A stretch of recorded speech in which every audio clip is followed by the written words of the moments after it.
Welcome everybody, we're going to be doing the Unranked to Master on Syndra.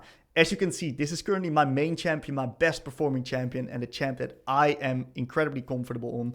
I'm going to be sharing you guys all of my knowledge. Not only that, but I've also been coaching heaps of Syndra players, ranking Iron to Master over the past years. I'm going to also be giving you guys the knowledge that I've gathered towards those coaching sessions through giving you guys tips and learning objectives per rank. I recommend starting at the rank that you're at and then working upwards towards later ranks when it comes to the examples that I've provided in this video. I'm also really going to be updating my Syndra guide fully this week on my YouTube as well, so stay tuned for that one.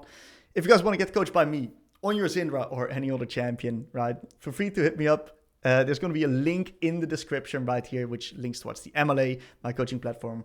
And let me know what champ you want to be seeing for the next episode of the Unranked to Masters, in which then I'll do the exact same thing for a new champion. So give me a comment, and I hope you guys enjoy the video. It's going to be a lot of information packed in this one. We're going to be starting off with silver and gold. If you're a Syndra player in this elo range, you got to start with having a general idea of how to play out the matchups. Just a general framework and a general idea of when to take which rune. So we're going to be putting ourselves in a position where we can get through lane consistently. That's the most important thing. Get your resources, get strong, and make sure that you stay alive so you scale into the mid game, which is where most games will be decided in this elo bracket. So you want to get strong, scale into the mid game, and you want to then get strong and fight well. If you can use your abilities and land them and you deal more damage than the enemies can, generally you're going to be in a position where you're going to be winning the game. Play around the neutral objectives, use your lull states to identify where the fights are going to be present and fight. Let's take a look at the examples. Alright, in this game we're going to be playing versus a Malzahar. And since this is a classic mage versus mage matchup, I've opted in for the Comet into Precision rune page, shown on the bottom left. Why do I pick that? Well, mainly because I want to be contesting lane a little bit more and see if I can slowly chip away at Malzahar's HP bar. The only problem in this lane is that I'm actually versus a Shaco, and that means that I cannot really play the way that I usually would love to play. Like I would love to go for a heavy 2-wave crash, harassing this guy under the turret when he's last hitting. The only problem in this particular case is that the Shaco is so threatening and so fast on his early clear that I cannot really play that way. So what we're going to do is we're going to slightly adapt. First of all, I'm going to try to get a little bit of a level 1 ward. This box now disappears. And after the box disappearing, I can nicely place myself a ward right there, giving me a little bit of information of Shaco's early clear. The most important thing in this lane to do, like especially post level 6, is just make sure I don't get myself ganked. The amount of threat on me is really, really high. So I'm now going to play for a little bit of a 2-wave crash, while also keeping in mind the Shaco. So it looks like Shaco's killing his own raptors right here. Gotta hit every creep, and we're gonna potentially use our Q right here when he potentially lost it. Unfortunately, I missed it. What Malzahar's doing in this case is he's heavily contesting the wave, which is actually okay for me.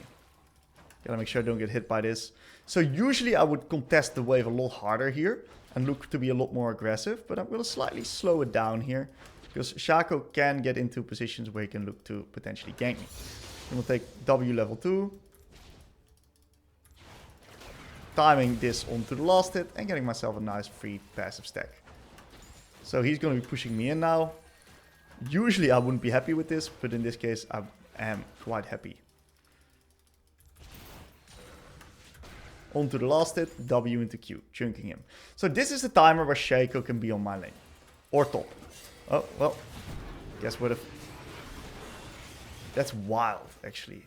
So Shaco triple camp cleared top and appeared right there on bot. That's crazy fast, actually. Shaco is a crazy champion that can do stuff like that.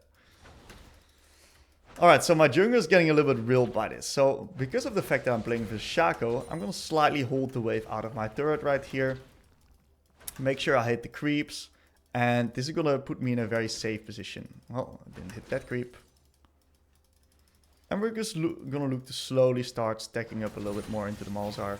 Trying to time that one with the last hit. Kill those little stupid ass creeps. So I don't have much info on the Shaco right now. which means I'm quite vulnerable. The good thing is that the amount of gank threat from Malzahar at this point isn't that strong. So nice little Q on the last hit right there. And we gotta be careful because right now we're gonna get into a little bit of a gank timer of the Shaco again.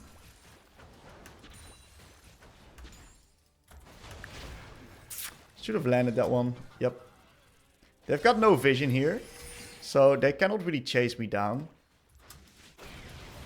I'm gonna slightly get a stack. So the reason I lean topside is because my jungle's there, and I know they got no vision there, so that means that I can just easily get out towards top lane and make sure that, because they've got no info on the Carthus, right? So he might be hiding in the bush. I really want to prevent him from pushing this. I can potentially get his flash here. He held his ground. Well played. Impressive by him. So we spot the Shaco topside there. I'm going to try to nuke this wave into a little bit of a reset. We're level 5, so level 5 means that we can do a very nice thing, which is one-shot the entire caster minion wave with our combo. Perfectly syncing ourselves up for the Lost Chapter reset. That means that we now have a lot better base than the Malzahar. Perfect base, actually. So we're gonna continue this and try to stay alive while tracking the Shaco and yeah, also like slowly chipping away at the Malzahar. He did just use his E. He's got no E. Oh wait, there's a new E, it seems like. It's fine. Just let the minion wave crash.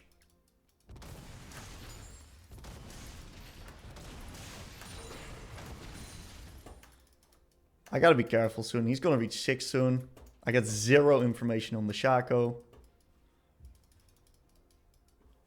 So when I'm face checking this, I'm looking at Malzahar. And you may be wondering, why are you looking at the Malzahar? Well, if Malzahar walks forward, Shaco's in the bush. If Malzahar is staying where he's at, Shaco's not in the bush. Let's put it like that. Or he's doing an insane job mind controlling. Because otherwise he would always move and join in to help right there. So I feel pretty confident that Shaco's not in the bush. Therefore I'm happy face checking it. So I cannot do anything about that, right? That's just Shaco things. Looks like my team is getting destroyed everywhere as well.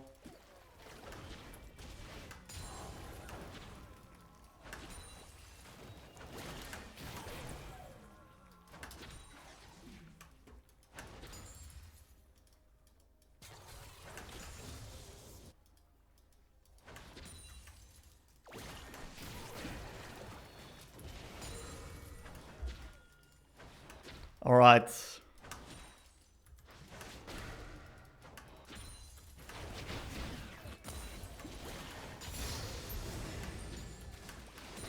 Gonna be helping the Carthus out here. I'm gonna steal some of the XP. So I'm gonna be carrying the game here. If junglers watch this, don't send this to your jungler friends. They'll get pissed at me. So look at my vision setup on top here, right? I feel pretty confident playing one more wave of push with my current vision setup. Oh, I just wanted to place a new ward, but Shaco showed up there. So I gotta be a little bit careful. He may be invading my Carthus now. I'm gonna be covering the Carthus for a second. He better gets that. Very nice. So this is the wave where I got no vision. My jungle's farming. Shaco showed topside. Okay, very nice. Gotta be chunking the Malzahar right here, just to make him a little bit more scared. So some people may be wondering, why would you chunk the Malzahar? Tim, that makes no sense. Well, there's currently a little bit of an altercation happening. I want to move.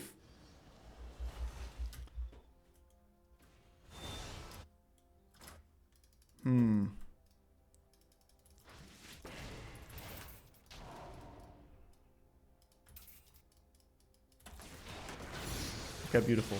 That was very nice anticipation right there. I thought he would jump there. And if he didn't, he'd probably jump back. Okay, so we got a big kill here. This is a big, big kill.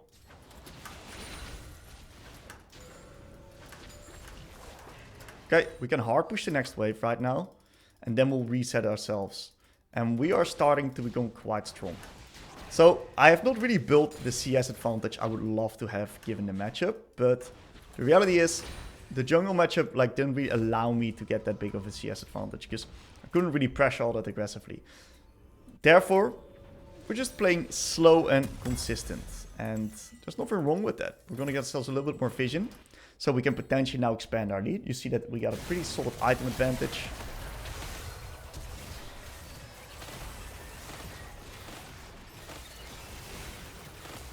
Oh my god. It's a bit of a disaster. Alright.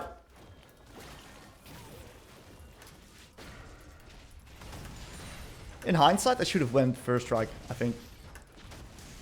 Because of the fact that I cannot really progress too much in the 1v1. Try to get off his shield there. I'm super vulnerable to a flash R or something like that.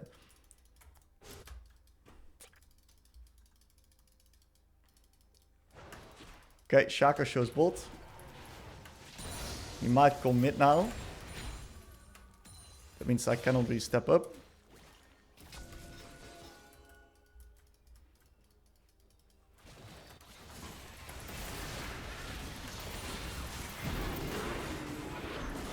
Beautiful.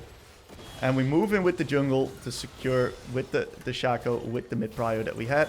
We can 100% play here.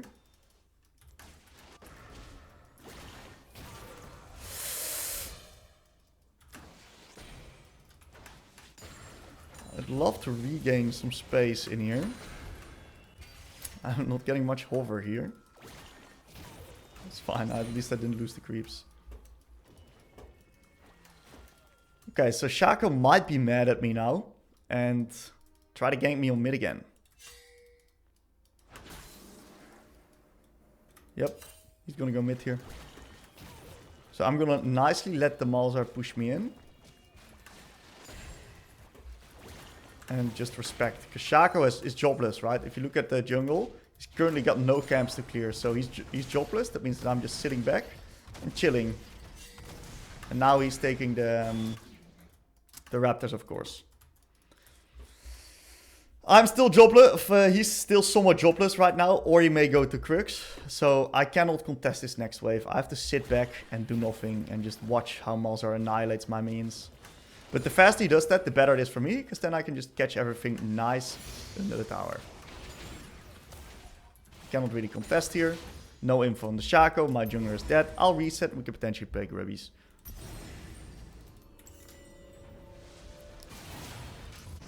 Good TP angle, actually. This is big. I hope the Mel has no R. Or no W, I mean. Just R. Just get me the kills. We're going to ask Smolder to commit. I'm going to keep pushing bot because of efficiency. So I'm getting a little bit fat here. And that's really good. Maybe I should have went Dark Seal, but I just really wanted the Swifty boots to make sure that I could chase the enemies down and get myself the kills. So Smolder's now taking over mid. And we got the Grubbies in the meantime, because Shaco made a play on bot. We got 6 Grubs. It's going to open up so many options for me.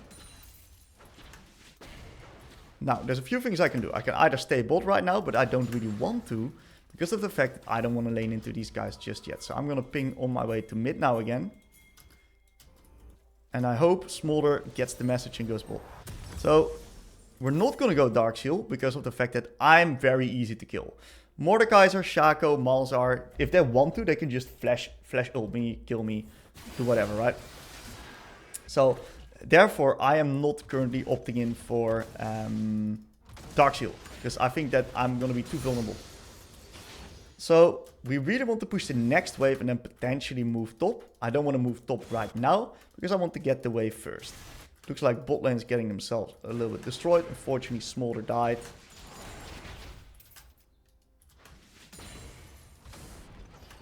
I'm going to do something risky here and hit the turret. I hope I may get the plate. Damn, that plate would have been big. Oh, I got it. Nice. Okay, we spot the Shaco.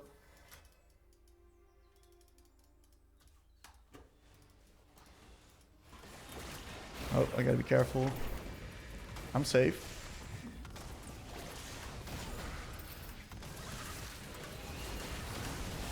Intentionally didn't flash. Shaco fucked up. Into the E, dodge, Q. Damn. Beautiful.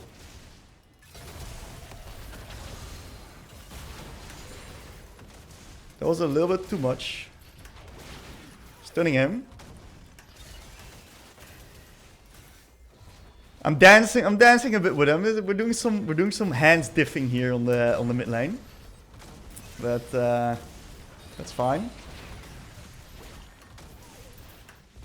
And she dies. She doesn't die? That tower shot didn't kill her? Alright.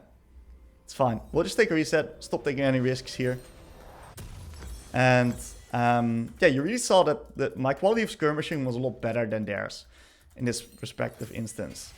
And that's why we were able to get out on top. So right now we're just going to open up mid first, because there's no reason for me to go bot. Look at the location of the bot lane wave. I do want to swap up with the smaller wheel soon, but if I'm going to be directing him to go mid right now, we might get a little bit too advanced on the macro.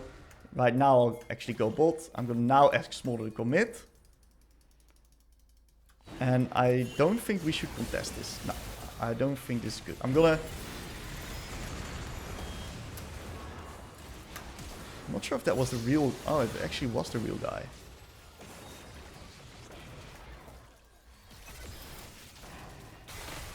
I don't really feel that comfortable walking in there. So the reason I don't like contesting that is because of the fact that we didn't have control. So we didn't have the full vision setup controller yet. What's this? If he walks into me, he might just die. Beautiful. Now I think Syndra is going to be OP. Maybe he's right. So, Shaco, we got no info on. I want to swap up the lane assignments right now. I'll take over bot. This is the time to do it. And I'm going to get a control ward.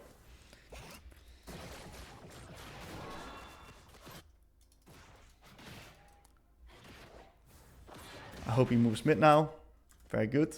The reason why I also want to be bot is that I got TP. He does not have TP. So if something happens, I got the potential to move there with my TP. You see that the enemy uses their TP on mid. I'm going to make a bold assumption and hope that the enemies are now resetting tempo instead of potentially playing onto the side right here. I'm going to do that. That.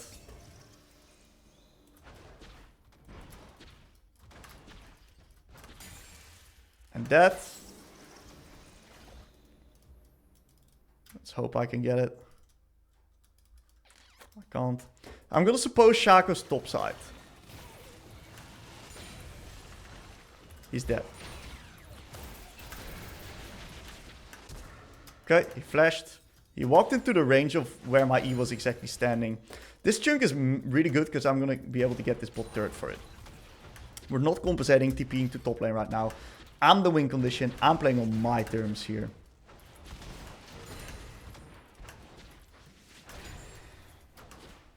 It's gonna be a game that's up to me to carry. Malzahar did use his teleport. So that means that he has no way of defending this. And we're trading the Herald off for the tier 1 bot and potentially tier 1 mid. If we can get tier 1 mid, that's really insane.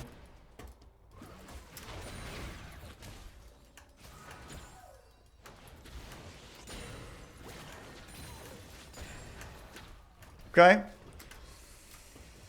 We're getting quite rich. I don't want to reset just yet. I want to move mid first.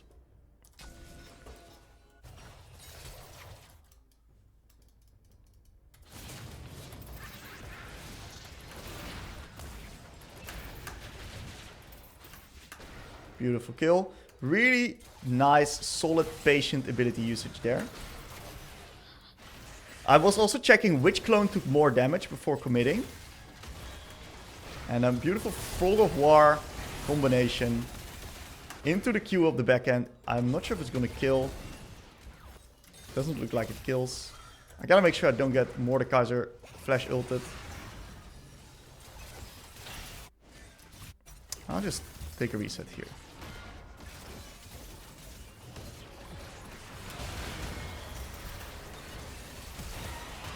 That's what I thought. We're gonna need to... And I use my flash. It's disgusting! Fuck me! I completely compensated here. That's on me. I knew that was a potential thing to happen. And I was looking at it as well, but I still got myself pulled into the 5. I should have just taken a reset, catch bot lane wave. My bad. My bad. That may be a game loser. Oh my god.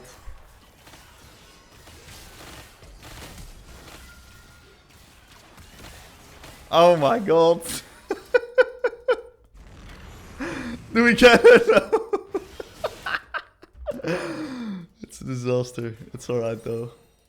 We got a control it. We're just gonna be firing up to Rabadons. Oh man, after Rabadons I'm gonna need some either Zonias or Banshees because of the fact that I'll just get myself flash ult on Mordekaiser again. So I died at 1830. So Mordekaiser has flash again at... Can I push this extra wave? Yep, I can.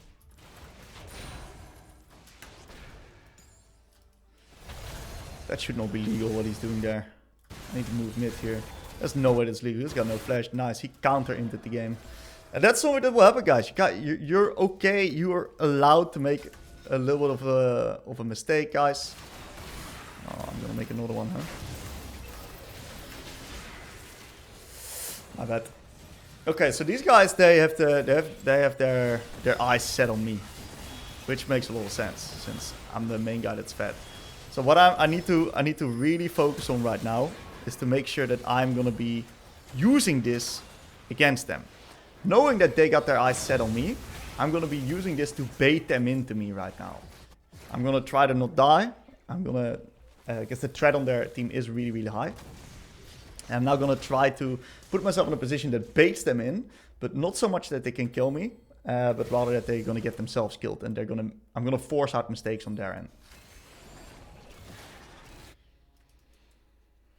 So it seems like Smolder's taking a bot. That means that we're gonna now open up mid, right? And we're gonna potentially look to play the dragon.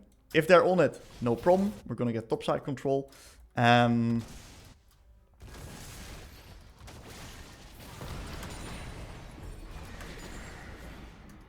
Looks like they're getting the Drake. Maybe we can play into top here. I'm gonna need to push one more mid lane wave.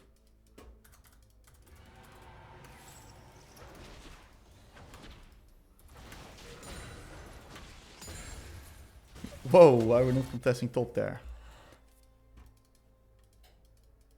Maybe I can tempo trap the Shaco here. There might even be a world where I am on vision. We're gonna go top lane right now. Mordekaiser's got quite a bit of MR.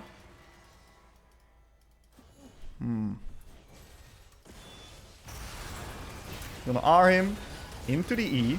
So he's stunned, undodgeable, and we're gonna nicely grab up the kill. And we get another kill. So it was a really good macro sequence right there, right? We just give the dragon, we play into top side, who's clearly griefing. And now we're going to be pushing out top. Potentially we can even do the Atacon. Like, doing the Atacon would be fantastic. Not sure if the team's down for it, but... Well, so it looks like we're getting slightly pushed in on mid. So, we're looking at threats. Who can kill me? Who can kill me? Right? Currently, no one. Shaco's dead, Mordekaiser's dead. Ping on the Atacon. Fuck the bot tier 2. This Atacon is worth it in solo queue, that is. I do have myself Rabadons in base. Which means that... Oh, wow. They're probably going to get collapsed upon. I'll just have to reset here. Or at least someone's responding to me. That means I cannot really progress. I'll get a control ward. I'm going to use the fact that they're now responding to me on top to push out mid, get mid lane control, and get control around mid. This is going to be important control around mid. Because control around mid means control on both sides.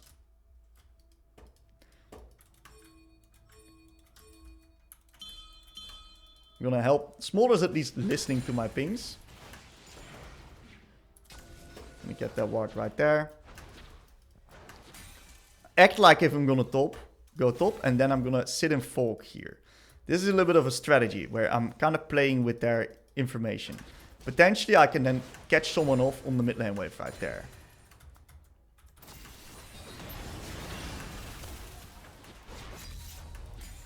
And because we keep up the mid control so well, team's now starting the attack on.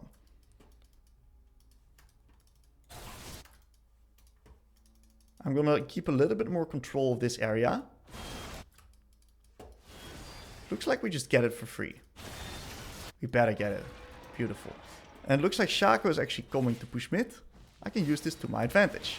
Here. One shot. From Fog of War. Easy. That does mean we're dropping bot tier 2. I don't care about bot tier 2 right now. You see that Smolder's resetting. Great. Let him get bot tier 2. I'm gonna get mid tier 2 for it. And maybe he's even gonna be denied the bot tier 2. And my team actually won a fight on top side because they were 4v3. Man advantage fight on top side. Very good stuff. Allowing me to now take this turret right here. And not only that, I'm also gonna take the next wave and the next turret. I'm looking at threats once again, like who can kill me, where are the enemy that's able to kill me. Mordekaiser is showing bolt, great stuff. That means that Zeri and Mel are gonna be alive, Shaco's gonna be alive.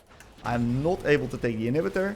I'm gonna slightly drag the cannon back, finish it off with the Q, and I can do a very unique thing right now. I can stay and tempo trap them and one-shot them, right?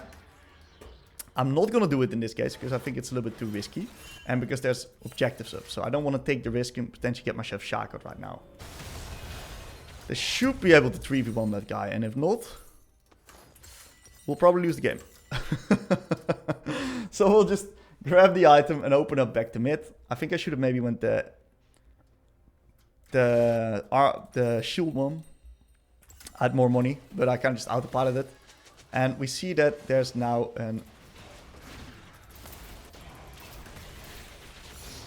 Zeri, that's free kill. She disrespected the E range and she got killed. One shot. So that should be a pretty easy free dragon right now. I'm gonna keep up the mid push. Fuck the side lane waves. We gotta keep up the mid push here to make sure that the enemies can never get control back. And we can keep up our vision and defend it. So since my Smolder wasn't doing the job properly, I'm taking over his job. If he's pushing out the wave and he's carrying, great. I'll let him have the waves, no problem. All him. So, same position right here, Fog of War. Into a nice little one-shot. That's how we do it, guys. Fog of War. Fog of War QE max range into a one-shot. They always get caught off guard by that shit. They never anticipate it. Free dragon, and afterwards I'd like to play for the Baron. I'm keeping up the mid lane push right here. I don't want the enemies to get control back into the game.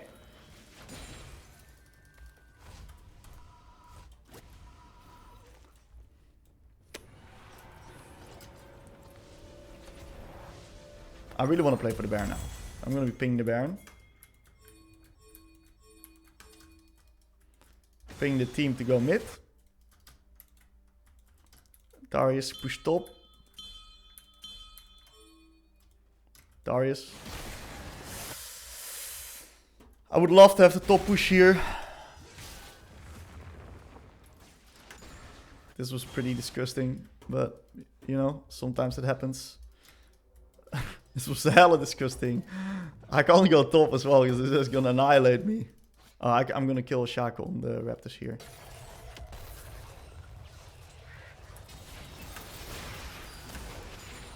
Nice R by the Renata.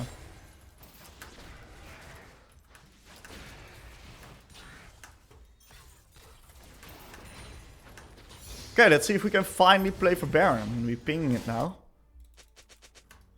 Because with the Baron we can finally end the game. I'm gonna move up top. This should be a pretty free pickup. And from Fog of War, when he doesn't expect it, into the full combo. I hope Renata lives. I probably think she doesn't. She may live. Oh, I'm not sure if this... Okay, nice. Can we now finally do the Baron? With Shaco dead, I hope for God that Karthus is not gonna go farm now. Can we please do the Baron, Karthus? Come on, man. We need you, brother. Oh, he's finally moving.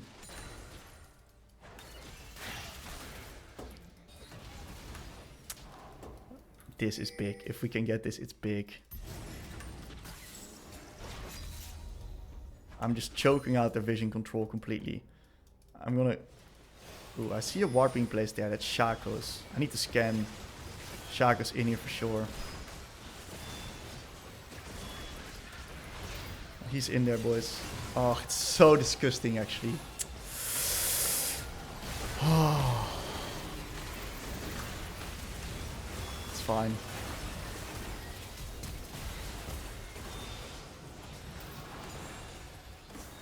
We baited him in the fight, at least. Like, the fact that we finished that Nash instead of scouting Shaco.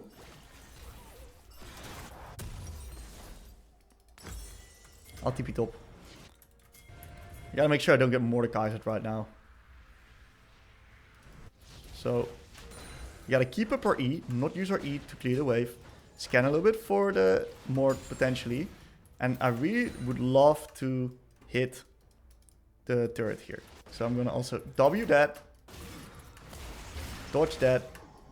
Bait him in a little bit. He's got Force of Nature. Holy moly.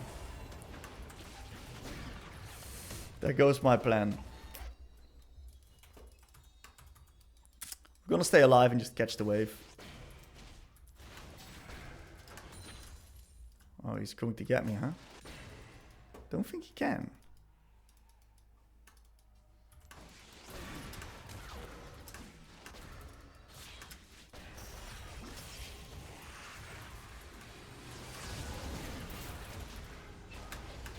Yeah. Very nice. Yep, that's what I thought.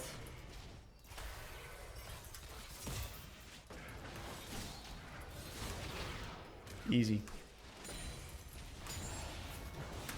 We're just kind of just very comfortable in our champion with our hands here, so we just gotta use our hands to carry us to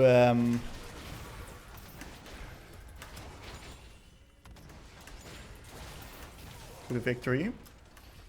Love to spawn these grubbies, but the Baron is making it really hard for us to do so. We recognize that there's a dragon spawning in a bit. So what we'll just do is, unfortunately, we'll just have to reset, and we're going to need to take control of mid. Because losing dragon is a lose con here. If he tries to cancel me again, he's dead.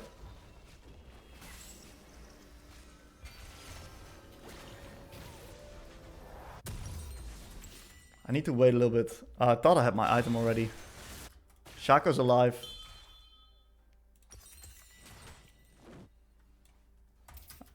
I had no TP as well. Oh my god, I thought I had TP. Whoa! I should have then just went Crypt Bloom because it's cheaper, right? Please don't let it get stolen. He's in there, guys.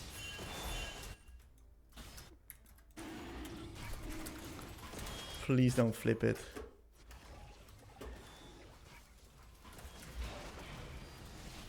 Oh no. Okay. He's in there, guys. Yo! That was so free. More to stop. That's the fake one. Took too much damage. Our team is like skilled so hard, right? With the Karthus, the Smolder.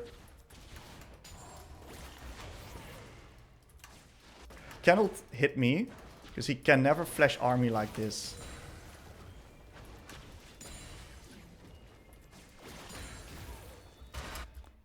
I can't push up. What a fucking fiesta of a game already.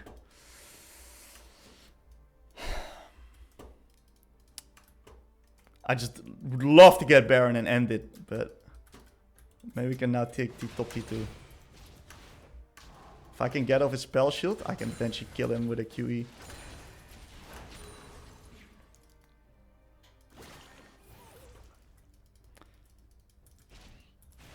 Just gonna be denying the enemy's resources here. I'm gonna set up a tempo trap.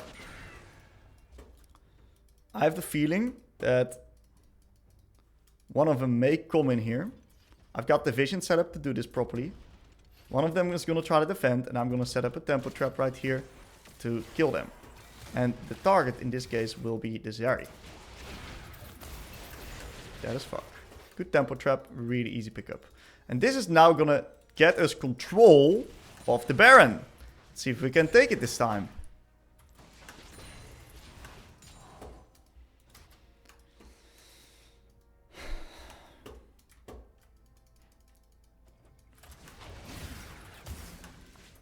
Gonna be playing around a little bit with him. Bait out his spells potentially. Oh, he got me there.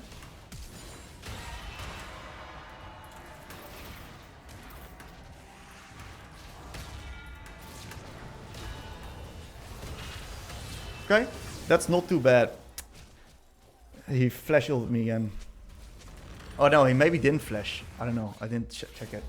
Anyway, it wasn't the worst death because of the fact that we got a really decent position of this. Like Mordekaiser uses R. Xerath was dead preemptively. I got TP up. We should be able to play the Baron here, but it's just... My deaths have been a bit sloppy this game. Besides that, I've done a pretty good job.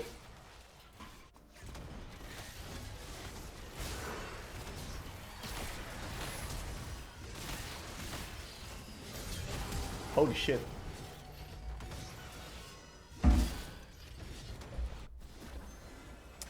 God's died. Not ideal. And well, that way we're walking up this crazy long game now, huh? At least we're constantly in control. So I'm gonna TP top right now to keep up the... Oh. He's too fast. He's got Swifty boots. So I wanted to like play on this T2, make some more progress. The really good thing about getting these tier 2 is not necessarily because of the gold that it gains, because I'm full build already, right? But the benefit of this tier 2 is that it actually is going to make our minions a little bit stronger on top. And that means that... Oh my god. I can't get it again. Okay, whatever. I'll just back off. Gotta make sure I don't run into Shaco too. So cue that bush. And now we're gonna keep up the mid control, because there's objectives coming up again.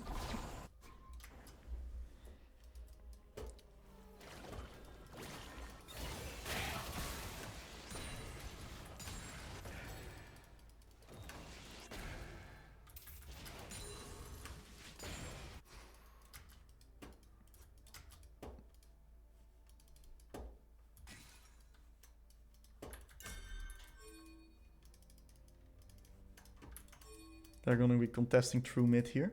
I need help on the wave.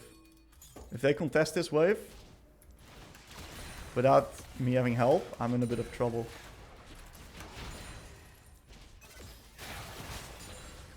I lost my Ludens. Oh, my spell shield. I'm gonna play up Fog here, maybe. Oh, look at Malzahar. This is good. I hit the Shaco. I only hit him with a Q, it seems like. RM, he should be dead. Nice. Big pick.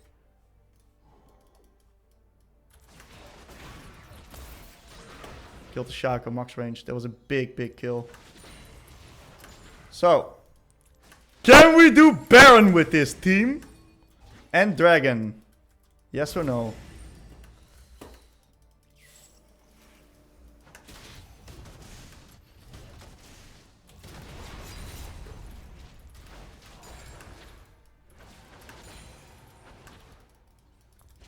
He's running away. Can we do Baron with this? We're resetting. That's what I thought.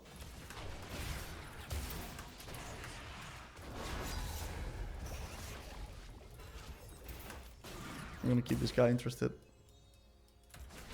We're really bad QE. As long as I don't get my spell shoot procced, I'm fine actually.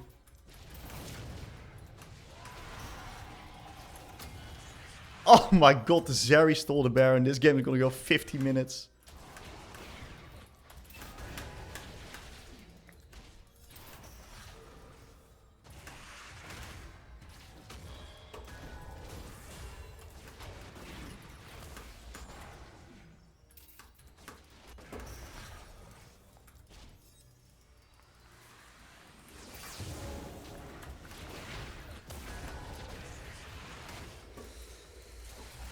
That's insane, no? That Zeri stole the Baron. just gotta make sure I don't die here or we're gonna lose the game.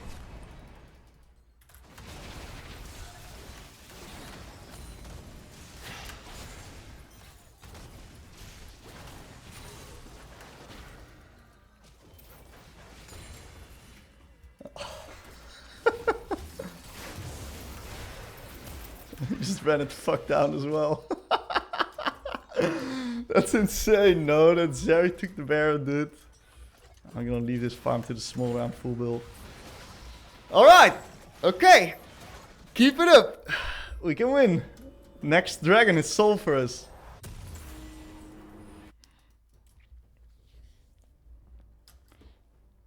Okay, so since I'm kind of jobless at the moment, I'm just gonna push mid, right?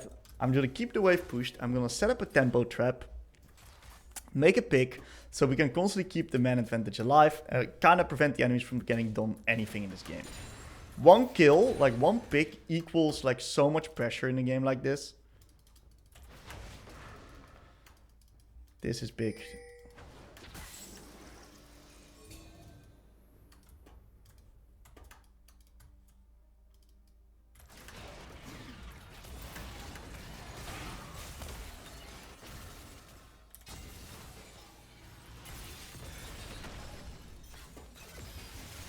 Gotta make sure I don't get killed now.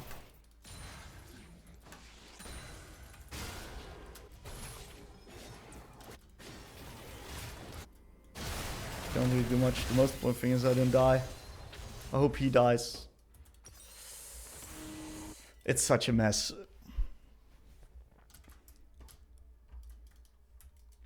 We've gone 10 CS per minute in the meantime as well. Malzahar has done a great job as well. It's of course a little bit easier for him to clear waves, but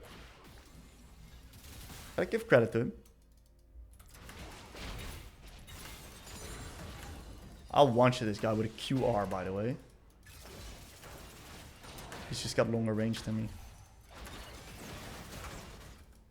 I'm gonna... Oh, he's got much longer range. I think he's gonna kill me too if he lands like one more Q. Gotta make sure I don't get shakeoed in the meantime as well. Alright, final reset. Before the dragon now. And we'll just have to make it work on a good fight. I'll just have to fight well. Just gotta fight better than the enemies here. Go mid as 5.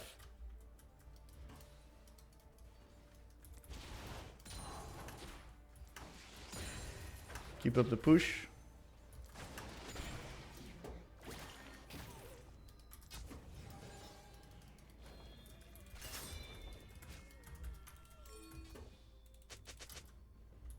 We need the boys on mid. If we just group on mid, we will not get picked and we will win.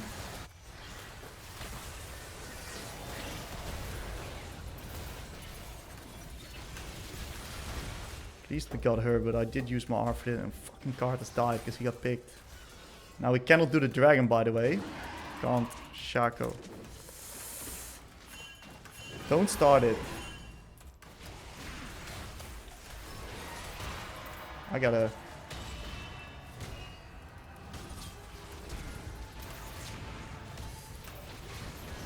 But at least I hope we kill them. Yeah, we do kill them. I didn't see a proto belt. We can't do dragon. Don't start Drake. Shaco. Alive.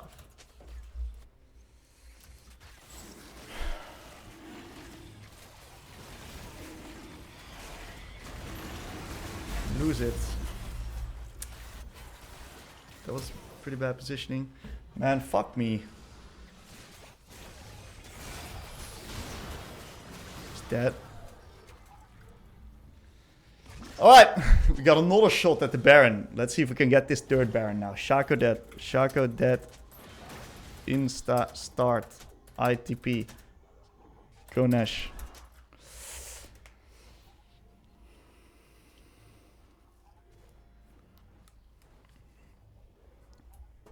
This is literally an insta start angle. Where can I TP? Can I port mid? Let's hope it's good.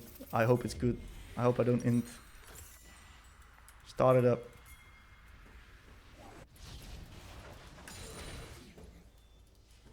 Okay, we got insane vision setup here. I can look for a little bit of a tempo trap again. Right here.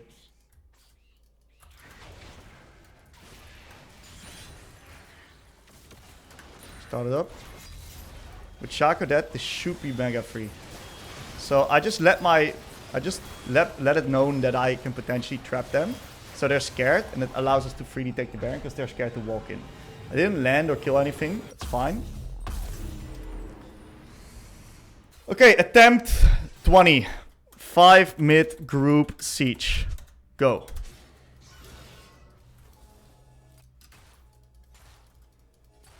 I just think it's our best shot. Like, in the ideal world, of course we push our bot lane wave, but I don't give a fuck right now. No! No! No! No! There's no way that he just reset there. This is gonna delay everything. Alright, we're gonna try again.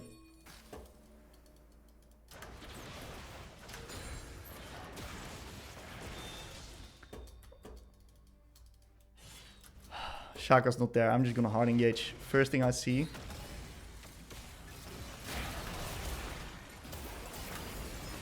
I got myself killed.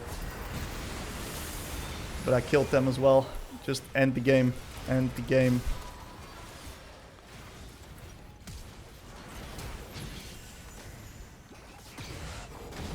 Nice. Alright, it worked out, right? So I just hard engage. I just have to do the job here because I know Shaka stopped, so we can just brute force it, you know? Just, can we please end the game? Can we please end the game? I beg you. Can we please end? Alright. Thank God we got the grubbies. Oh my God, what a game this was, man. This game got to me. Holy moly. Alright.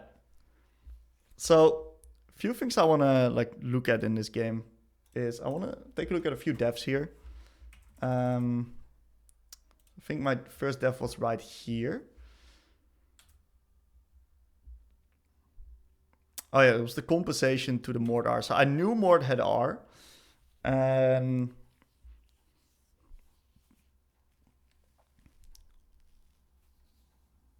yeah, that was just unlucky. I tried to tether it to, like, I tried to walk back, but he actually, like, I stood still because I tried to bait him in, but it was just not properly tethered. And he actually flash ult me, and then I also lost my flash. So the best thing for me to do in this situation is kind of flash over this wall right here, so he can just never kill me. And in the ideal world, I time that, so I stand next to the wall. Whenever he Qs, that's when I flash over. So then there's never a way where he can kill me right there. If I do that, that's already big, because I don't give him 1k, you know? Next step was just me being very greedy with my pathing and disrespectful towards the enemies. So that's my bad. So this was on top here with the Mordekaiser. Did he flash ult me or not? Yeah, he did flash ult me. Right. So yeah, these flash ults were one that I kind of struggled with in this game.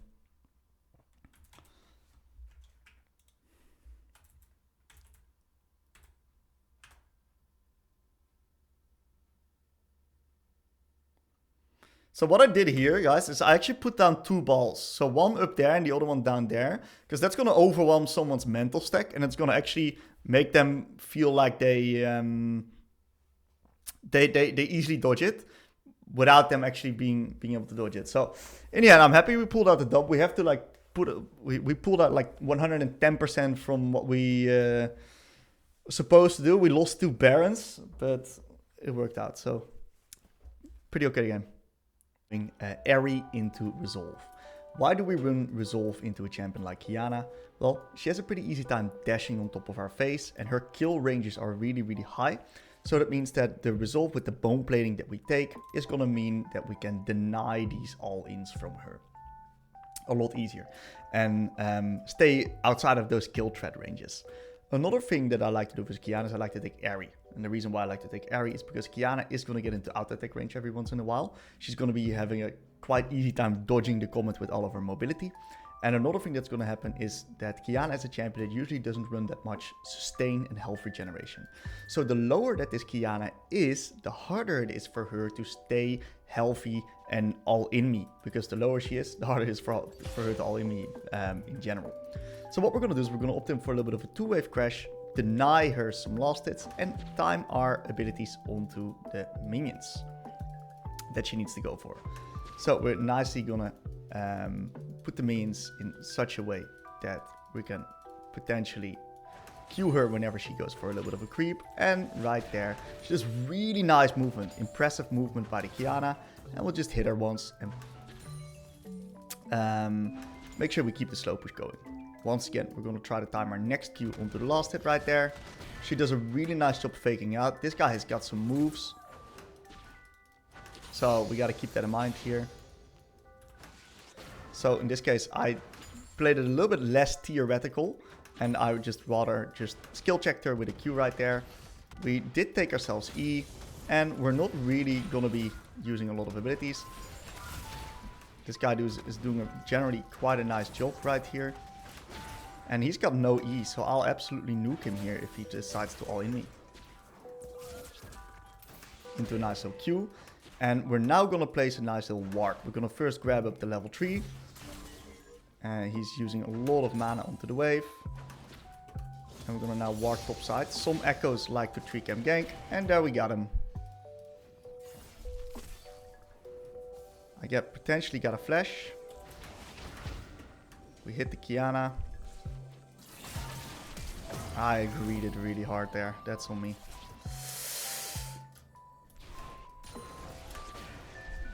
Maybe Syndra can make something happen. I hope he doesn't touch my wave.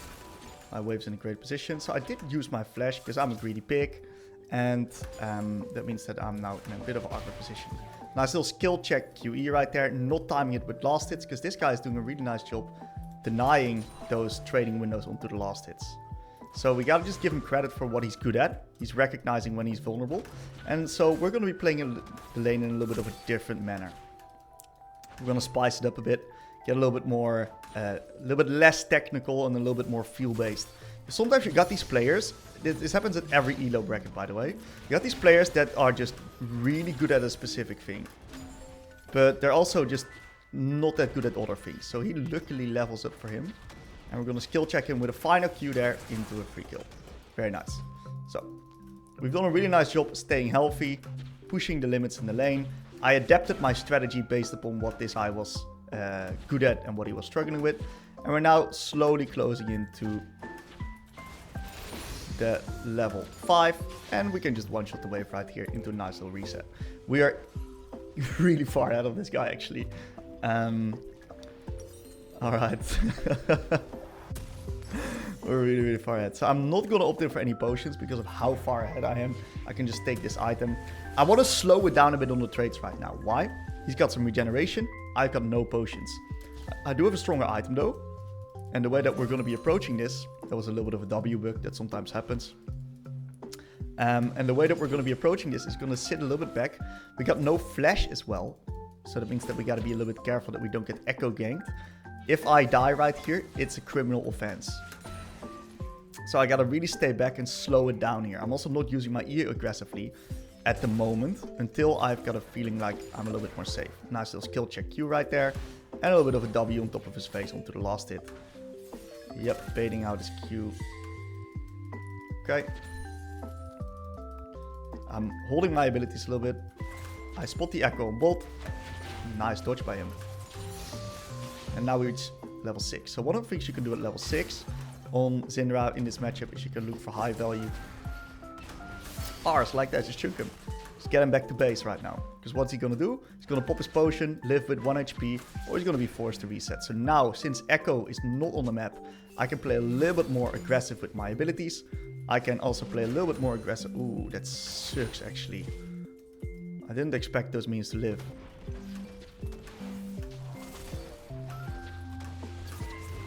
I rushed my Qs a bit. I'm skill checking a little bit too much. So he doesn't beat me here.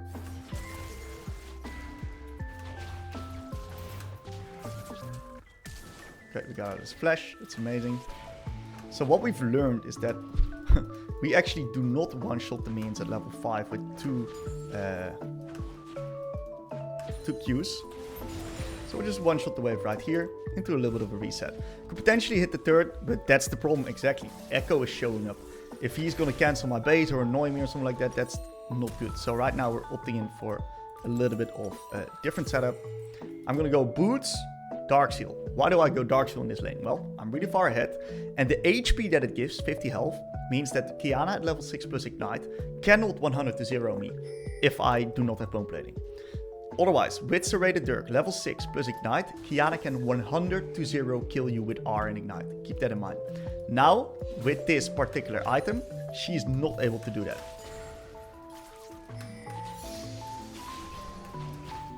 That was not that good. Pretty decent W. I feel like Echo is topside. Okay, so she just used all of her abilities onto me. And that means that I'm going to use this opportunity to nuke the wave and put a little bit of pressure onto her under the tower. So this is where you got to be careful. If you are unlucky, she will 100 to 0 you. Look at that. I got to step away from the towers right now, and she's actually dead herself. Okay, really good stuff. So this was her window. Like, I missed my stuff. I got greedy, at least a little bit cocky on my ability usage. And there was a world where she actually potentially kills me there. I step away from all of the walls, because that way she cannot arm me. And we're in this position where we are safe and can just kill her, especially with all of the balls on the ground. So we're not going to reset right now because we don't have to. We're just going to take a nice free plate. And you see that in general, the Qiyana is dropping really far behind. You're going to see that she needs to restake space. What you'll see that a lot of these melee players will do whenever they start falling behind is that they get incredibly aggressive. They get really, really aggressive. So, we get the minions. I would like to stay a little bit longer. So I will. And I'm going to do a little bit of a fog of war trick. Gotta walk away from the walls. Walk away from the walls. Don't get ulted. So we're going to stay a little bit longer because I want to wait for my next key big spike. Qiyana might look to E through the minions on top of me here. And look for a trade. I gotta stand in the middle of the lane. Because I don't want to get ulted once again. She just used her thing. Nice dodge by her. I tried to go for a little bit of a high value ability.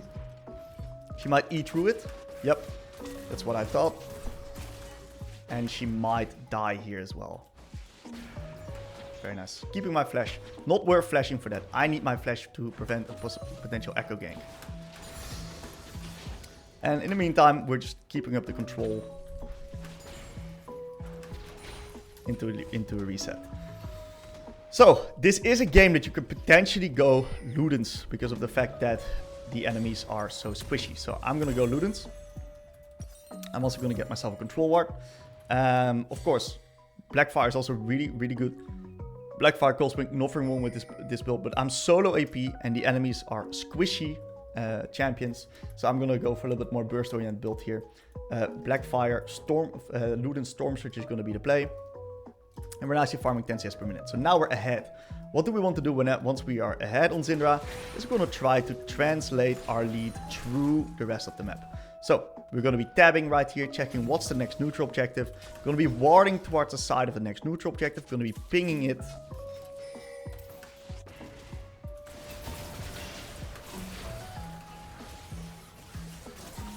I make sure that I don't get my ass ulted here.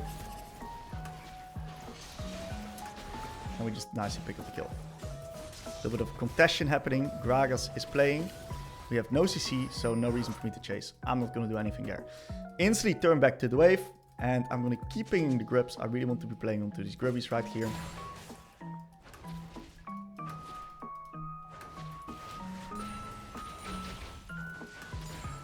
And this means that we can eventually just hit the minions, hit the turret, and get ourselves some plates. So they killed top lane as well. Bot lane is also doing great. This is looking to be quite a stompy game.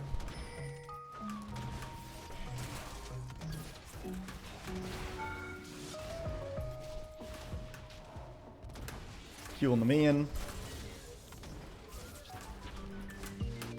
Beautiful Q right there as well. So I'm mainly just skill checking this Qiyana, right? So I recognized, hey, she's doing a really nice job with dodging out on these abilities on the last hits. So I'm just going to play a little bit differently. She's got no R, so I'm not that scared. Kind of forcing her into a reset right there. Bot's also double killing. Ooh. It's going to be... it's going to be quite a short game, I think. With how everyone's working up. We're pushing mid here. And that means that eventually we're going to be in a position where we're getting the turret really, really early. So this is a pretty stompy game in that sense as well.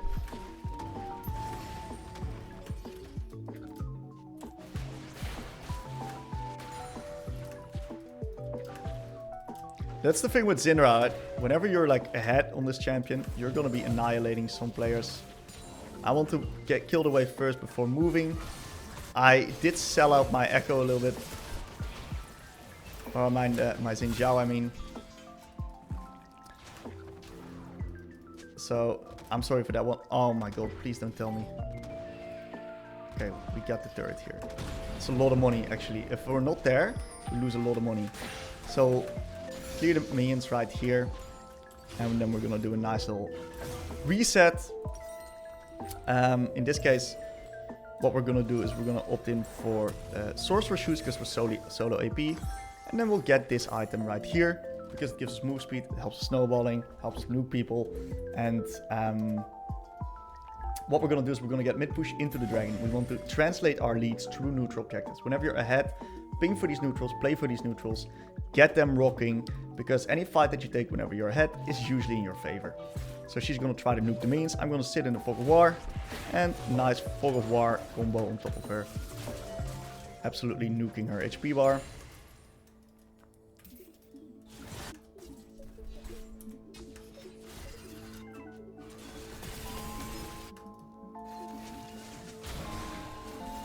And we see that some action's happening on bot, so we'll just nicely move there.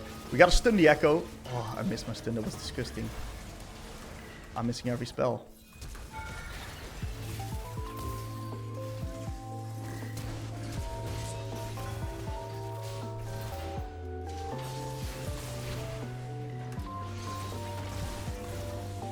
So I kind of trolled. I'm gonna start with W here, because it's longer range. And then kill her. So I really trolled the start of that fight. Like, my abilities were pretty dog shit.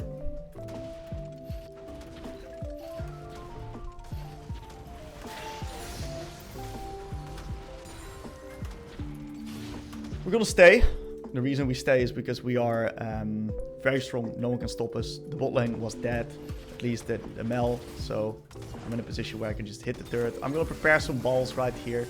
And then eventually I'm gonna be killing the Jhin, of course, with a one-shot combo right here. Didn't expect it, but he's absolutely dead.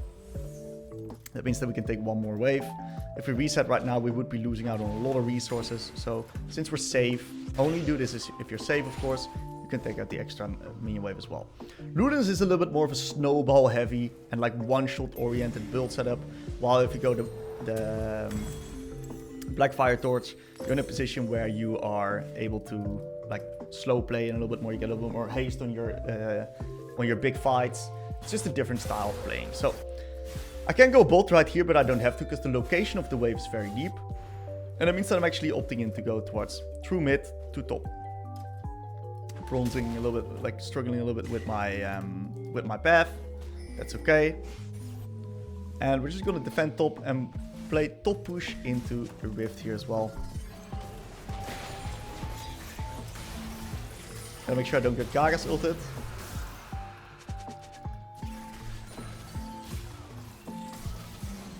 We got this here. And put nice little stun at the back end here. And this makes sure that we are just really far ahead right now into an FF. Short but sharp game, really highlighting the lane of a range free melee game. So honestly, mainly worth watching for the lane this one. This was a very quick game. Next up, we got ourselves Platinum and Emerald. This is where it gets a little bit more spicy.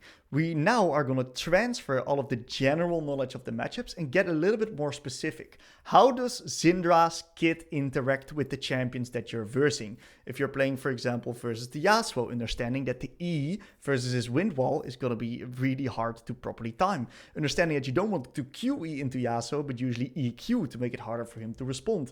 Other examples are going to be, for example, into Fizz, holding your E. Stuff like that. That's really, you gotta get granular into understanding the trading patterns at this elo range. You also want to start getting an understanding of trading windows and timing abilities with enemy last hits. Okay, whenever their minions dropping low, that's when they're stationary, that's when you can start hitting them. This is usually the elo range where the enemies are getting a little bit better with their movement and they start getting an understanding of how to deny your damage instead of face tanking it all the time. In this elo range, we also really want to highlight the importance of translating leads. Whenever we get to that position of the late lane of Syndra, we got ourselves a small CS lead and we got ourselves in a good position. How do we either punish the enemy laner so much harder that we can actually put them in the dirt? Or how can we utilize this lead that we've gotten in mid to translate it on different parts of the map and actually get this towards exploding the enemy nexus? Which is the next point right here, mid-game and lull states. At this particular elo range, you gotta have a general understanding of how to explode the enemy nexus. And on Syndra, mainly is true neutral objectives and fights in which that the enemies are running into you. So you gotta be using your lull states in advance to put yourself in a position where you can take advantageous fights, which will then allow you to lead those advantageous fights into winning the game. All right, in this game, we're gonna be taking a look at Syndra versus Xerath. And initially, I thought the lane assignments would be a bit differently. I thought I actually was playing with Nunu or Gragas mid, in this case with Zyra jungle. So I opted in for first strike. So it's a small little mistake in the lane. Because ideally against a champ like Xerath, which is a long range control mage, you actually have combat setup to allow yourself for a little bit more pressure in the lane. But we're going to have to do it with the first strike setup. And we're also going to make sure that that's going to work. The most important thing to do versus these type of champs is make sure that you get the early push. If you don't get the early push, you're going to get yourself nuked into the tower. So I'm going to look for some high value abilities right here. You see that the Q in itself already puts me in a position where I get a little bit of push. And now he used his ability. That means that I can now land a Q onto the last hit right there. And that's... I'm going to now keep up the pressure onto the wave, stand outside of the minion wave, very important, otherwise he's going to land a high value ability onto you. And once again, you saw that Q right there onto the last hit. What we're going to do right now is going to, even if we get hit, it doesn't matter, because we can hit him back right now. And if we cannot hit him back, we can use this to get the push. Really nice Q. Then we're going to take W, get the passive stack. And you see that there's a little bit of a battle for the wave push. This guy's doing a pretty good job right here. He has a somewhat decent understanding of the matchup. The problem, the thing that he's struggling with is he's struggling a little bit with the trading window stuff. And we're gonna make him lose some creeps here. And we're pretty happy heavy trading because our champ, even though we don't run combat, does a little bit more damage in the early game. So what we're gonna do, since we're playing versus the Nunu, right, is we're gonna get a little bit of a vision ward out towards bot side. And versus Nunu, it's one of these champs that you cannot really use your E aggressively into because he's just gonna gank you and nuke you. So the only trading combos I'm gonna be taking is W into Q. And right here, I'm not even gonna Q because if Nunu ganks me right now, I'm gonna be fucked. He's potentially baiting out my Q right here. I might just get ganked. So we're gonna play with the nice wave set that we got, not using my Q right here, making sure that I'm high HP as well. And now I suppose that Nunu is actually going to be farming. Otherwise, he would probably be already on mid. Not using my E, guys. A lot of people would E there. If I E, what's going to happen is I'm vulnerable. I don't want to be vulnerable with this pushing out wave state. I missed the creep. I'm going to pick up this one and try to throw it onto the Xerath. He missed the cannon because of that. So, I used my E right there. Why? Because my Z is showing onto the bot scuttle. Currently, Nunu will also be taking the scuttle, which means that I do not have to be worried about a gank. So I can use that E in that position because I know I'm not vulnerable. Only now is when he can potentially come to gank. And guess what? He's going to be topside and I got my E back up. There we go. Nunu just spots himself. And with this aggressive positioning right here, we now can nuke this guy in the turret. And because we had the good wave management, the good ability usage, the good trading on windows, we're putting ourselves in a position where we're actually getting a massive lead in this lane here. Should have W'd that one. So we're going to nuke the wave with a W plus Q right here into a reset. We spot his TP. We're going to match the reset. You can potentially stay for your lost chapter as well, but then you have to preserve mana. But I want to contest this guy. That's why I match the reset right here. I get myself some strong items and I'm going to contest him because I know I can beat him through proper fundamentals. See that he's trying to push the wave? Great. I'm going to let him have this push. I'm going to trade a little bit onto him while he's taking this push. Back off. This is the only window I might get Nunu ganked right here. That's something that we do not want to happen. We're going to prepare the minions a little bit for CSing. We're going to do some nice movement right there. And we're getting a hit a little bit, which is fine. Just hit him back. He just wasted his Q. We're maybe vulnerable to a Nunu gank right now, so we're just only going to Q, not use our E. Because we got no vision right now. So we're going to play a little bit more aggressively on the wave. And you see that he's doing that as well. And what we're going to do right now is now place a nice little ward. And that's going to allow us to play a little bit more offensively in the future as well. So we're going to do this and this. Now we have a lot of information. Nunu was clearing towards top. So the only thing that can now potentially happen is me getting ganked through bot side. Xerath might be resetting. That's why I'm not hard pushing this wave. If I hard push this wave, he's going to collect everything under tower for free. If I keep it neutral, he's going to lose a lot of minions because they're killing each other right now. Especially with the new minion changes. That's something that will happen. So we're nice chilling right here. Collecting everything. And it looks like he's going to miss two, potentially three creeps. Two creeps. And a nice W into E, into R, into Q. Why do I do this? Why do I just nuke him like that? Well, I had first strike, so I get a lot of money. And I also deal a lot of damage towards him. So I gotta, like, flash that shit. Alright. Please don't, please don't. Please don't. How about we don't do that, brother? He just took all my XP. I'm a bit frustrated. Yeah, just this guy, dude.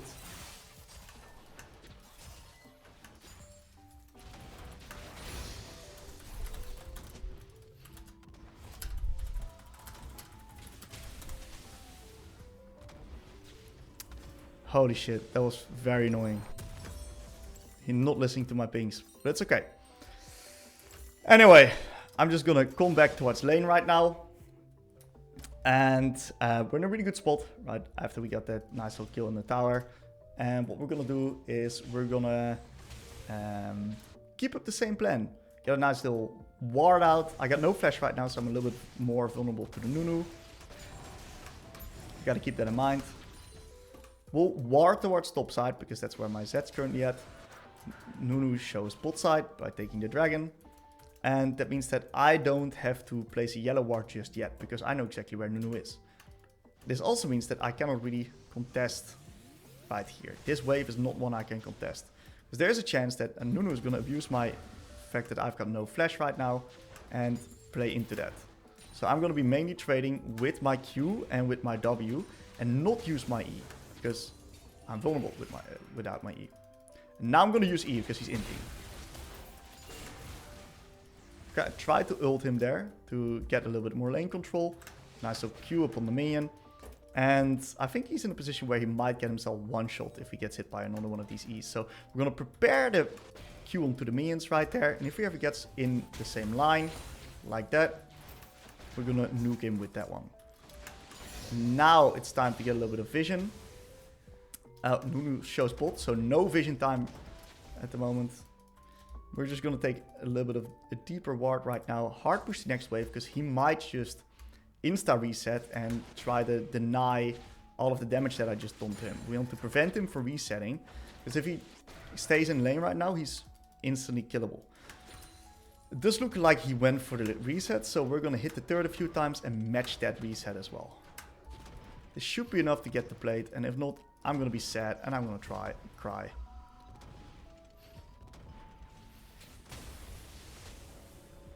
It's a cannon, so I can just reset right here onto Blackfire. I nailed it there on the turret. That was lucky, actually. It wasn't calculated. It was a little bit of feeling, but it was kind of lucky.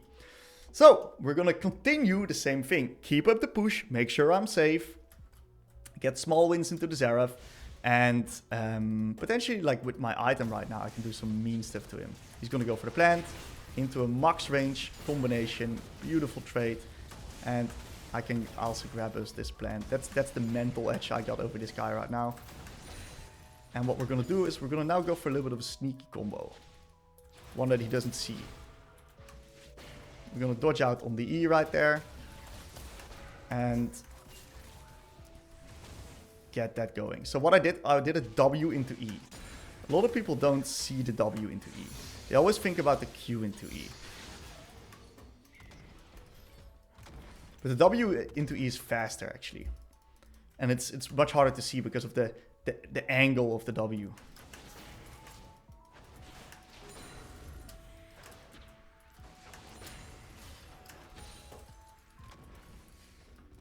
We're gonna get a little bit of ward out.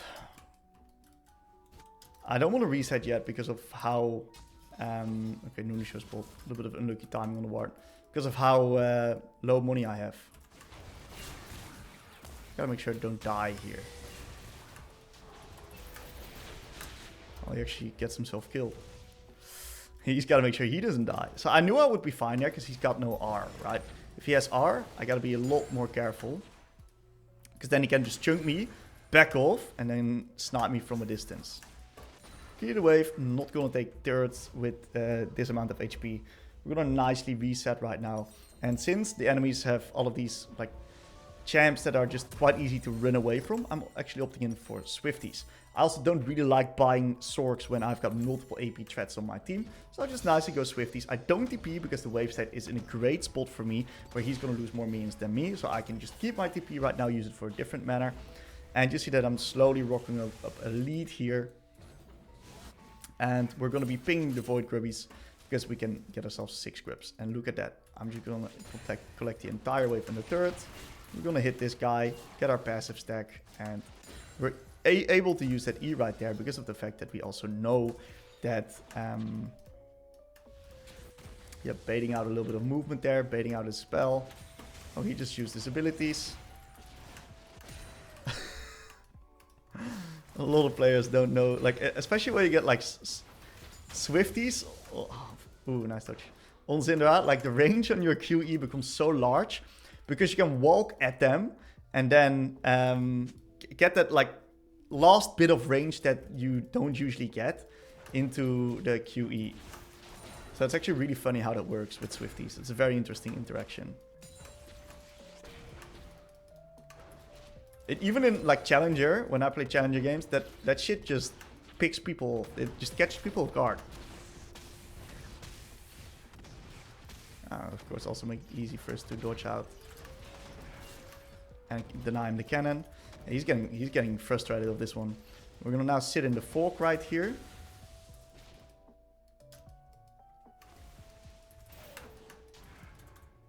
Q on the ground, make it stack.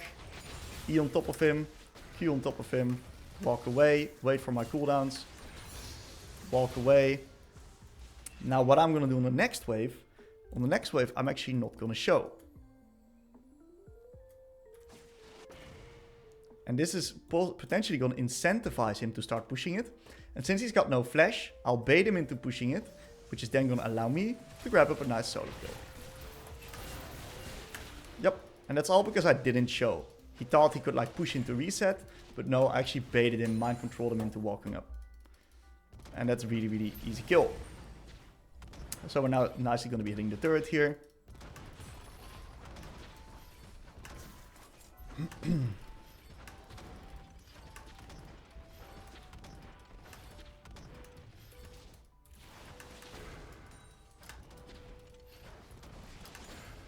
Push the wave. Looks like there's some kill trading going on. I want to take one more plate. Then just go for the reset. So now my E also slows the enemies for 70% after getting hit. That's insane. Because now it's going to be even easier for me to reach them. Get these big chunks off. And I'm going to TP to the side right there because I want to keep up mid prio on this wave. Nunu is spotted on bot. I can potentially catch him off guard by not seeing this into a QE. And We're gonna do some movements right here. Get a massive chunk. So I overwhelmed this mental stack with the movements right there. It worked out because I got his HP nuked. QE to make sure he loses both creeps. Not necessary to hit him, because it's just going to prevent him from standing still and get hitting those minions. So small wins right here. We gotta now be slightly careful with the QE because of the fact that the Nunu is not spotted. Nunu just shows on bot. That means we can just hard push this wave and get the turret for free. Oh, that's a beginner mistake.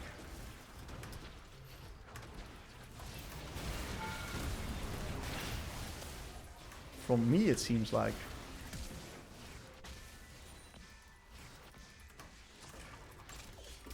Okay. So I didn't really anticipate Zyra like nuking me that hard, but she has that item already. So I had the flash. That's on me. That's my bad. It looks like Xerath gets himself killed after all. Okay, so we're gonna swap up the lane assignments right now. Get ourselves these two. Why do we then get these two particular items? Well, I want to have some cover in the side. Make sure that I play around vision. And the blue ward of far side alteration is of course generally really good. So gotta look at the location of the wave. Of course, I can also move mid here, especially because my MF died. If MF would have been alive, it would be good for me to go bot.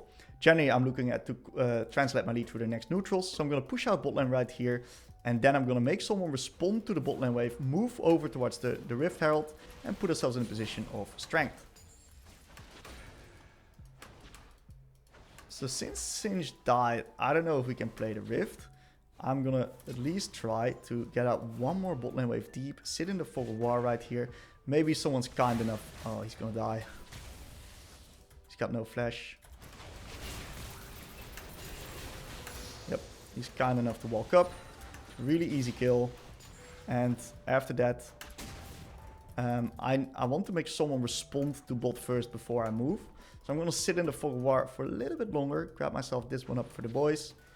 And now we can start this Rift Herald because they need to respond to me on bot. No one's answering bot because I just killed that guy. And then what also needs to happen is they also then need to respond to the Rift. So the Zyra is now being sent bot, which is going to allow us to open up right here. I wanted to get my first strike procced. Two people responding to bot, Nunu responding to mid. Look what happens. We get complete freedom.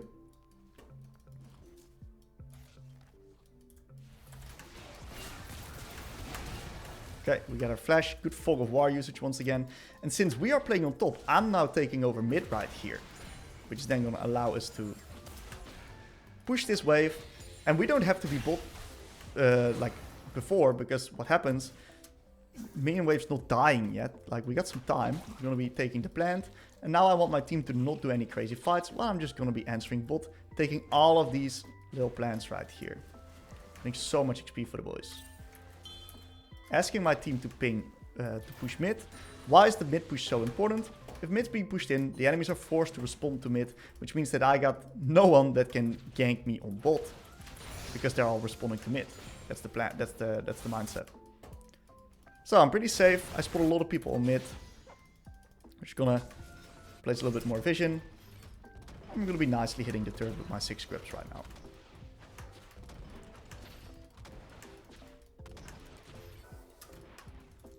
I want someone to respond to me first before I do anything right here.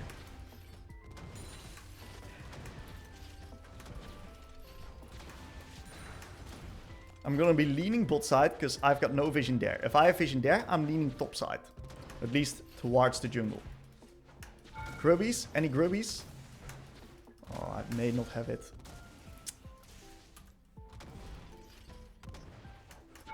I may have inted actually. Oh, I did not. I'll just have to reset. I greeded really hard. Now I can't take that next wave. I'm a greedy pig sometimes. That's okay, guys. Okay, opting in for double needlessly here.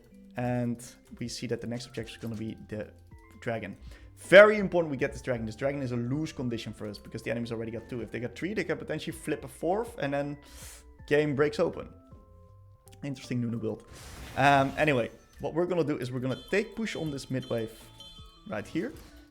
Because if we can get push on that mid wave, we force the enemies to respond. This will lead into a free dragon.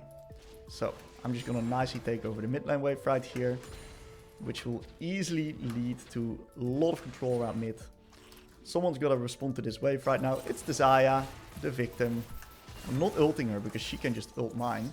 So I'm just gonna wait and Q her. Nice W bug actually. That sometimes happens, guys, that there's a W bug where you can't use your W. That would have been a kill actually, because I would have extended the range over the tower and she would have not expected that. It's fine though.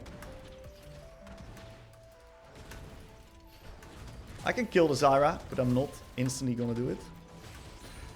I want to get the turret first, because if I hit her, I won't be able to get the turret, because the turret will aggro me. I want my team to do the dragon. It's a lose condition.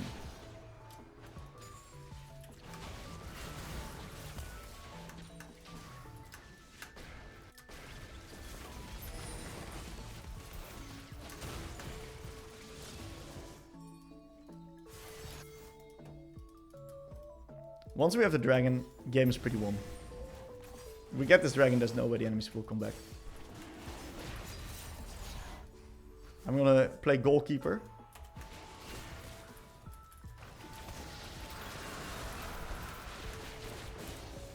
Into a nice little kill on the R. And then we'll reset and we can potentially play the Atacon. Get a lot more XP. Since my team's playing right now, I'm TPing. Because I'm super off tempo with the boys at the moment and it's not something I want. I want my team to come Atacon. It's really free with Nunu dead, but it seems like they're playing top. Do my job communicating here, but if they don't want to listen, they don't want to listen. So, good thing is at least we kept up tempo.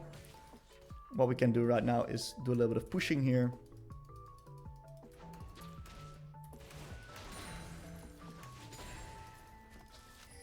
Holy shit. We gotta always QE the other guys. When the guy's on you, it's really hard to QE him.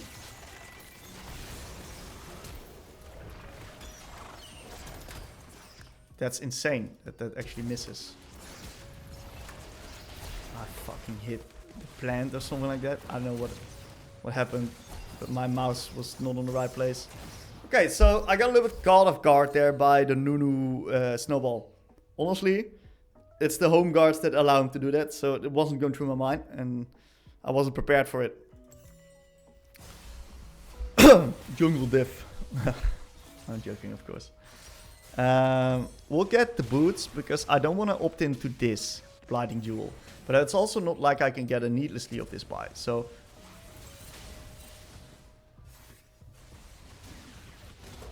We get the boots plus an Antone. And then I really want to get this Atacon, because this is going to give us so much damage and experience. So, opening up from this point, we always got to take a look. What is the location of the waves, guys? Right? In this case, we see that mid's already pushed. Top's in Narnia. That means that we can go and answer bot lane. Also, that's where the next neutral objective's at. So I'm going to ping it once again. And hope my team listens to me in this case. Alright. We gotta wait for the Z to come in. We'll push out a few bot lane waves, and then when someone's responding to the bot lane waves, we can move mid to potentially back the misfortune up. It doesn't look like the enemies are contesting at the moment.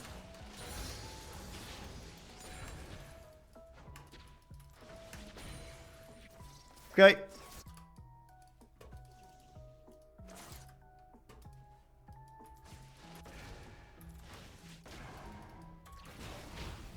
I don't want to get too close to her. Look at this guy. This is probably warded.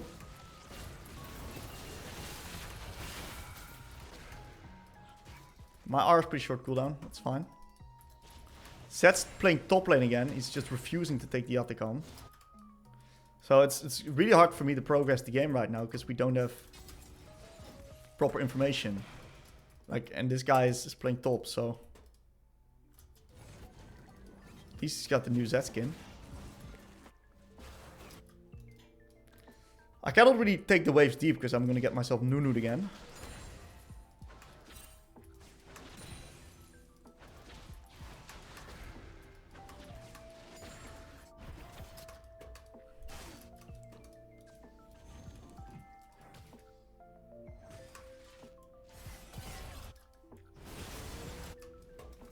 Now we can push deeper. We got the information to be safe to do so. And we pushed nice and deep. No one's responding to me in bot. I'm just gonna take this turret. Finally making some progress. Gotta make sure I don't get ganked here. Get the inhib. And now we're gonna move mid. I didn't see that he was so low. He's fast as fuck with this build from him, man.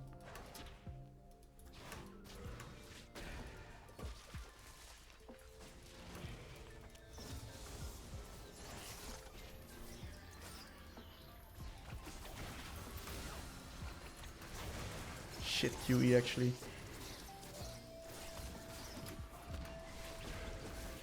My bad, that's on me.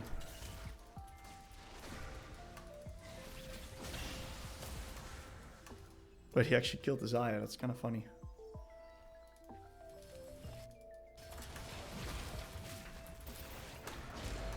Good QE. You can now instantly move mid and get another kill.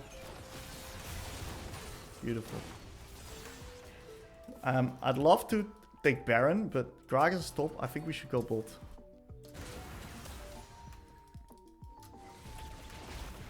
Really rushed on the QE.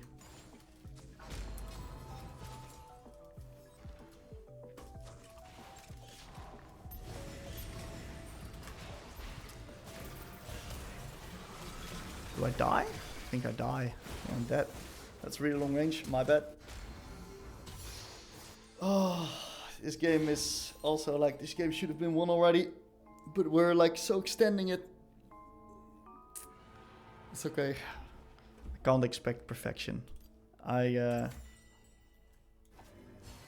gonna nudge my team in the right direction. We're nudging them towards Baron, guys. They've got a lot of AP, so very easily put. We're just gonna go this. Let's go Baron.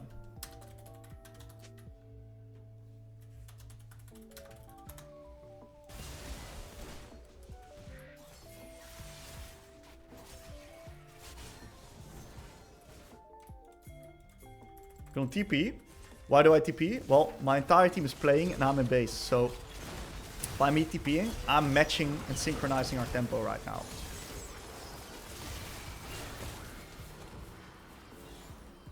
She's fast as fuck, actually.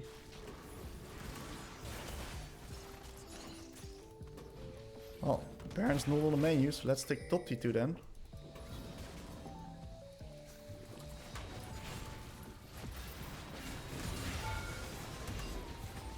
Procking my grubbies. Can we please do Baron now?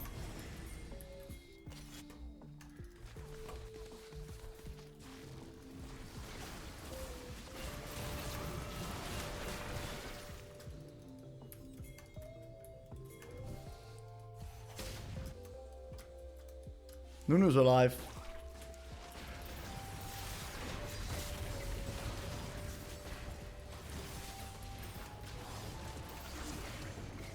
I'm gonna play Gatekeeper. Oh, he's bot. Never mind. No Gatekeeper. It's not necessary. Into a little bit of a reset. Spend our gold.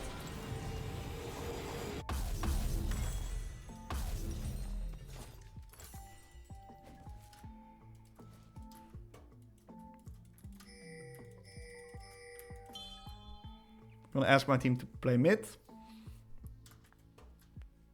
Should have opened up to mid. I'm a little bit slow, because I was buffing bot for some reason. Because bot's already auto pushing, so it's not necessary. It would be amazing if he doesn't in now. Okay, this should also be a kill. Dead. He even got his flash. Zyra may be hiding around the corner somewhere. That's where she's at.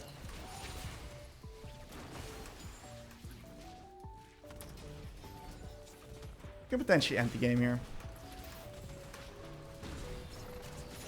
Xayah's doing actually a really nice job tethering me. He's dead.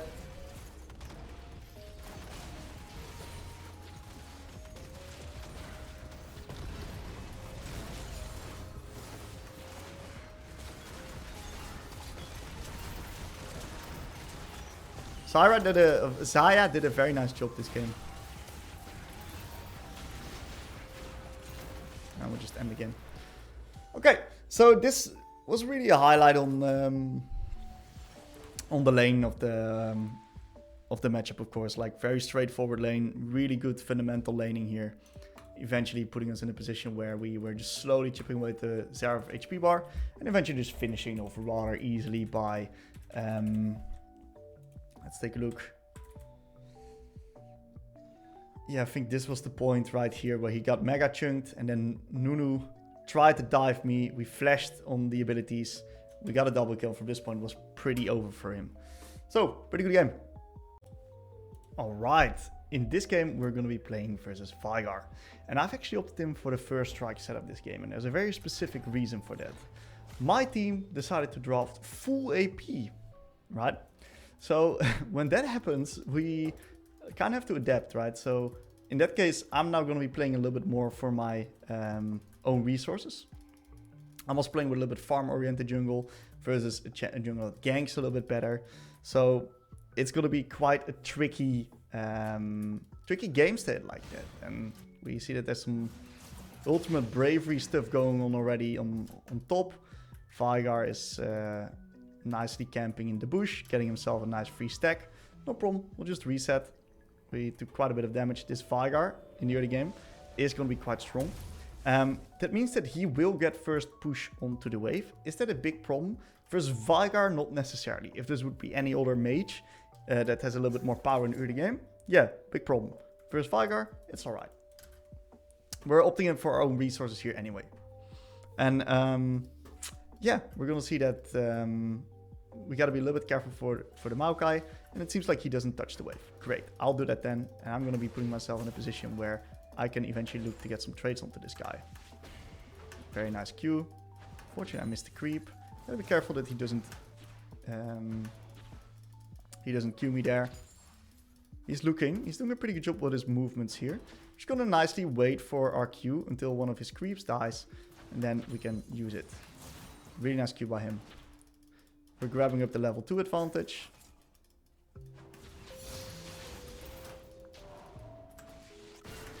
Really nice fadeaway Q right there. I didn't have anything to lose with this Q, so it was completely fine for me to throw it. He gets too close here, so I'm just gonna battle it out.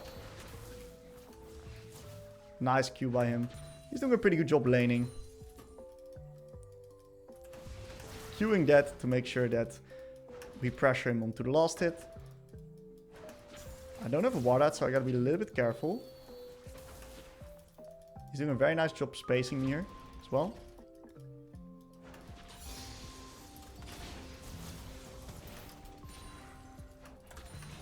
Blocking the passive stack.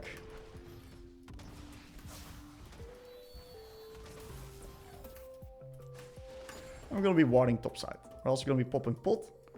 We see that we're playing a little bit more aggro in this lane comparatively to previous lanes. Why?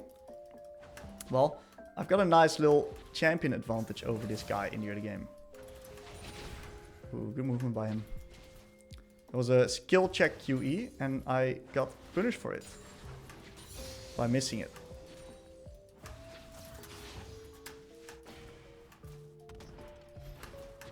I'll take him in there.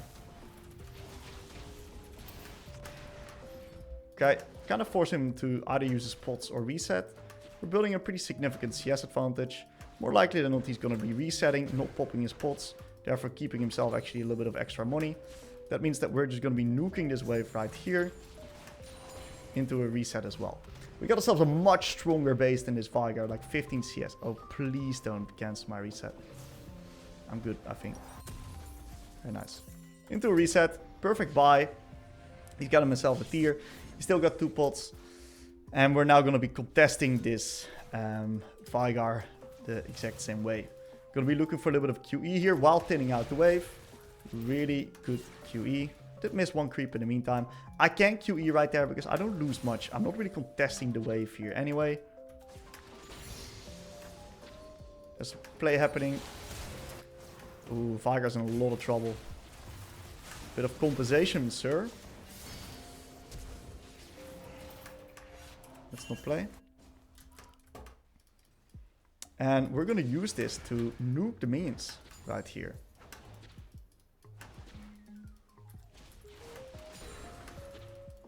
And what we're going to do afterwards is we're going to place a nice little ward on top side. Diana is getting very strong. I'm doing a pretty good job here in the lane. And what we're going to do is we're going to make it hard for him to enter here by a QE. It didn't land in this case. I did land my W. And the main thing that I just wanted to do was pressure him a little bit under the tower right there. So we're going to be opting for the push in this particular matchup, because we can just nuke him.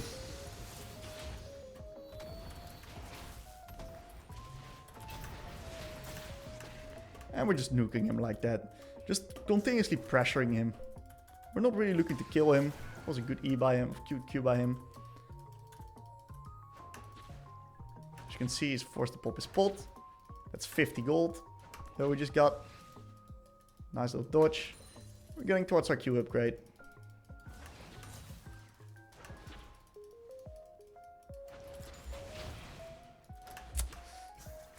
His movement is a little bit, is actually quite decent, so, and that's not really something I'm respecting always. I'm missing a few too many QEs. We denied him a few minions, and I now need to reset myself real soon, or grab a little bit of a plan. There's going to be a plan spawning in the topside river real soon, so I can utilize this lane control that I have right now to potentially pick it up. There's also a little bit of a skirmish happening. If we get hit by that, we die. That's the plan that we were talking about. Looks like my Renata got an insane roam off to top, and we're now in this great position right here where we can just reset, get my items, come back to the lane, and just continuously keep up the pressure to Veigar. The goal in this case is to get my Q upgrade at level 7, and that's when the trades are really going to start hurting him. We got to be opting in for an early void this game. What do I mean with an early void? Well, ideally I'm going to be running the void around third item. We denied his reset. He is mega fucked right now. So I want to have the wave crash at 7 seconds when I got my next E up right here. If he stays now, I can one-shot him with my combination. It looks like he actually reset, and it means that I can easily snatch myself up a prey, especially with the 3 grubbies that we got. Doing a nice little ward into top side right now. And we're going to be keeping the prio and the pressure upon this wave. Constantly forcing the Veigar to respond. I'm going to get my Q upgrade right here.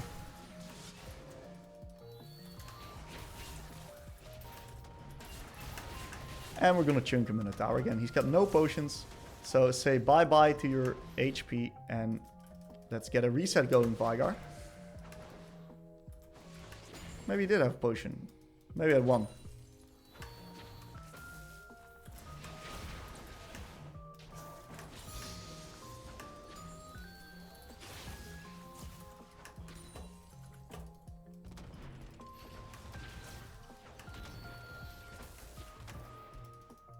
And as you can see, because he's so low, he has to constantly be scared of like getting hit, you know? So,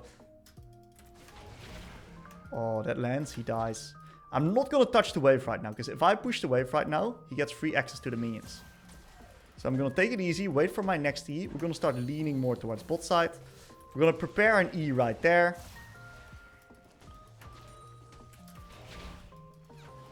Close. Next E. Can potentially look. Okay, I gotta be careful now. He actually has the potential to kill me if I mess up.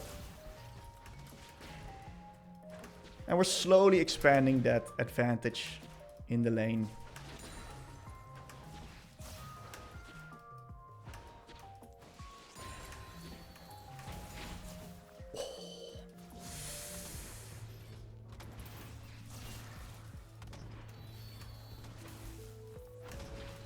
Okay, we gotta be careful of Maokai now. Maokai's finished his clear. He can potentially look to ult mid. This is where I gotta be a little bit careful. I want to play with my Diana's pressure. Since Diana's not pressuring at the moment, I don't really want to be pressuring as well. Looks like it's good for me because Veigar decided to reset. So we will do the exact same thing. TP back as well. We're got a 40 CS stronger base. And we got our item here. I am not porting top. I got no business on top. I will get a control ward though.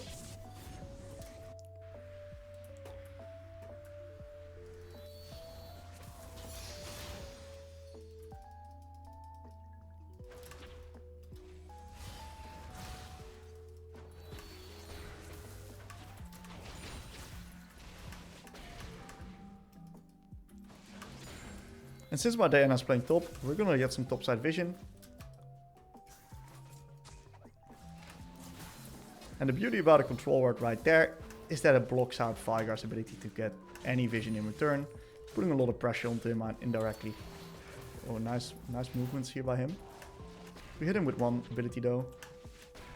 I'm gonna keep up the push. Next E, he can potentially die. I'm gonna place one Q right here. And this is gonna act like it's gonna push the wave, but he does a decent job minimizing it.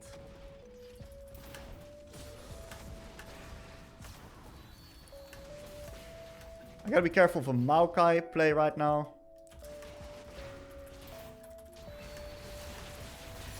And we get a solo kill finally. So after pressuring for so long, we eventually got him. And the only reason why I'm able to play this aggressive, by the way, is because my Diana is keeping full control of the jungle, right?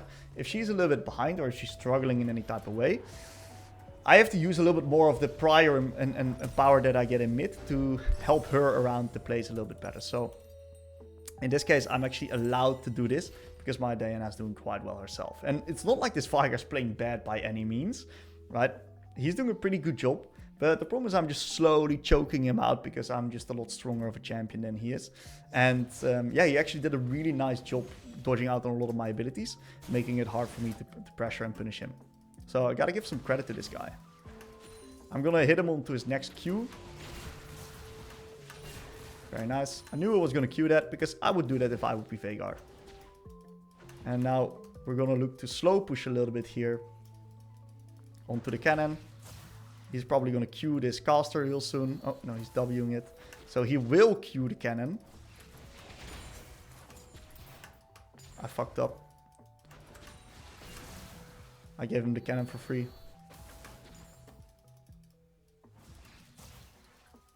So his Q is now one-shot the casters. That means that on this next wave, we will once again play it a little bit slower.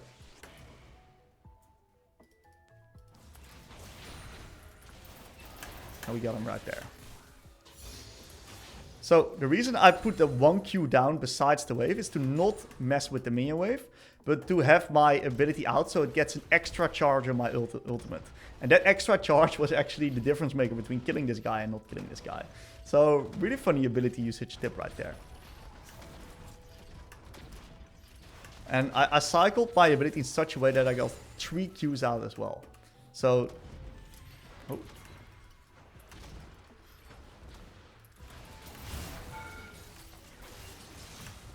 Did not expect this Xin actually. There's no way this guy kills him, no?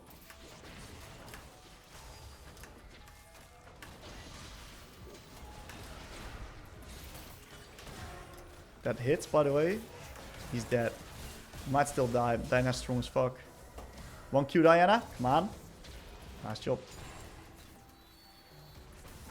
A little bit of a clown fiesta.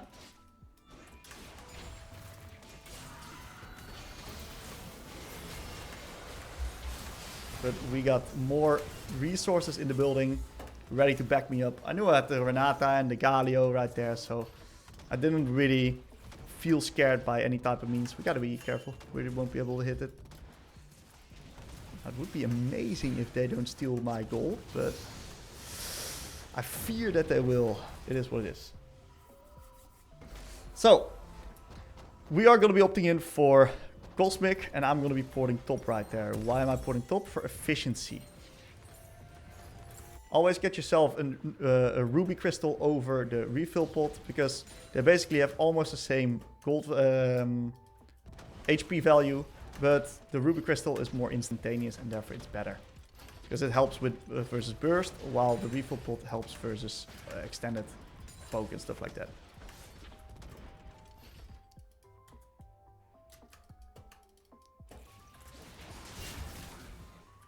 Gotta be a bit careful I don't get myself engaged upon without E. So we're gonna be nicely getting some plants right here. Maokai shows top.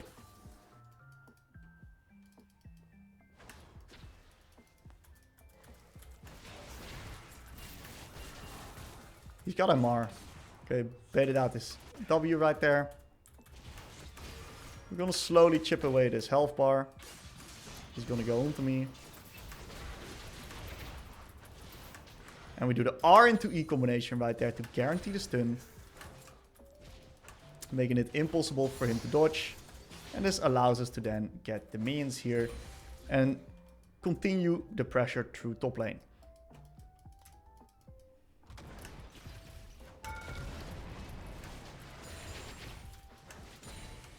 So, they FF'd. Really short but sharp game. Honestly, pretty well played to the Veigar. I think he held up very decently.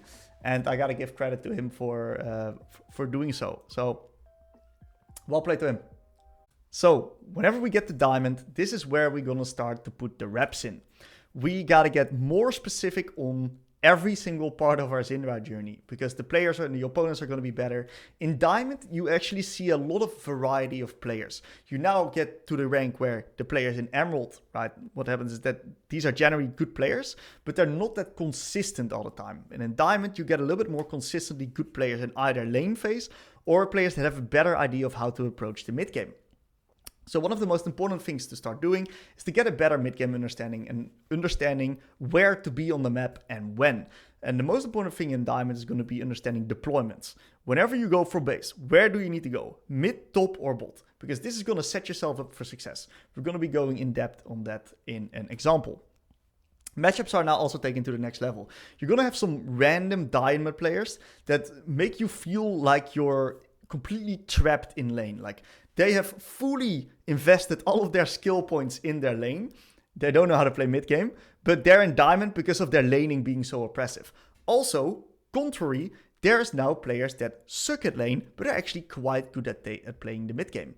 And you gotta get consistent overall in your gameplay to actually pass through this level of play. And that's what we're gonna be talking about. Alright, in this commentary we're going to be taking a look at a Syndra versus Zoe lane. I've opted him for the comment room page because this is a lane that's going to be a little bit more aggressive and a little bit more trading oriented. So we decide to opt in for that and win the trading battle. Versus Zoe, you always want to be a little bit careful that you don't get stuck with your wave state on her side. There's many different wave states that you can have. As long as it doesn't get stuck on her side and she can all-in you down the long lane. So I went for a little bit of a skill check Q right there to check out her movements, see how she played it. I'm going to go for the next Q onto the last hit. That one right there. And we can potentially like hit her when she goes for this creep. I'm not hitting this creep more because what's going to happen is that then that creep doesn't die. So I created myself a trading window right here by not hitting that minion right there. Into a nice WQ combo, one of my favorites. And we'll just nicely let the wave come in. Because versus Zoe, the main way that you're going to lose it is if you're going to get your wave stuck on your side. And we're perfectly timing our abilities onto the last hits. I'm a little bit vulnerable, but she used her Q, so she cannot really chase me down. We're going to keep the wave on this side. We're also hitting perfect CS at this point. And Zoe is in a boatload of trouble because I've been playing the small wins mindset into her really, really well. So, as we can see, we're pressuring her of last hits right now. That's all we kind of have to do.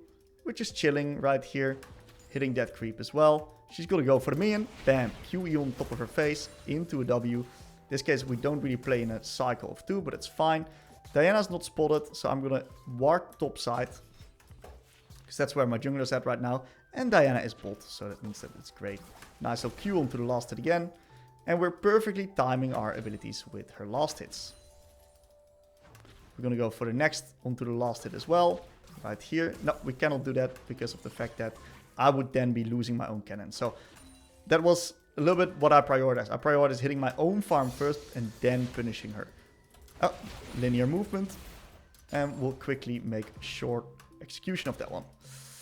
So, after that, we are just going to be hitting our minions right here. Very nice, very consistent. And it looks like she went for a little bit of a reset. With TP, I'll also just instantly reset right here. I can just stand right here. TP is around 8 seconds. Reset is around 8 seconds in the early game. So I can just literally stand there and reset in her face.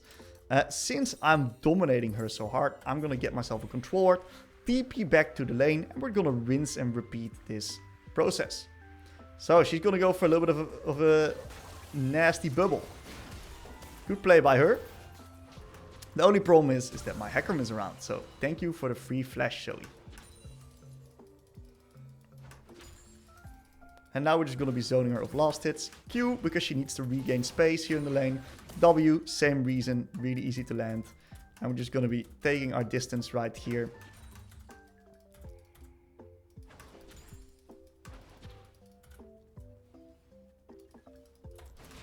A little bit massively rushed. She baited out really well. Okay, I gotta make sure I collect all of the minions.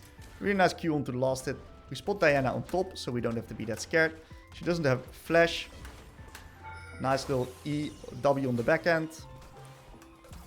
She's gonna Q there, so we can QE onto her. And we're really making her sweat for every creep. More likely than not, she's gonna be resetting, which means I'm gonna just put pressure onto the wave right here and kind of force her to miss an entire minion wave if she actually opts in with the reset. So that's exactly what she does. And we're now going to be placing a little bit of a ward. We're placing a ward on bot side right here. I want to double place a ward on bot side. And why bot side? Look at my Hecarim. He's more likely not going to be clearing into bot side. So I'm going to ask him to clear that as well. Because I want him to clear into bot side because that's where my vision's at. Beautiful. Okay, it doesn't really matter. Just block it for me. Very nice.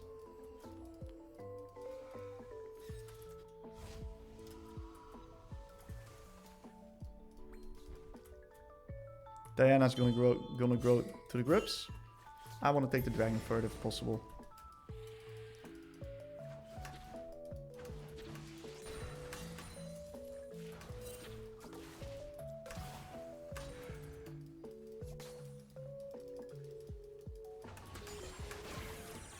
That's crazy that landed, actually.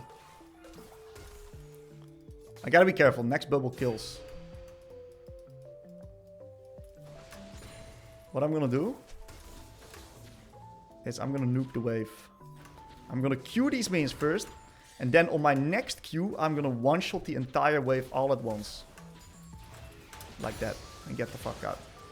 So that way, it's hard for her to hold the wave. And I can just easily get myself the reset here.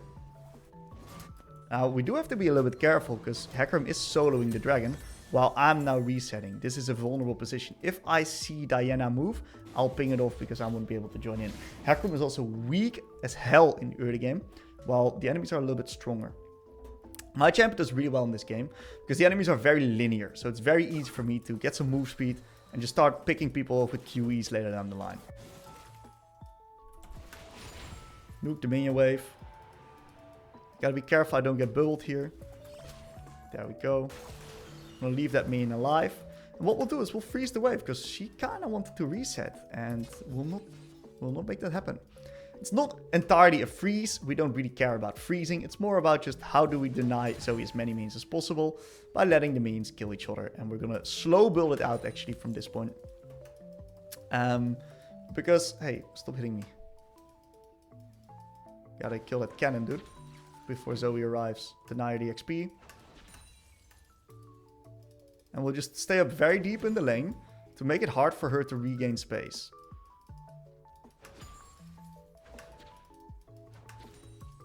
She's gonna Q now.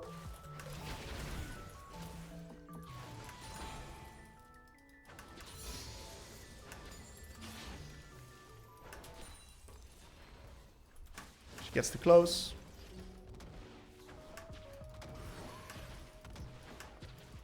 Really hitting. Q on her face. Oh my god.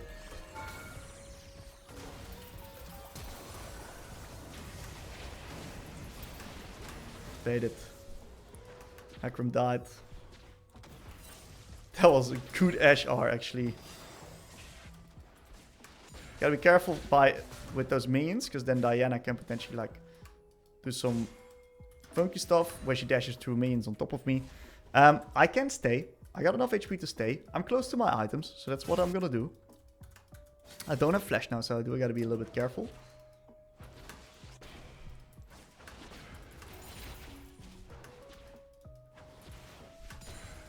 The only reason I'm allowed to E there is because there's no one in my lane right here.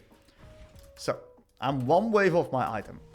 In this case, the best strategy to apply is the Fog of War strategy. And that's exactly what we're going to be doing. She got herself a cleanse. I'll never kill her. I'm just going to be sitting in the back right here. Wait for the next minion wave to come in. If you're lower, what you do is you stay in the Fog of War. And then... Can I cancel her? No, fuck me, dude. I did not anticipate a Zoe TP. Well, I hope they're fine. And if they're not, at least I'm getting some plates, you know. I can kill her actually. Nice. Perfect ability usage. Yeah, nice little solo bolo. So Diana didn't anticipate to die probably. So that was really, really good. And now we're going to take this next plate into a reset here. And the reason why it's so important to reset is because there's going to be a fight around the little grubbies. And we want these grubbies. I don't have R, so we got to be careful. But I'm so strong that I feel actually comfortable fighting it. Nice little reset. We're going to now swap up our vision from bot to top side, because that's where we want to be playing. So first, I'll nuke the wave, force the enemies to respond. And then after forcing them to respond, going to be in an amazing position right here. Very nice. Really good ward here, by the way. So we're going to be sitting. We're going to just let the job of the grubbies being taken be done towards my team. And I'm going to be playing a little bit goalkeeper. So maybe Zoe joins in right here. But I'm just going to goalkeep. And we're going to nicely stun when they overcommit. These Ashe R's have been getting kind of crazy here. Crazy good, that is. So we got to be a little bit careful. Make sure I don't get charmed. And this is a potential kill here. I got to be a little bit careful. And we finally pick up the KO here. Beautiful. So we're going to take the weak side way here. Because I don't want to get zoned there from the Ashe. Even though she doesn't beat me, I just don't want to lose HP here. Because Twitch is already... maybe I could have walked there and potentially kept the Ashe interested. So I'm now going to play Fog of War right here onto the Ahri into a beautiful pickup. What a nice... That was just really good actually. Fog of War, bait her in a position where she thinks she can walk through. Then QE her to finish her off at max range. So beautiful. Yeah, that was just really beautiful. And whenever you start rolling on Syndra like this, like it's just... very snowbally in a way.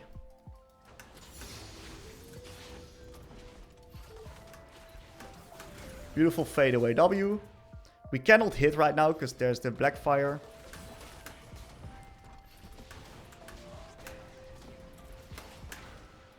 Okay. It's so oppressive. When you're behind for Syndra, you're just gonna get yourself annihilated. Okay, we can hit some more. Gonna be just pressuring her off her creeps. Don't want to get hit by the turret. Blackfire Torch doing the job.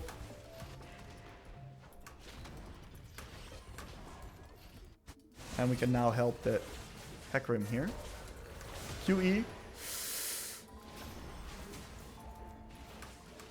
I was too slow. That's on me. I was trying to bully the Zoe instead of helping the Hecarim, so that's my bad.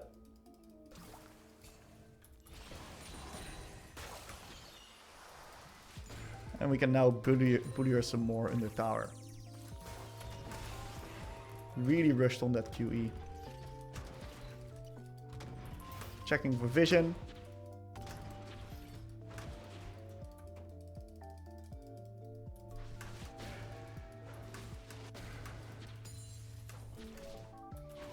hard pushing the wave since she's resetting most likely. Denying her as much as possible. Trying to get one more plate here. I've got mana flow banned, so... This Ashe is getting on my nerves. This guy is crazy with the ults. It looks like I'm not getting ganked.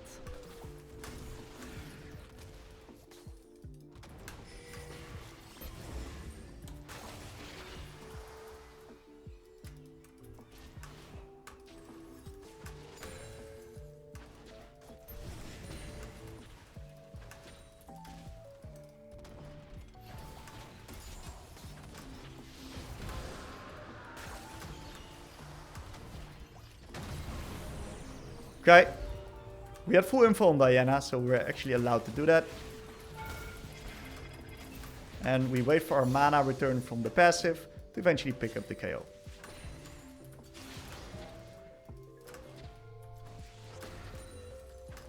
And we're now nicely going to go for a reset right here.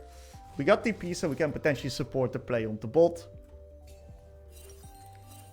Next item is going to be the Cosmic Drive. We can buy it in a full instance, and we are just going to be porting in right here just to make sure we can get this turret for free, potentially engage onto them. That was actually pretty shit TP. It wasn't good at all. It was overforced. Should have baited the enemy bot lane in first, maybe. I got hit by that shit again, man.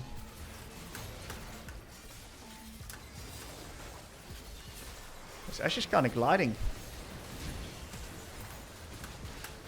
Very nice. I gotta make sure I don't get bubbled here.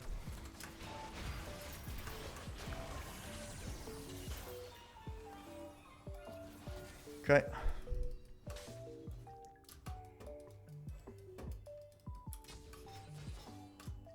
I want to steal away the red buff with my W.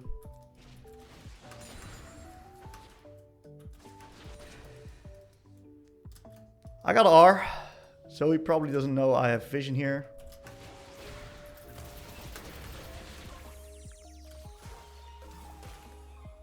She lives.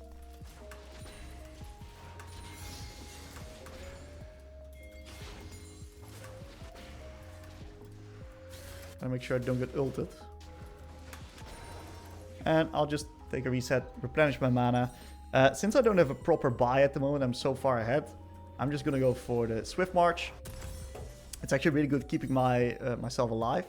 I'm also gonna go get this. I wanna swap up the lane assignments now. But it doesn't make sense going bot lane right now. I just want to start the Rift Herald. So what I'm gonna do is I'm gonna intentionally drop bot tower so we have more room to play upon. We just need to start the Rift right now. And then Ashe can take bot tier turret, which is good for us, because that's gonna allow us to then make more plays and catch the wave deeper. So I'm intentionally overloading on top right here. We pick off the Diana. Unfortunately don't get the double buff, which allows us to get the Rift Herald for free. And then I'll allow the enemies to take the bot tier turret. And then after that, we will move bot to catch the entire wave. A little bit close to us right here. So it seems like they're actually not taking the turret yet. So that means that we can now play top. We'll drop it. We'll drop that. Okay, so I can move to bot to catch the wave under tower right there. I'm really happy that that turret's gone, actually. That's going to give me so much more time to play and move this game. Gotta make sure I don't get, like, bamboozled by a potential tempo trap. So we'll blue ward for that shit. Double check. Triple check in that bush, by the way. And guess who's there? We're not ulting for that because he seemed pretty dead in my book. We're doing a pretty decent job in the CS department as well. We're gonna keep pushing bot. No need to compensate or play there. We spot all of the enemies right there on mid, so we're not under any type of threat. It seems like they're even moving into top. So what we can do right here is we can set up a potential tempo trap again. In the sense that Ashe, more likely than not, is now going to come bot lane, try to push out this bot lane wave right here. And we're going to be sitting nicely in the bush, waiting for her to come in here. And we're going to Q her from Fog of War into a kill with the R.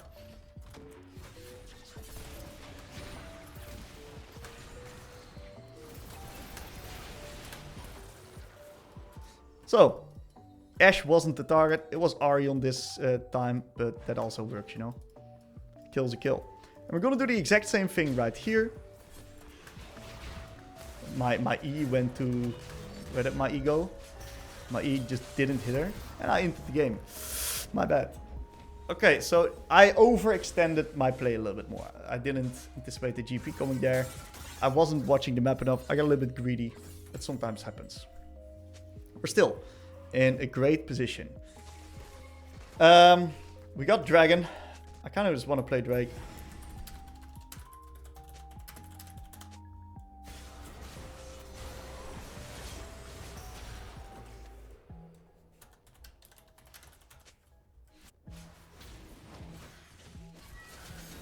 We need the 20p now.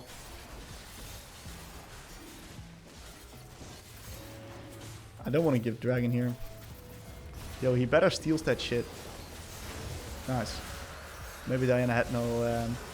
Okay, we're gonna go Q, R into E, stunning everyone right here. Getting max value from our abilities. Got it.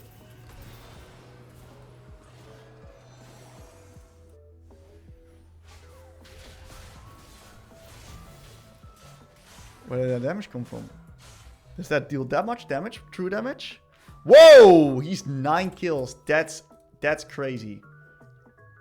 And he got my shutdown too. Alright. This guy is more fed than I am. And I did not recognize that at all. Okay. Very clear what we're seeing here. Massive problem in the lull state usage. I didn't internalize what this GP was doing to my team. And I made a call thinking he wasn't that strong. But then I just got myself one shot. Okay, so we got ourselves an opponent that we need to be very careful about. This guy's playing well right here. We cannot underestimate the gangplank. Oh, he's kind of doing too much here. I don't think we should contest. Okay, I'm gonna go bot. We lost the outcome, but we're gonna play on the next dragon as a potential win condition. So we gotta now play out the mid game macro really, really well.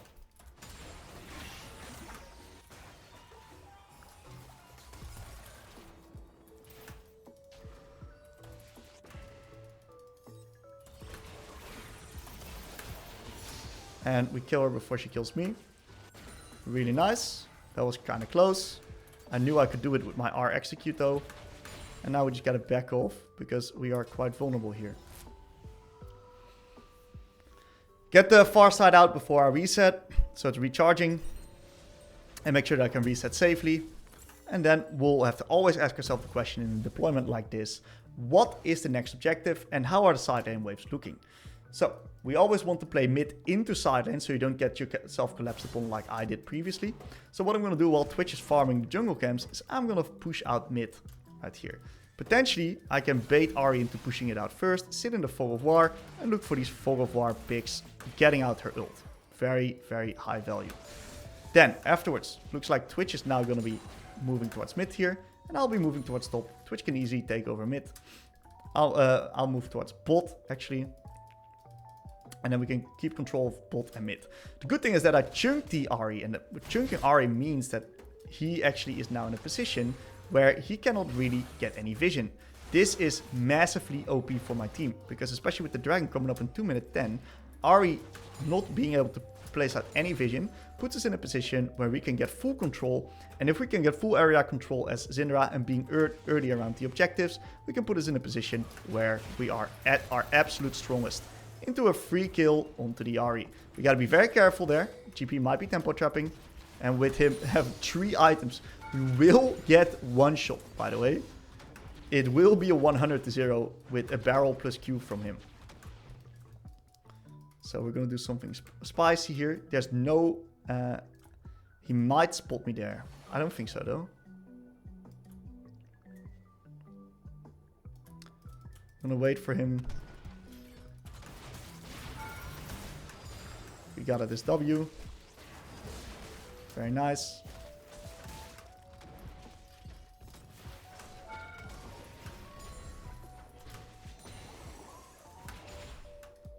If that hits, I'm pretty sure he's dead. Really want to be playing onto the next dragon. So I'm going to reset right now since I'm super, super rich right here. I want to get myself the Robodons.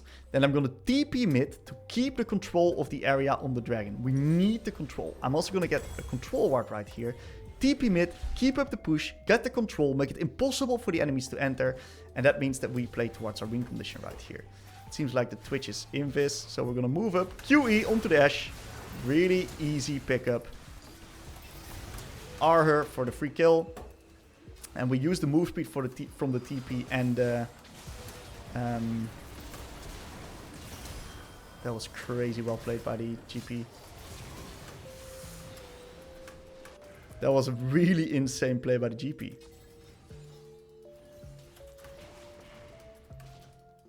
We should still be able to grab up the Drake. Right? I'm gonna make them... I'm forcing them to respond to mid. Oh, they're playing. I got R and 10. I got flash. Ward this. Use the blue warp.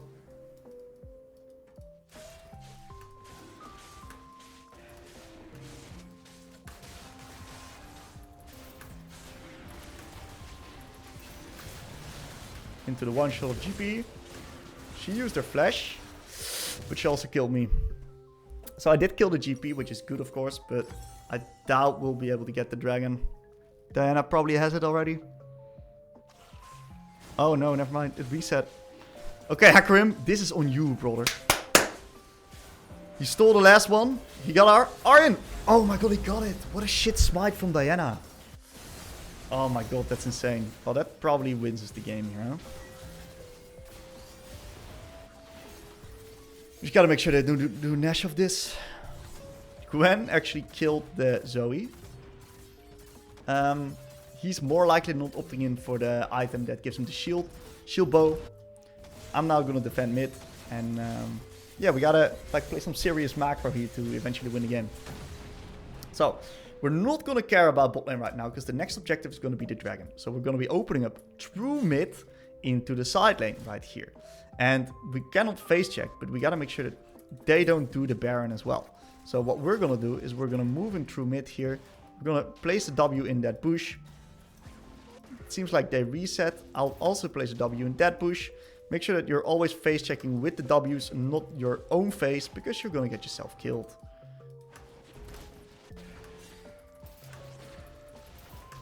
I really want this scuttle. I see the Diana there, but I really want this scuttle. I'm getting myself Ashe R'd again, dude. That's crazy.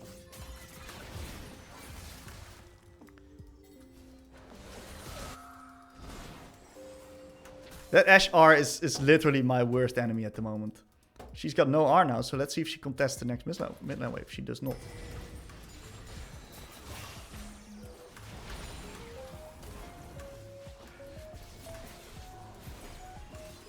Gotta make sure we don't get charmed as well. E in 2. I'll ping the E. Into the Zonias. And we'll run away. It's the power of Syndra right there. And now we can play onto the Baron. This game is getting a little bit heated. And that guy's dead. Maybe that guy as well. He's got R again though. I got E in 2. That hits. Does not. Okay. Free objective. We'll take it. So really good R into Zonias right there on the enemy key target.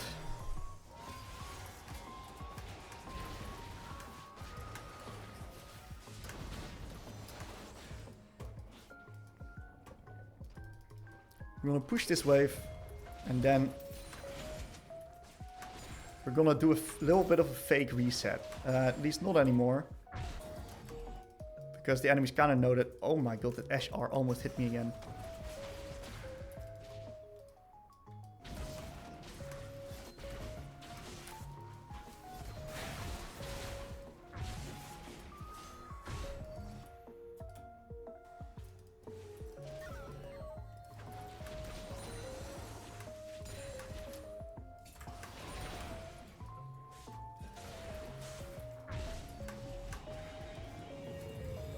I'll grab myself the Zonias and we'll actually play mid bot.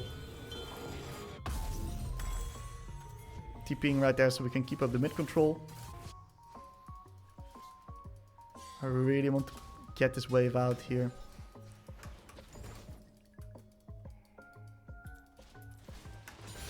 We're going to be playing 2 lanes. 2 lanes is a lot easier to play than 3 lanes whenever you're sieging. 3 lanes means that your team's kind of vulnerable of getting engaged upon. Which is kind of what's happening there with those Ash arrows as well. I think it's winning.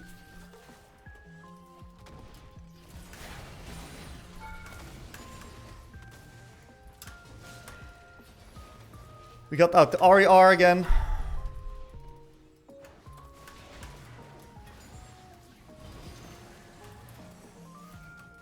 Just gonna keep up the push on mid here. We got a few grubbies, and high AP, so it allows us to take turret pretty easily.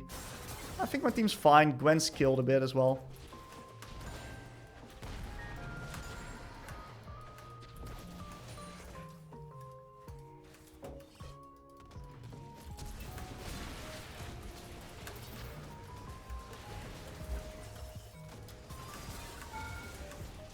Very unskilled QR, but you know what it is? It kills, dude.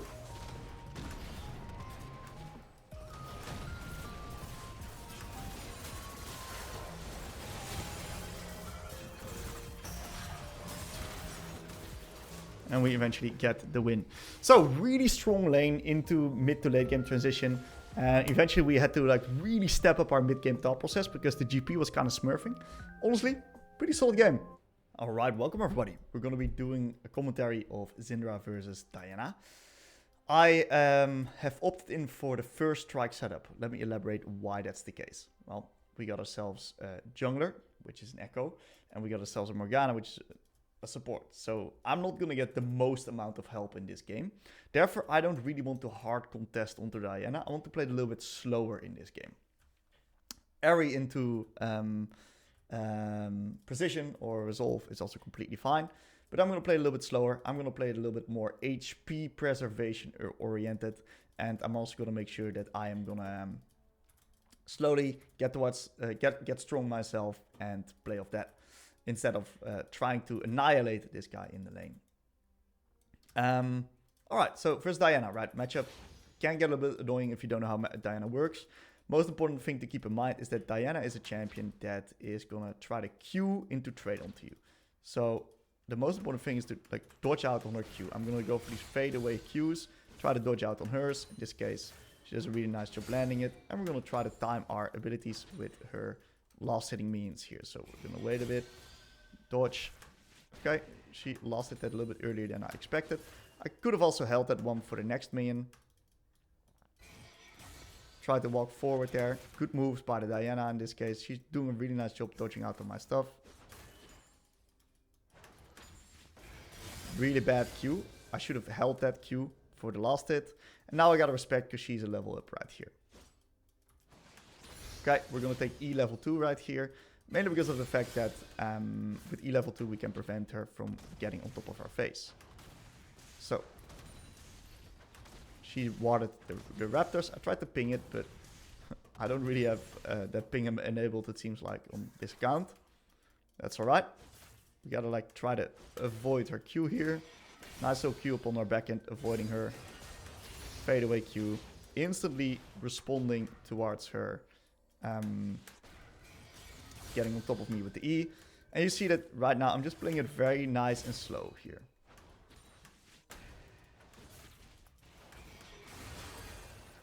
Mega trade by her, as you can see. She deals a lot of damage. We got out both of her sims. And this should be pretty free kill for Echo. Nice job, Echo. Get that bitch. Very good. Really, really free. Now, how about we don't touch my wave. And we're in a great position right now. So we've got out both of her sims. I still got my flash. And that means that she is in a boatload of trouble. And we're going to be nicely scaling up right now. Very nice stuff here. Get the next creep. We're going to freeze the wave a little bit to make sure that she loses as many minions as possible while she is now walking from base to the mid. So really unfortunate she only lost 1. I'm allowed to use my E in this instance, mainly because of the fact that the wave was in such a position that it was really close to my side. So I wasn't really vulnerable with getting engaged upon by the Diana. Gotta make sure we land our creeps here.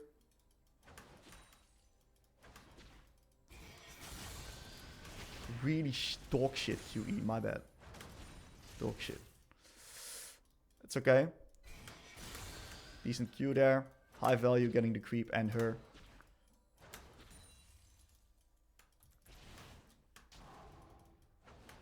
I gotta wait a bit. Should have dodged out on that one. I cannot contest because I got the mark on me here. I'm closing in on level 5. Nice little Q right there. Good little dodge there.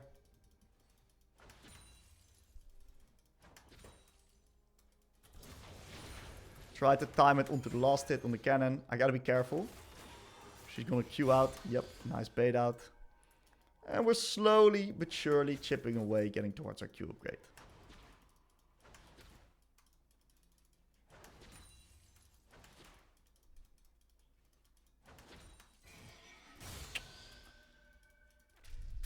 I want to look for a reset real soon. She's missing a lot of minions with this one. Hard push next into a reset is the plan.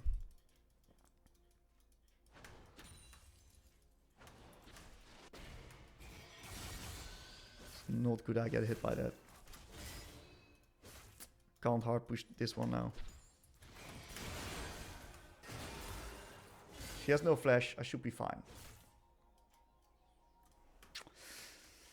Yeah, I shouldn't have gotten hit by that Q. Getting hit by that Q kind of messed me up. I have to stay.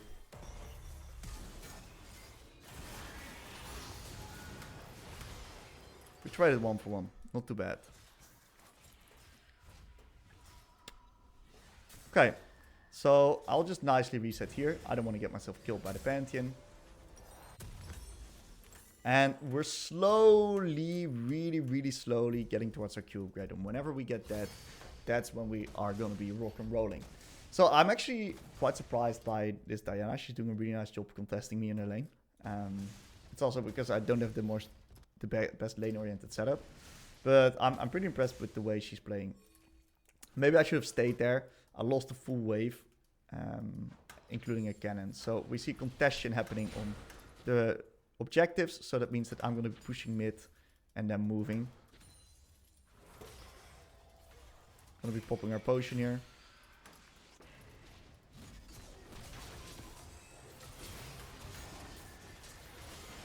Should be a pretty free kill.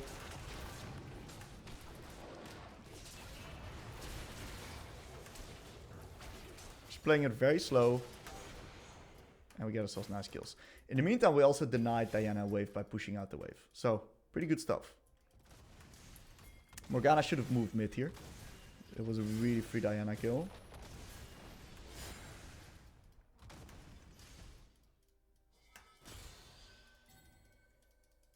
Maybe we can bumper in Morgana. Morgana, we here?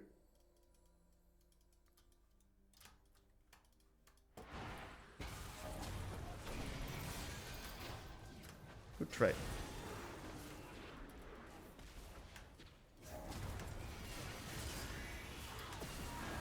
Securing the last hit with my Q. I could have used it on the Jin W as well. In this case, I felt pretty confident we could get it. So I just secured it with the Q. Nice little QE snipe on the back end there. And we're now just nicely pushing. So we're in a mega position right now, because we can reset real soon onto our item spike. And then it's going to be rather hard for anyone to contest this. Plate's not going to drop, so I'm going to insta reset for tempo purposes right here. And I'm going to get myself the Blackfire Torch, of course. Including a control ward. And I'm not going to TP. TPing is not necessary right here. Wave's not even in the center. I'm not going to lose many minions at all. More likely than not, she's going to hard shove it into warding window or run towards the side. So I'm really happy with this position. And I'm just nicely gonna catch everything on the third. Fog of War, QE. In this case, it doesn't land. Nice little juke on her Q.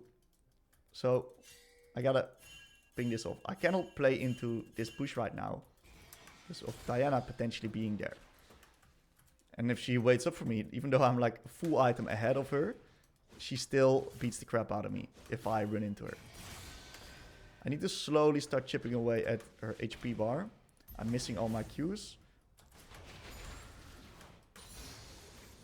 But we do a really nice job, high value clearing the wave. That's what I thought right there. And she's dead. Very nice. Sucks that he got the dragon. He's dead as fuck though. It's alright. One-shotting the wave. And since Diana runs no TP, I can push the next wave as well. Take one plate in the meantime. Reset, TP back, and not give her a single roaming opportunity as well. So we're gonna nicely start trimming up this wave rather deep. I know I'm not under any type of threat. So see how I clear this wave here, guys. I like the minions stack up, and I'll just kill the minions right there. So she flashed onto me. I could have prevented that from happening by actually using my E a little bit better, or positioning myself a little bit better, or being a little bit less greedy. So I could have prevented this from happen for sure. I'm going to be opting in for Swifty Boots because they're generally OP at the moment. And I'm not nicely TP back. Quickly, also ping my team that Diana may potentially move, even though the chance is small. And we're now right back at it. We really want to dodge out on our Q. Yep, that's what I thought.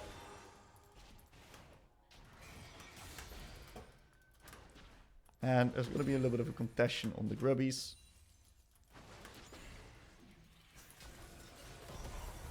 And we're going to do nicely R into E. Very unskilled, very effective combination. Nice little high value Q right there. Absolutely playable, by the way.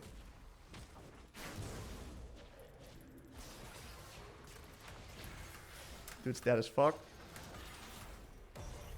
Another free kill. Not so free.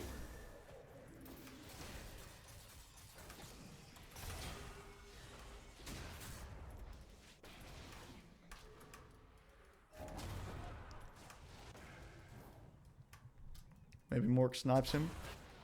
Well, it's a snipe to me. I think I rushed my abilities a little bit too much on this Pantheon right here. I'm pretty sure that was a free kill. I got no TP right now. I'm going to be losing quite a bit of minions. Potentially even a plate or two. She's not playing the plate. That's good. I still want to contest the grubbies. Whenever we have our Cosmic Drive, it's when we Mega Spike. So we're just going to try to get to our Cosmic Drive, and then we're in a super good position.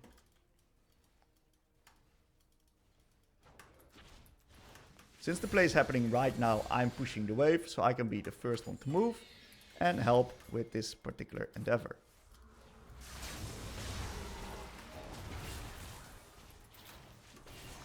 We gotta wait for the boys here. I'm getting flanked. I don't like getting flanked. So I'm gonna try to play it very slow here.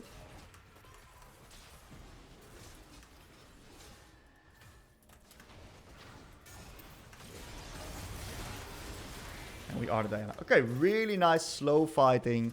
We're not really playing for the grubbies. They get the grubbies, no problem. We'll just make sure that we get the kills, and it's mega worth for us. So I gotta make sure that I don't get myself collapsed upon there by the Diana and the rest of the team. So I slightly move away, hold my abilities, and then in the end we strike with a very nice QE. And we eventually get ourselves some nice extra money on mid.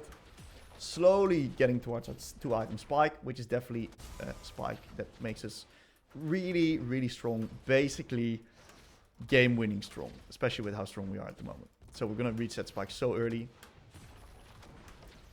Deny a few minions. Get a few plates. Hard push next wave without using E. If I use E, I compromise my position. See how easy it is to hard push these waves. E for potential first strike proc. And what we're going to do is we're not going to reset because I'm not at my Cosmic Drive gold yet. What I want to do is I want to get myself in a position where I can eventually base upon my Cosmic Drive and my TP coming up in 40 seconds right here. So we'll be okay with Diana pushing in the wave. We'll stay in the fog of war for a bit. And then a disgusting QE. First game of the day, guys. My QEs. My skill check QEs are not that good at the moment.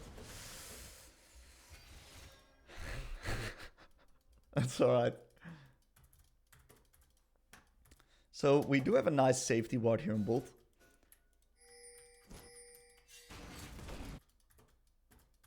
Gotta be a bit careful. I don't know where the Diana is. I'm mainly just playing to clear the wave, get out. Very nice. I'm gonna be hovering around the Echo, supporting him a bit with the dragon. Of course, hitting turret is really good, but I do not feel comfortable doing so at the moment because I didn't have vision. Diana ganking bot, I don't care about that. I don't care she's ganking bot. She may kill my bot for all I care about. I'm gonna be pushing mid, pressuring mid T1.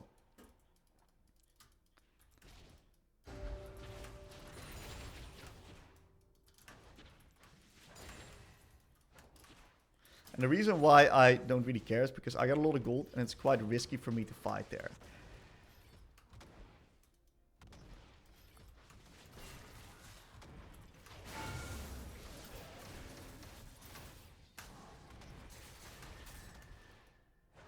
And we just get the tier 1 for free. Beautiful. And we'll just now take up this nice old plant as well. And guess what we just got? We just got ourselves the Cosmic Drive, which means that we're now in a position where we're going to be able to take over. Let's put it like that. So let's swap up the lane assignments with bot. It seems that my Jhin is now going to bot. I could have potentially assigned him to go mid a little bit earlier. That's fine. In this case, we also got the objective coming up the top side. It kind of sucks that he's bot. It would be amazing if I could be bot with TP, playing then on the neutral and double T1 at the same time. But unfortunately, it's not going to be the case. So we're going to just do our job, push mid, one-shot Diana if she makes a mistake. And we can then make a play either into top or into bot. So it seems like top's already winning. And now we can play into bot T1 here as well. Ah, the time change is casually 1 versus 2ing. Actually, you reset. You reset. You cannot stay.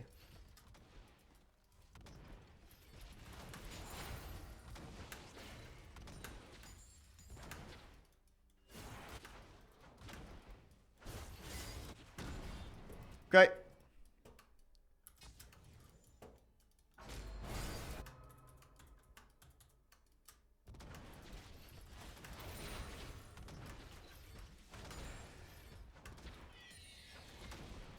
Gonna be hitting. No one's contesting me yet. I'm gonna wait until someone contests me. I gotta be careful of Pantheon R. I got my E for Pantheon R though.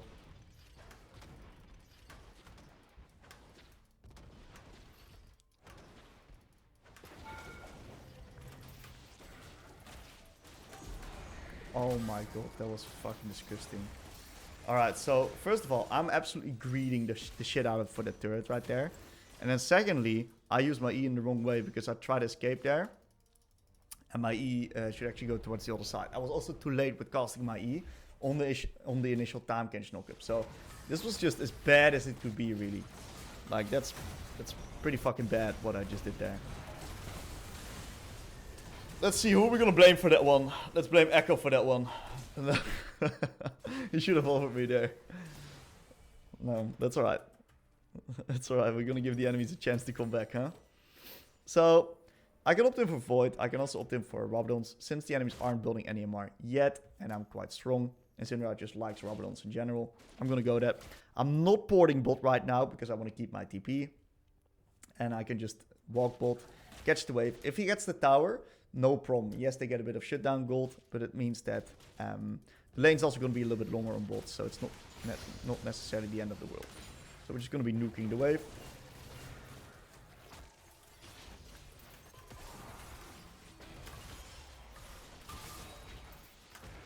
Okay, good stun at the end of his gray bar. So that he doesn't get to enable it, killing him faster. Maybe we can now get the bot tier 2. Maybe, just maybe. Pantene stop, it's a lot of threat gone.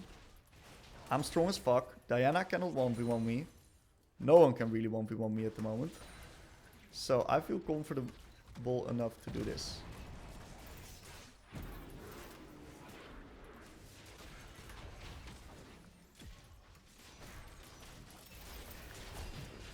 Just terrible. Everything.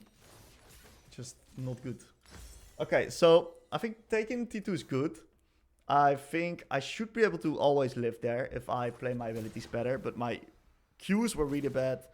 My E was disgusting. So I think I should be fine there. In the end, it's not the worst. Oh, it's actually really bad, Dev. Oh, no, it's not. This was my previous dev. So I just died. My previous dev was really bad. This one wasn't that bad because I didn't have a shutdown anymore. But yeah, anyway, we can now just easily play for dragons. And then potentially Alticon. So look at where I'm opening up, guys. Where are the side lane waves? They're deep. They're in Narnia. So I'm going to be opening up through mid. Opening up through mid also leaves us flexible. And that means that we can always then go into top. Or into bot, respectively, of where we want to be playing. Since we got the tier 2 bot already, and the objective is currently spawning, I do not want to give, I'm going to be playing. Nice little Fog of War play right there. Getting a big chunk.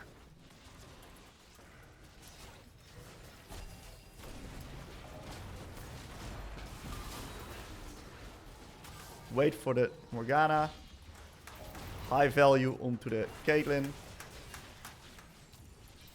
Into a nice little kill. So that was good ability usage right there. Finally. It took me a bit, but we managed to make it happen. Diana's pushing bot. It's fine. I'll let her. My Renekton can respond after she takes tier 2. We'll just take tier 3 mid. And in it. A lot of people would TP bot here. It's okay. Like, you don't. It's not the worst play. But I think it's better not to do it, because you're going to ruin your tempo a bit with it. And then you still need to reset afterwards. It's much better to just let Renekton do it. Drop the tier 2, get a lot of resources for it in return. And now we can just easily play up, open up top side. We push mid lane wave really deep and easily get the Atacon here. So that's exactly what we're going to be playing on right now. Not the biggest fan of that play. I don't want a TP. Like, I think it's just too much to TP here. Damn, Tahm-Kench Caitlyn seems legit as a combination.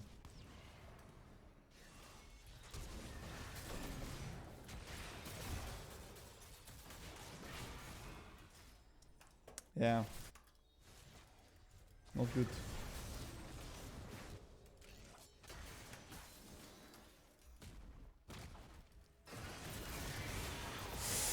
I should just back off as well. I don't know how Cho'Gath got there with Fog of War.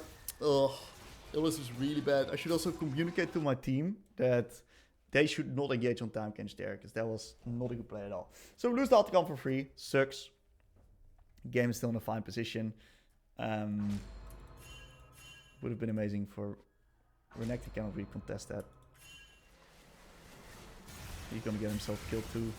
So this is what we call compensation, guys.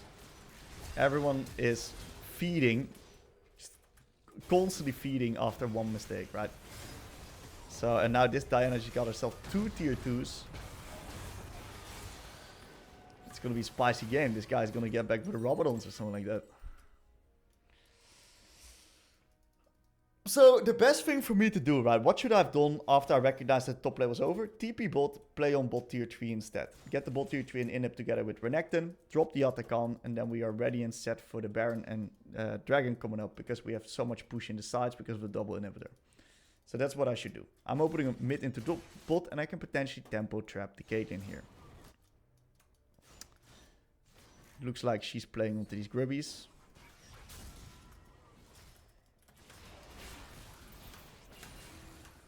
Big chunk. We cannot really continue because we don't have enough information to continue. But maybe Echo can do something with this chunk.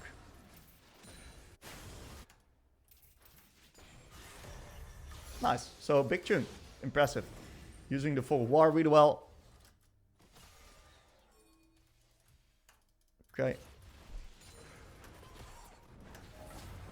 If Diana fucks up here, or Caitlyn definitely fucked up there by flashing forward. We can even potentially siege. I gotta make sure I don't get Diana out here.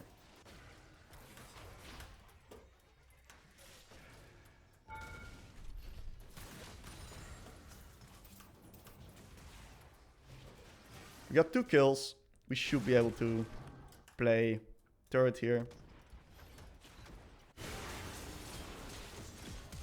We may even win the game of this. Pantheon's coming.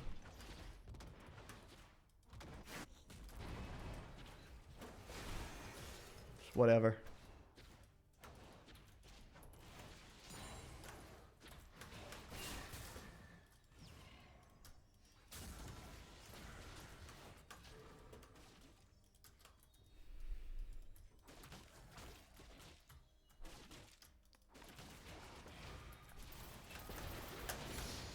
Very nice pickup. Good usage of Fog of War.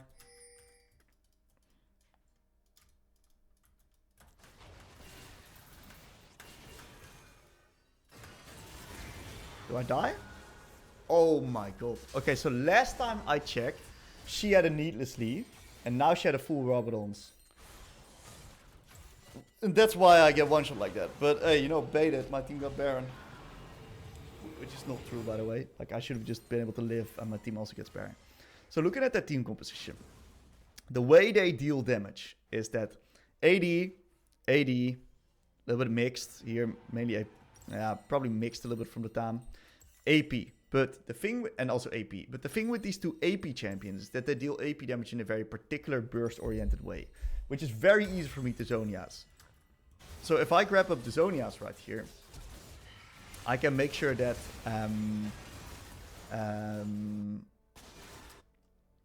I can just deny most of the damage, and I'm safe versus most of the way that they want to be playing into me. So, unfortunately, Renekton died. Right, not ideal. Echo seems to be struggling a bit. Team wants to FF the game. I don't think he wins that. He doesn't die either. So what we're gonna do right here is we're gonna play in the Fog of War. Remember who used Flash?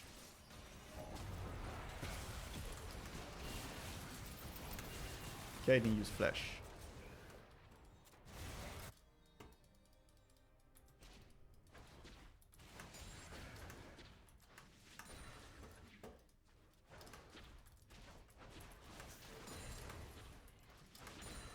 Game's gonna be a bit stalled out like this, unfortunately.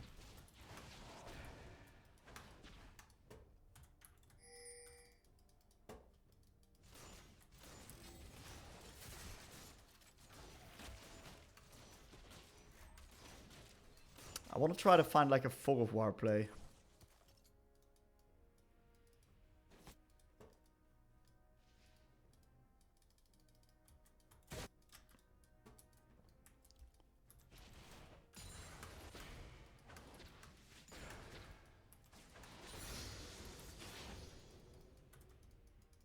Maybe here?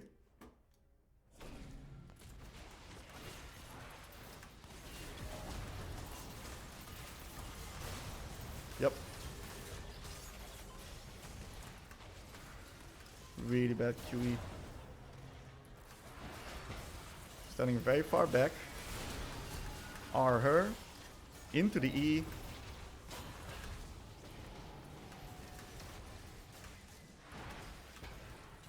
Should be kill. Now we can do fake out there. He's got mercs. Renekton is ending the game in the meantime. So that was a decent pick onto the Cho'Gath, and that QE looked really funky, but mainly works as well because I got Swifties plus the upgrade for it. So I got so much move speed that I can run from Fog of War into his range, and he's just gonna get, yeah, QE'd on max range.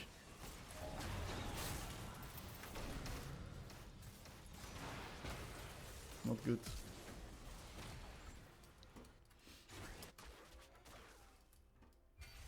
Well, we made some progress. We got 2 inhibs. They're chasing the Renekton. I can TP mid potentially. Create a bit of a tempo trap.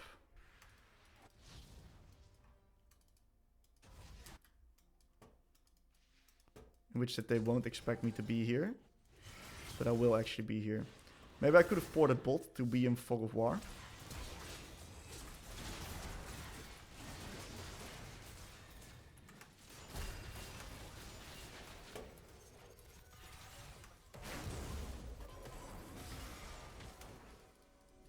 I don't think we should waste too much time on chasing this guy. Okay, we got him with the QE. It's nice to be so fast, of course. And this should be the game here. Okay, very good.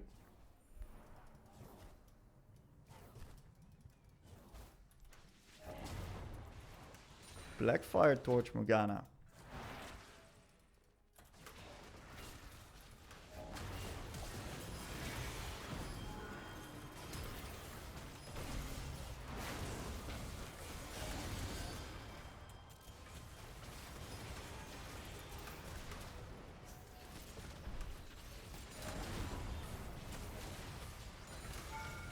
Oh my god, I almost thought I died there. Yo, we better win the game with this, by the way.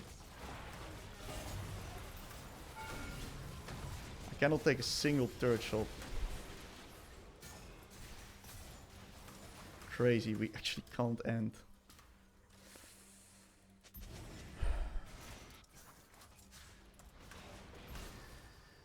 Oh, Yahtzee, double kill? Man. I'm safe here. Holy moly.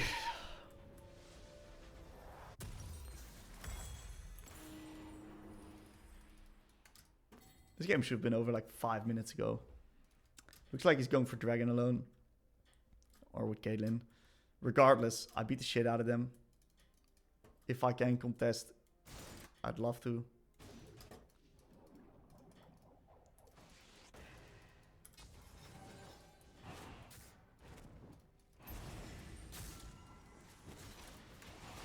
Really shit E. Man, I should have easily won that. My E was just really bad.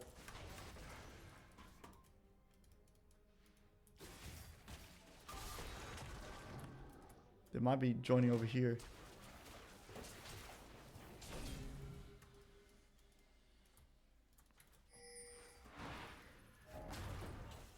Let's do Nash.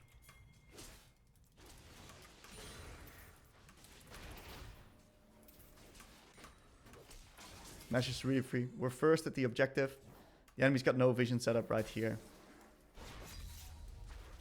I don't think they can contest, so I'm not gonna bother with tempo trapping them. I'm just gonna hit the Baron.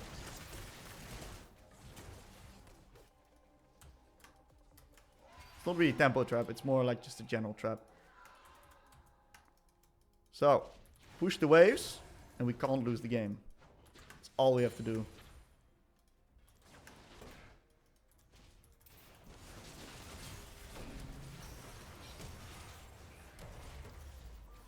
Play with the push of the waves here.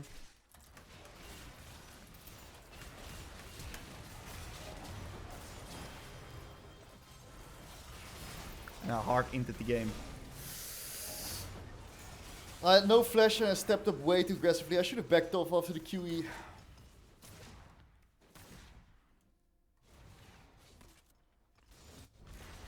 We may not be able to end now, actually, because of that.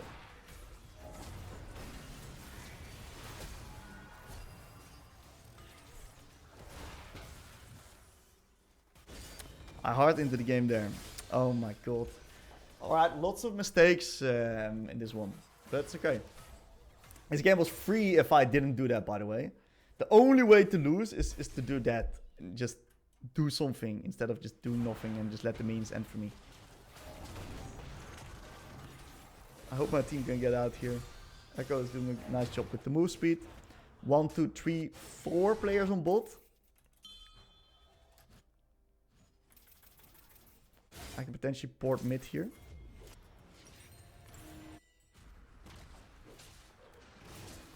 I gotta keep my Qs for...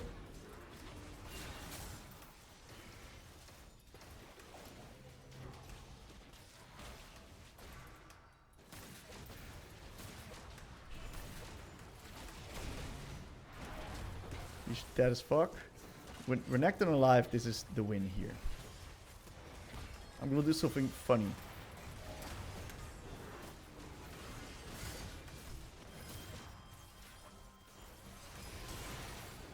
Nice timing. I want to do something funny with the balls onto the Caitlyn if she ever disrespects. Just like that. She had barrier.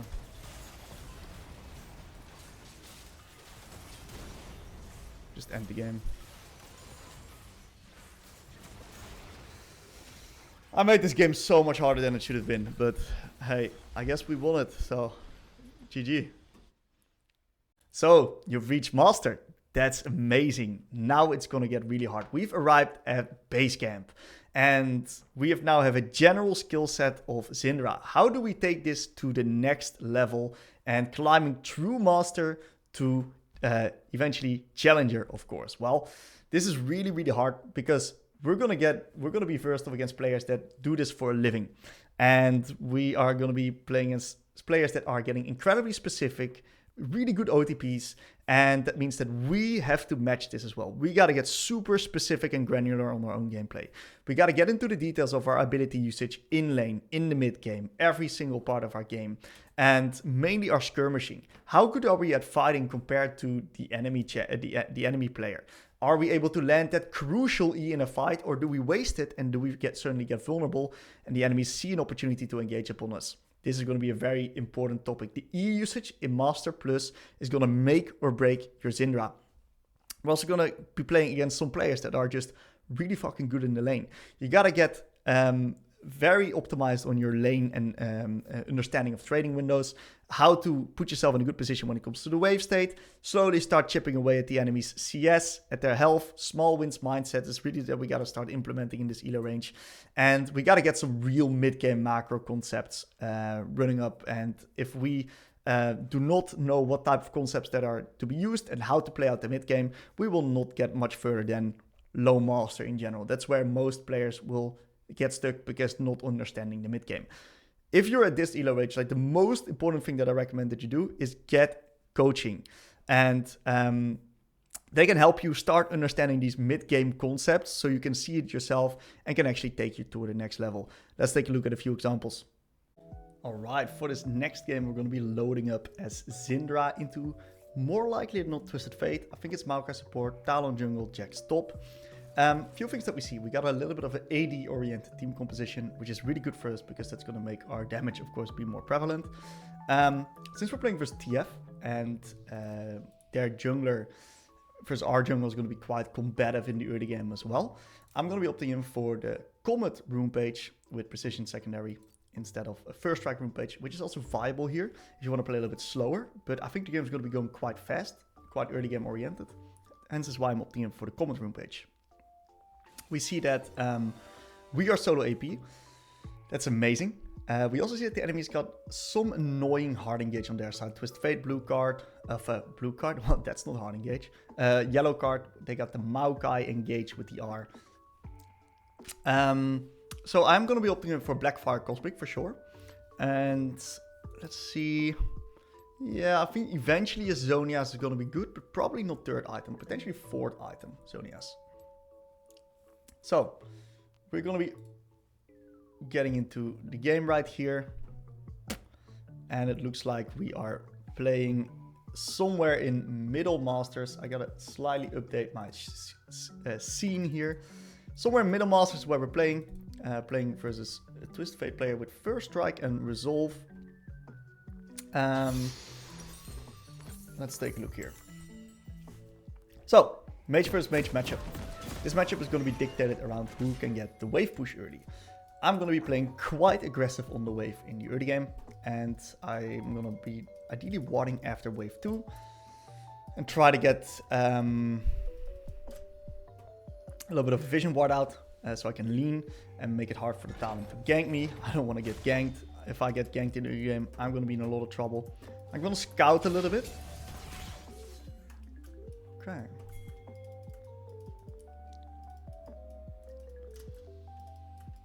They are getting vision in our top side. I wanted to sneak a mana flow. Okay, looks like the enemies are in position.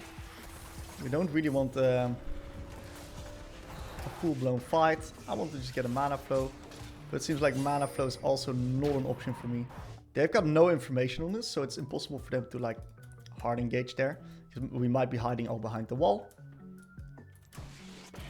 We've missed 3 out of 3 Qs so far, so it's a good start.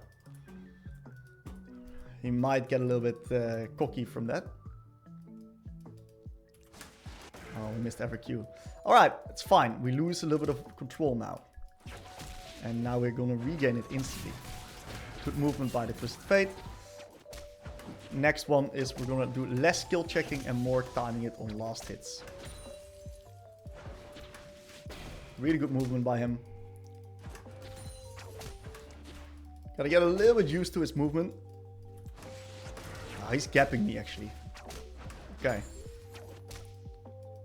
We're gonna trade out attacks here. Much better.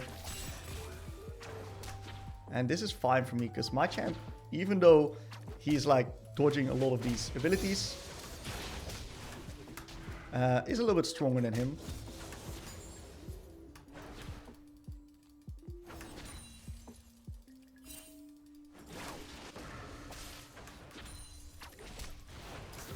Alright.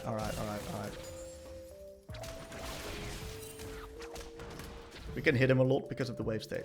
So because I have a slightly better wave set, I'm actually still getting out the top. So I may be ruining every single ability known in the book, but I got the better wave state and it means that I can pressure it. Really good Q onto the last hit right there. That's kind of what we're going to try to do right now. We're going to wait with this W until one of his minions is dying. Place it nice and deep into QE. And he's now so low that it's impossible for him to play. He's going to be looking to reset. We got ourselves a nice, solid CS advantage. And what we're going to do is we're not going to match reset actually. We're going to actually stay in the lane. And we're going to milk this situation a little bit better. So we're going to milk this a little bit. And then we're going to reset slightly later. Since we got now an XP advantage, we can use this to translate this into a little bit of a level lead. And then eventually we can use this to get a little bit of a reset ourselves. I tried to QE him onto the cannon right there. And now this next wave, not this one with the wave after, is one that we're going to reset on. So we're not going to contest these minions here. It's actually good for me if he pushes me in. I'm going to try to trade a little bit of HP, so whenever I reset, he's going to be in a slightly lower position. Spot Talon on top. And the next wave is one that counts. I need to have my abilities onto the next wave here. Alright, so this is a wave I'm going to nuke. So Q the minions right here. Put myself in a position where I'm not making it overly easy for him to read what I'm about to be doing. Then I'm going to be hitting the rest of these creeps. And we're going to be getting all the minions plus a nice little chunk. In the meantime, Rek'Sai's ganking bot. I now have myself a beautiful gold value into a little bit of a reset. If he resets as well, he's going to be losing a lot of minions.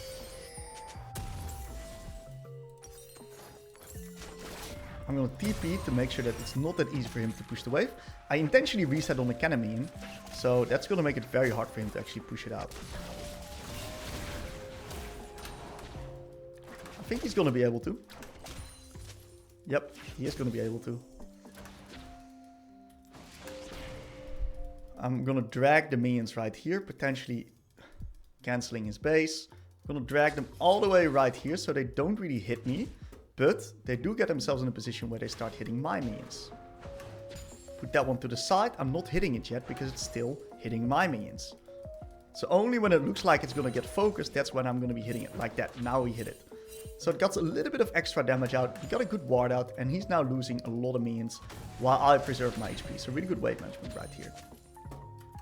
So we've made him lose like over a full wave already. And that means that we're in a really good spot in the lane. He's going to try to retake a little bit of lane control right now. Because he's all the way up in Narnia. So he needs to kind of walk into my ranges. Q, because otherwise he loses the creeps. And now I gotta make sure.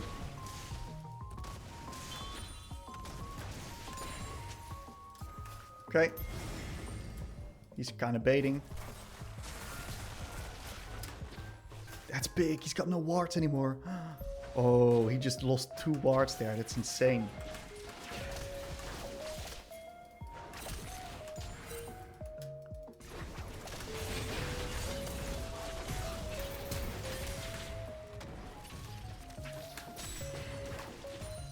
Ah, I missed the cannon, man. That's shit. Okay, we got his flash. Hit the Maokai there. I can move. TF's not able to play. I need to move here.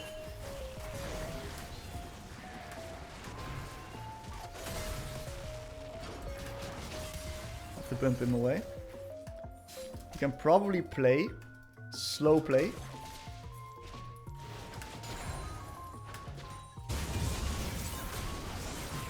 Damn, Talon just reached 6. I'm an Inter by missing that one actually.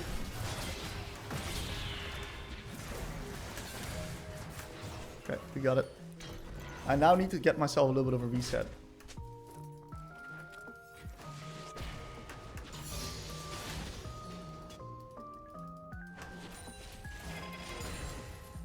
And we reset right here.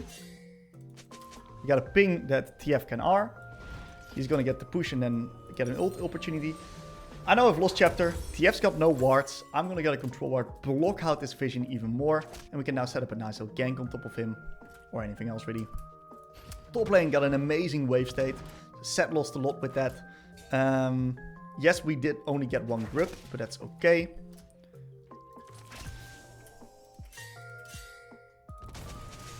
Gotta ping the boys for the TFR. We don't want bot lane to die. It's like the worst thing that can happen right now. I'm 17 CS up, so we're in a really good spot. We're gonna hard push here. I don't really have info on TF. And usually this hard push is not ideal if we want to deny him a lot of minions. But we do so more to get a little bit of vision control right now. And why do I do it bot side? Well, that's where the next objective's up. And that's also where my Rek'Sai is clearing towards. So that's 100% of the time the side that I want to be leaning on. Nice little QE into W. He cannot retaliate because he doesn't have the range to do so. Another Q right there.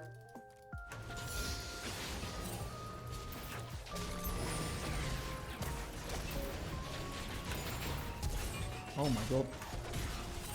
And we wait for the Q in the CC chain. And we get ourselves a nice little kill. Beautiful ability usage. R into E, guaranteeing the stun, guys. R into E is going to be your bread and butter combo when the enemies are just locked. And they cannot go anywhere. It's undodgeable as well. It's unskilled. That's kind of what we want if we play against skilled players, you know.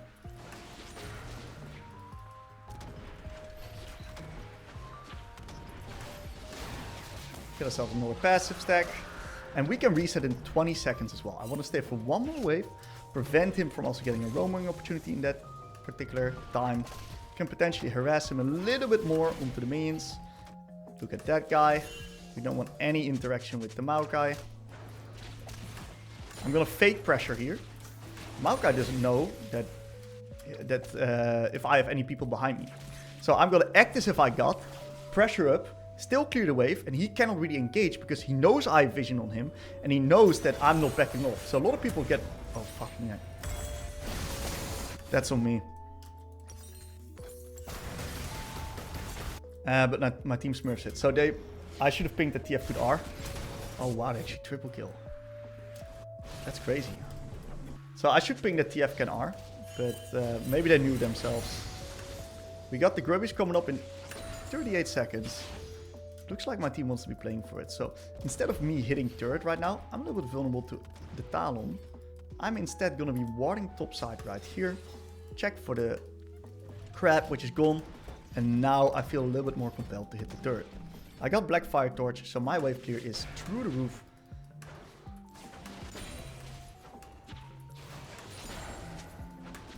And we got the wave out. So if we can get off this guy's bone plating, that's already an amazing start to the fight. Look at that, we get this guy's bone plating off.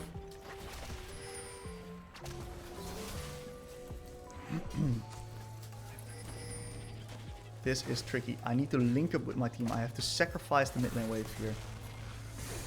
Yep. I cannot move mid. Okay. Nice juke by him.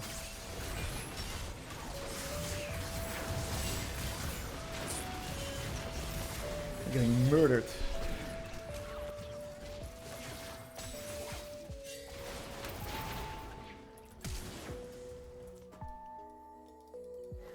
Bait it.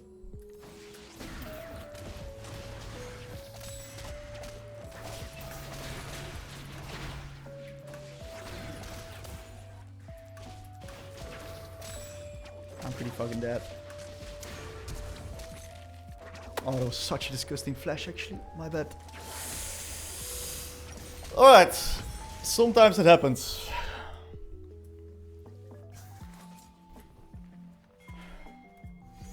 We should play with the MF. I think we should have had a rotation in which we sent the MF top. And the fact that I entered my E allowed the enemies to hard engage. So this fight was 100% played and misplayed by me. Which is kind of what you want, right? Like, if you're the Inter, it's a good thing. Because you can learn from it, right? And I think that I put that one on my E usage. Right there, my E usage was pretty terrible. So since MF's taking over mid, she's doing great. I'll now take over bot to make sure that we don't lose any resources on the map right here. Hey, Ezreal's sleeping. They always are. And we get ourselves a nice little chunk and a passive stack. All these AD carries, man. These ADC mains, they're always sleeping in these rotations, dude. They're the freest targets. Squishy and sleeping. There's no better combo.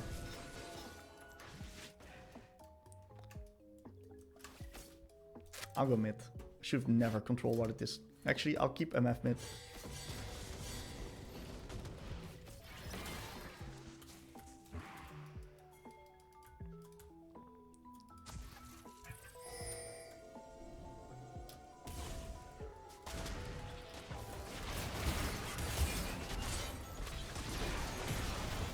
Oh my god. We get him though. I missed the W, I think. Didn't expect Rel to stun him there. I should have waited for the Rel stun. But we had really good ability. She's very patient on the R. And that's why it works out. So I gotta be careful that I don't get Twisted Fate over the bot here now. That's a little bit of a... Just eat forward. I don't know where Talon is. Oh, Talon shows on the map. And he has no E, as far as I know. Oh man, these AD carry players, they're all the same, dude.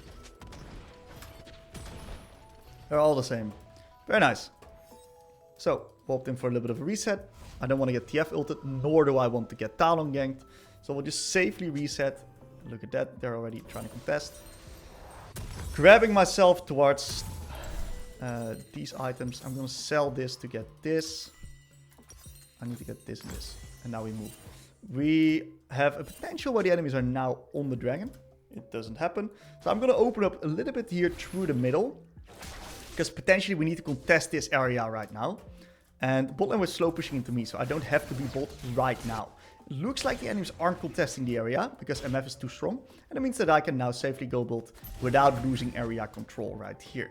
Area control is super important because you want to be early on these fights. Let the enemies run into you. It's going to make it easier for you to get your damage off.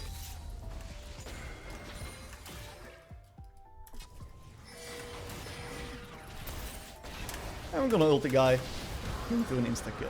Like, look at that guy. The fucking 80 carries main, man. These ADC mains, they're all the same, dude. Complete and utter disrespect in the early game. That guy fucking got one shot. We're not putting top, we're just taking bot towers. Trading is completely fine for us.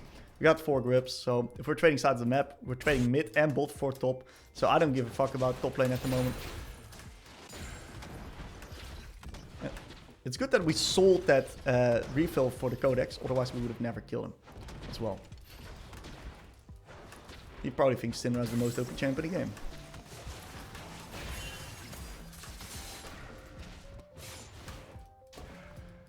I gotta make sure I don't get taloned here.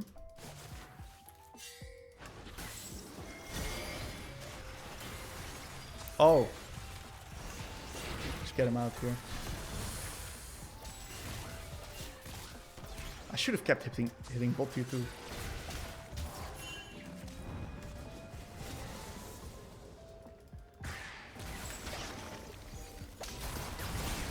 I don't think he's allowed to live there. Beautiful stun. Into the R. Shit R.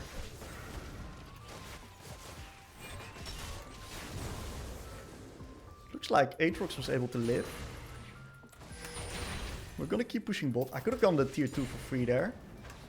And my team would have probably just been able to back off as well. So I think I slightly made a mistake in the macro department there. Double check to make sure no one's in there. Ha! Ezreal!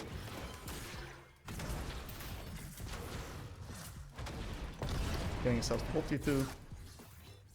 Beautiful situation. And we're just gonna push the wave right here.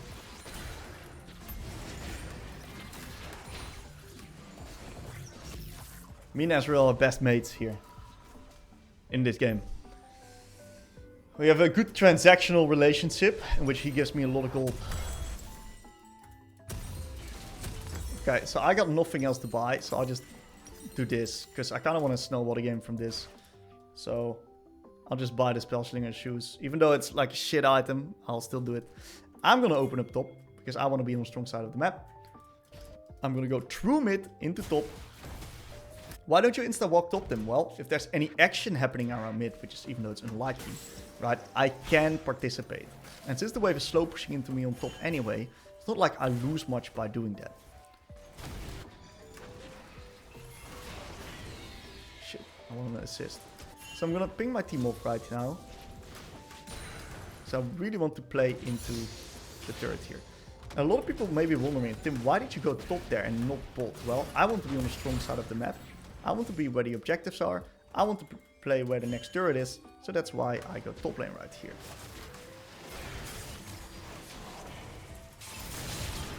And we're nicely gonna bait this guy into a free kill. I've got a lot of HP. I actually died to the Maokai with R. That's actually not a problem at all. This was really good. So my intention here was I got backup right here. The problem is that my Rel went bot instead of staying top. And I would have loved for her to stay top with me because we really want to take his top tier 1 and top tier 2. We already had the bot tier 2, so we don't really have much to do on bot. That kind of works out in the end because I guess TF died on weak side. So it's fine. And we killed the Talon and the enemies used a lot of resources onto me. But I think I could have been a little bit more clear in my communication towards my team and where I wanted them to play as well. I'm gonna... I would love to TP top and play top tier 1 right now, but it's not worth. And the reason why it's not worth is because the objectives are coming up. And one of them is on bot side. It's our third dragon. So if I play top without TP, potential hard engage window for the enemy team on bot side, which might throw the game. And we're currently in the position where we just don't want to throw the game because we're so far ahead, right? So we're just going to high percentage plays. That's all we got to do here.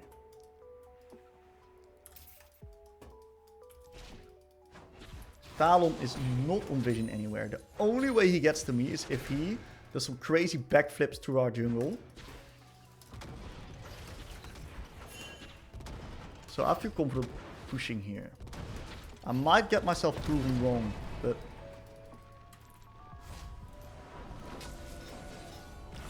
Control at the Atacon.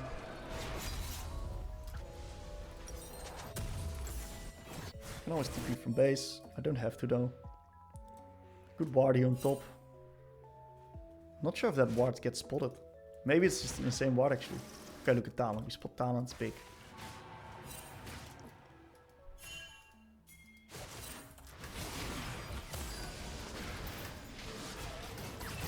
He's dead as fuck.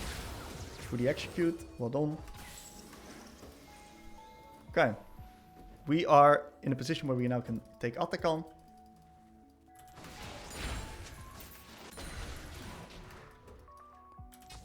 Don't want to get myself bamboozled in that area. I think I could have placed the blue ward a little bit better.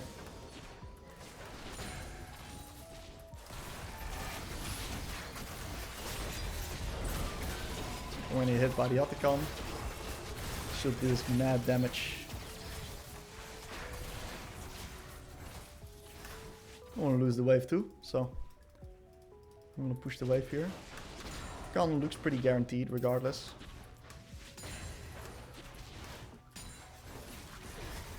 After getting the wave, we're going to be helping a little bit again. Stay outside of the range so we don't take any damage. Now we're going to help the MF pushing. Seems like the enemies are cross-mapping bot, which is good play by them. But we'll just easily be able to get triple tier 2. And with all of those XP plans that we're going to be getting on top, we can just keep pushing right here. The enemies are forced to respond to us sooner than we have to respond to them. So that's exactly why we keep pushing. We're going to pre-place some balls so that Mr. Ezreal is not able to walk up without the risk of being stunned. Looks like the play is dead now. The enemies are responding to us, which is exactly what we want. They might do a little bit of a long chase, delaying our tempo.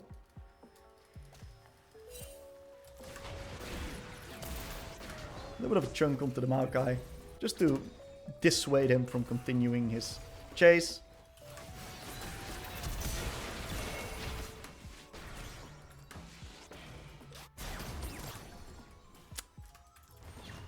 Better kill that guy. Alright. That may have worked out. Okay, good pickup. We should be able to win the game with this. They might even FF now, after not killing me. Oh, look at that. I'm going to TP him. Come to the Rek'Sai portal. Really free triple inhib into and not GG.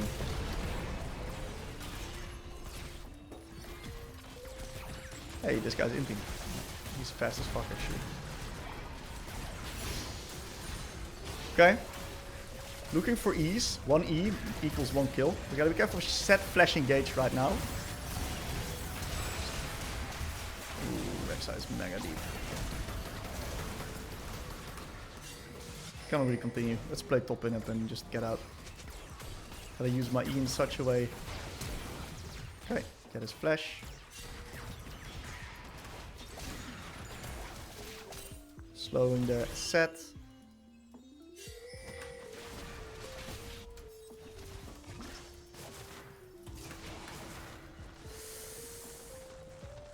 Ooh, that was close as fuck. You gotta be careful of Talon.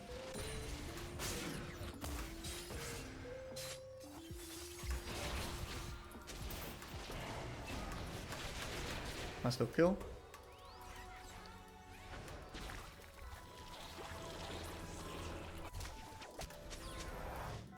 Probably game here.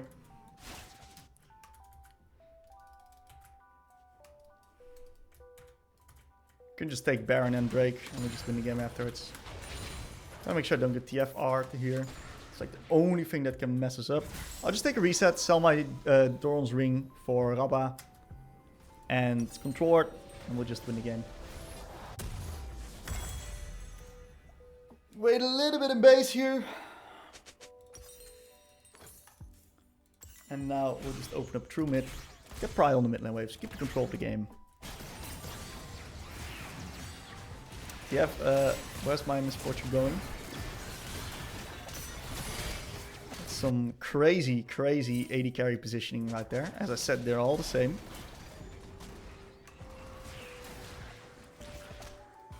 We can potentially do a little bit of a nice fog of war play here. So in that case, we're relegated to the dragon instead of the Baron.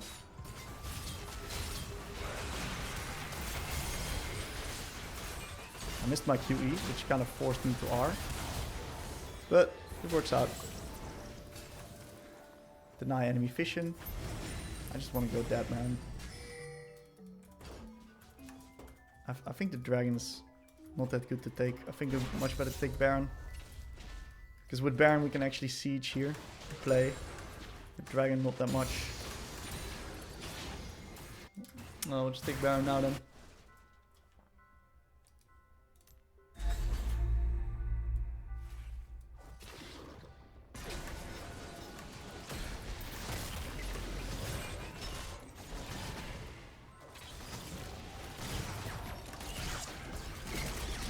Whoa, that should deal some damage.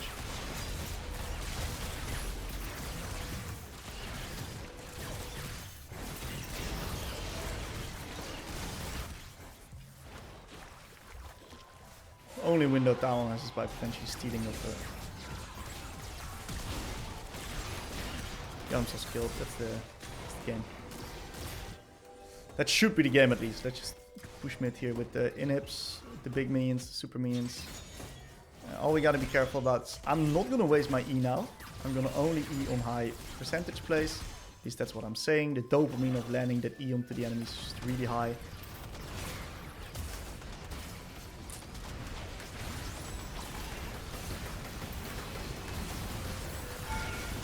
Kill the set. Try to walk around the Maokai. Missed E. But we won the game. Honestly, pretty decent game. We got a little bit reality checked at the beginning of the lane by the TF. But overall, we had some better skirmishing. We had a decent lane in general. And we just snowballed the game quite well. Alright, welcome everybody. We're going to be doing a live commentary of Syndra versus Zoe in this game. We're playing in about Master, High Master, Low Grandmaster in this game. And this is going to be on my normal Mysterious account, not the Coach Mysterious account. We're going to quickly clean our glasses and yeah, we'll just get to it. I'm going to slightly close the blinds here as well.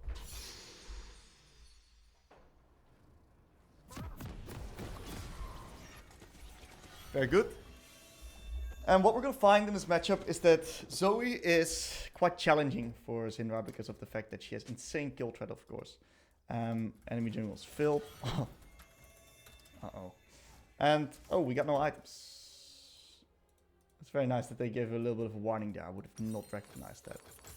So we get ourselves some items and we'll open up here. Yeah, so Zoe's tricky, right?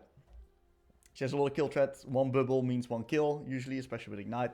The good thing is that we see she does run Ignite. So what we're going to do is we're going to play in such a way that we're going to play incredibly small lanes. The most important thing to do in this matchup is to make sure that you do not take any damage because she has higher kill ranges than you. So I'm going to keep on my range, even let her push into me, which is usually not really something that you do in... oh my god. It's a disaster. He's gonna get himself bubbled. Alright, good start. Good start. That's alright. It's fine. We'll do Syndra things to them.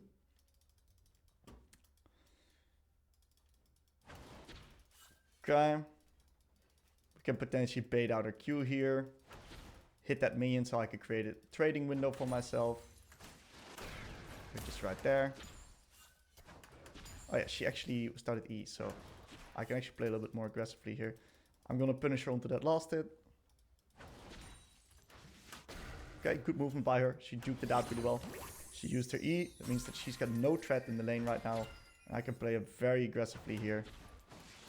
A little bit rushed on the Q there. My bad. I'm gonna take W here. Gotta make sure I don't get bubbled. It's a bit of a disaster everywhere. Okay, and I'm nicely gonna let the minion wave push into me here. I'm gonna kind of freeze it right here, because it's kind of tricky for Zoe to break this. It seems I'm getting ganked, so I'm slightly altering my... Oh my god. Really nice slow. We should be able to just chase this down with the Volibear here. Now it's a disaster actually.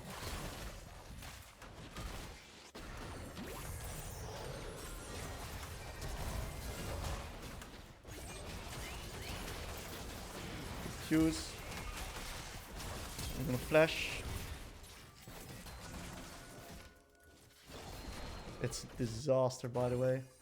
Crazy. Reset, TP mid. Mid lane wave's fine. Really unlucky that they live. I got myself a kill. Zoe's got no TP. Mid lane wave seems a bit neutral, so it's not the end of the world. We got ourselves refill here instead. That's slightly pushing towards Zoe, unfortunately. We're not going to push right now, because then she's going to get more minions. It's going to be a very hard game. It's going to be up to me to, yeah, basically carry. And it's not easy to do because of the fact that some enemy champs are quite tricky for me to deal with.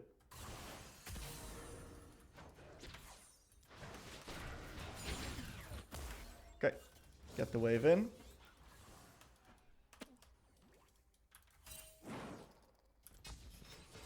I want to steal it. I'm not doing it though. Foley is like the only one reliable at the moment. So we're nicely gonna let her push into me a little bit. Gonna get a nice little Q right there. Into a W. We gotta be careful we don't get bubbled upon this wave after she clears that minion right there. So we're just nicely gonna let these minions get killed. And we're gonna hold the wave slightly outside of turret range. Next wave is gonna be a cannon. It's going to be brutal for her to contest and push in. So yes, we take a little bit of damage, but it's going to be a little bit of an investment here. So in the meantime, we're going to be killing the wave.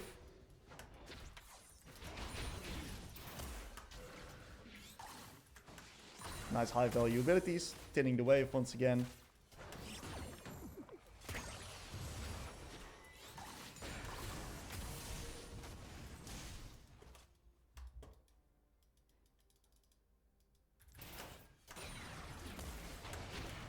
Shit, QE. Really bad QE, actually. It's fine. I got the Volibear hovering. I should have just walked up after that W. Had a really good W, but afterwards it wasn't that good. Okay. Can contest her onto this creep. Beautiful.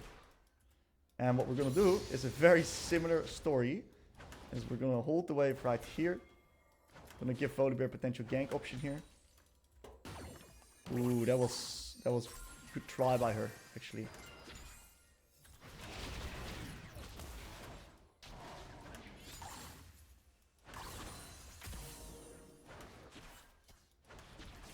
Get out the wave. Can't hold it. She's just walking it in. Should have queued that man. I can now walk up aggressively. Pop potion. I'm gonna hard push this wave into a little bit of a reset. And the reason why I do that is that it's going to allow me to get a stronger base than the Zoe, comparatively. And I'm going to come back with slightly better items. We're up for a brutal game, boys. Brutal game. So we're going to get this and this. And I cannot really contest the side lane, like the control ward, so I'm not buying it. The reason why I cannot contest the control ward at the moment is mainly because of the fact that my jungle is behind. I am, like, even in mid, so he's quite a strong champ with a lot of all-in threat. I don't know if this is winning on bot. Nice well Q, but I don't know if it's winning. Yeah, it's not winning. We gotta nuke this wave, because look at what my team's doing right here, right? Look at my Volibear. My Volibear is playing on grips. So I need to get the wave out and support him with these grips. They might get ganked by Zoe and Bolt. Yep, if that happens. Like, I should have pinged him. My bad. Maybe he gets out. Probably not. Yeah, I should have pinged. That's really bad on my own, actually. Free kill to Zoe for no reason. Okay, we can now move. This should be free. This is mega free. Oh my god, where does that E go? Free!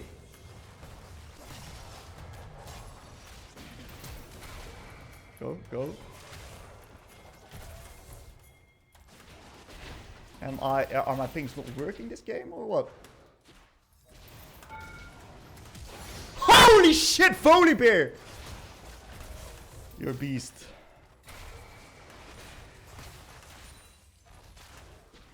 Yeah, I'm taking that shit after doing that. That's crazy what I just witnessed my Volibear do.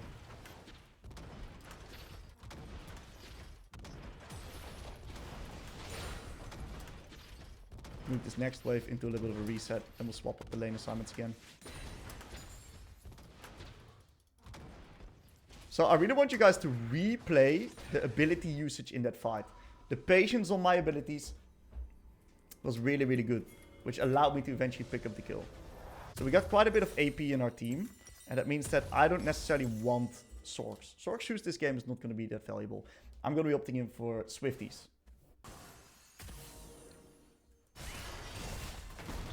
Bot lane's heavy trading.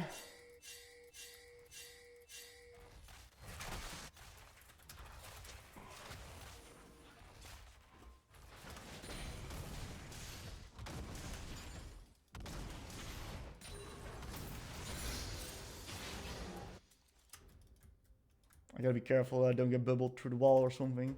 I got Q upgrade. I kinda want to contest the wave, but it's a bit dangerous. I think I should though.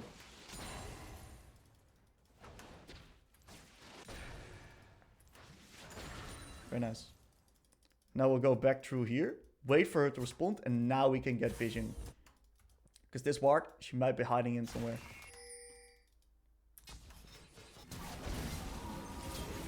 It's good. It's good. Fuck me, I need to turn. Okay, we dodged out on the bubble. And on the Q.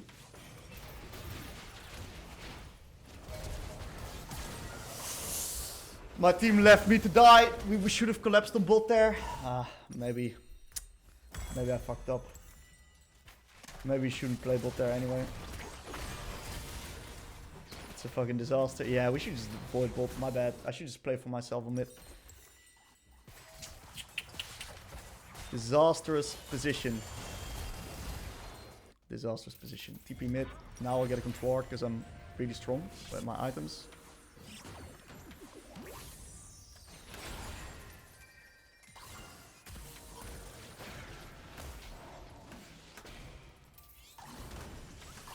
And I fucked up the game. I entered the game with my TP and with my play. That sucks. You get one shot by her because of her items. Thought she was resetting. That's a mistake.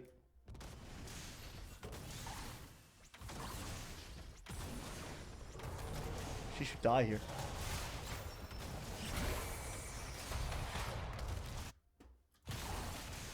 Okay, now she fucked up the game. Now she lost a lot of stacks. It's actually quite good for us. So, play with Volibear. Don't brute force on bot. And just slow the game down. That's going to be the plan. I can get myself a nice little plate here. Hover up top side. Then she can even get 2 plates right here. Since we got 3 grubbies.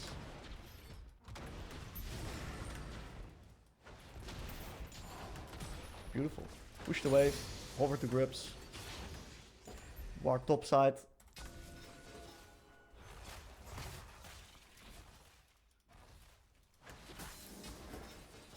Yep. Nice little trading of the map here. We nicely get 6 grips this game. That's actually not bad. We lose 2 drakes. We trade 2 drakes for 2 grips.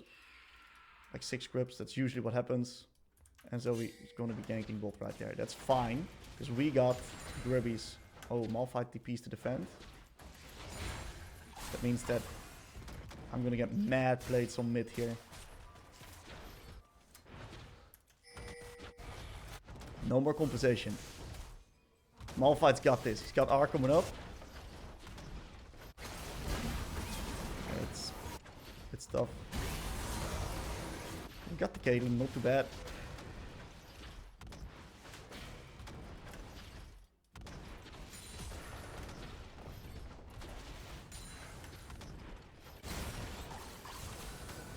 It's not too bad, actually. I think I get first tower here with my grubbies. Shoot, at least. Yeah, I got first tower. That's actually good. I gotta make sure I don't get Garen now. Okay, Karen, stop.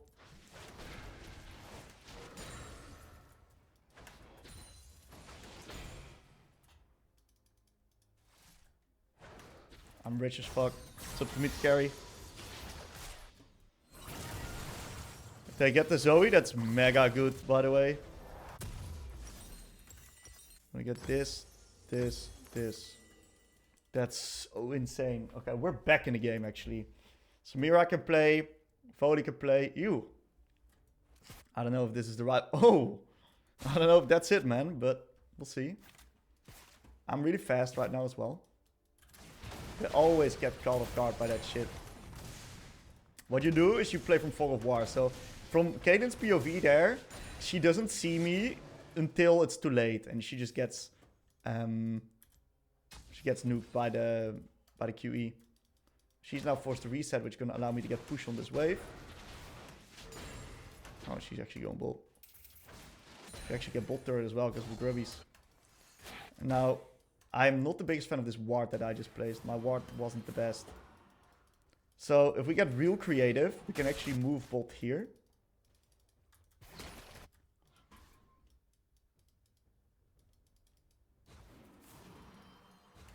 I want to kind of swap up the lane assignments.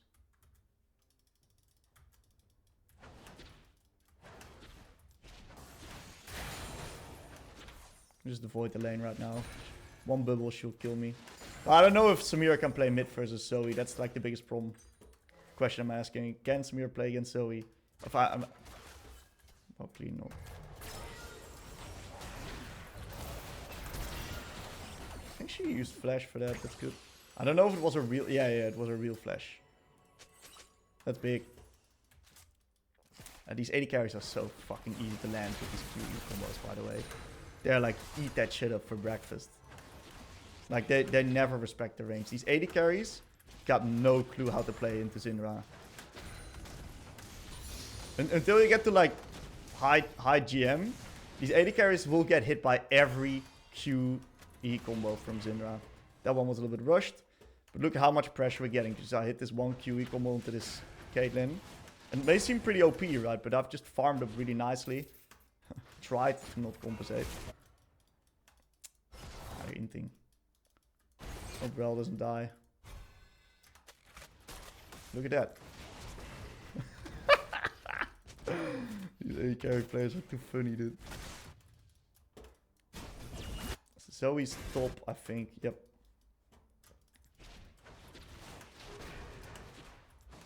And that's the power of Swifties as well. Like, Swifties allows you to get towards that point where you can, like, do that to the carries.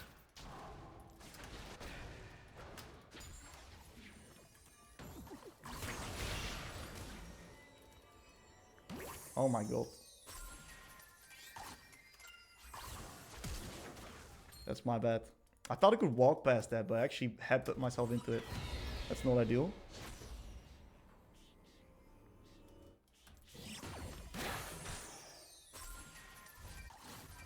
We need to get the Samira to mid.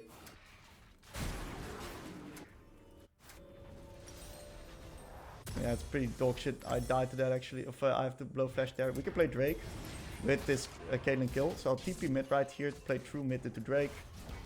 Potentially we can catch off Stray Monkey. Yeah, look at that. Let's push one more mid lane wave. Play slow.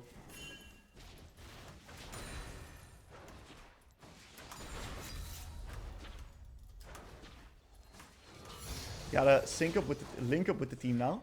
They're forced to respond to mid lane wave.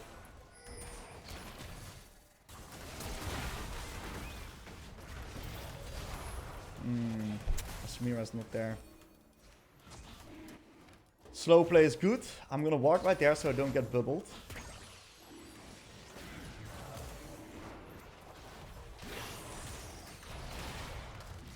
You hit the 80 carry again. Oh my god.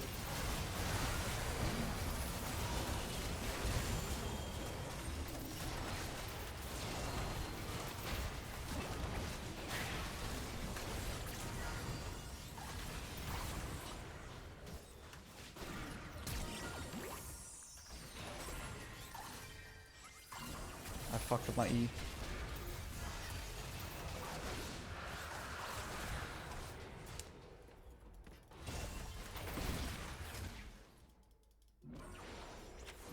It was a tough fight.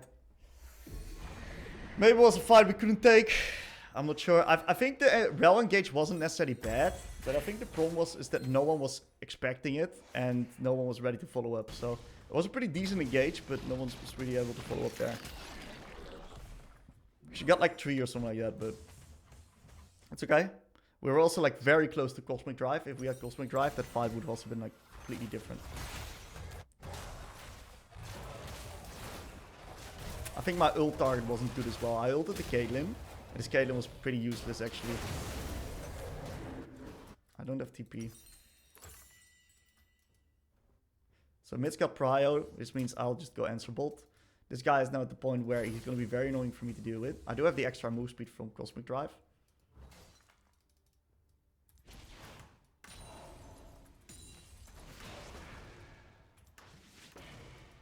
He might turn around here.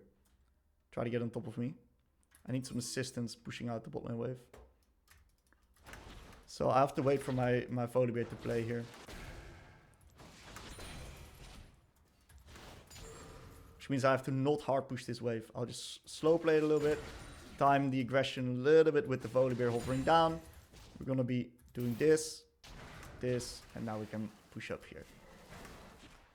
Make sure we're not in a position of threat. Cue that wave. Got 2 waves out, and now we gotta get mid control because of the fact that everyone's fucking dead on mid. Get some more of these. I'll grab up the red buff.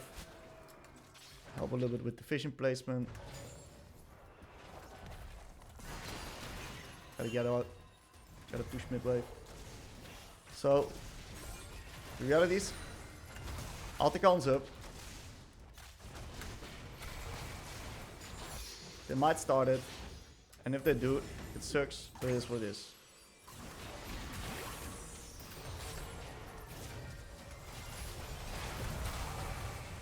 Gotta be careful with Garen, Flash. Nice, good shit. They're definitely on the Altacon, by the way. Maybe we're on time to contest. Now we're too late. It's okay. Let's push out the next mid lane wave.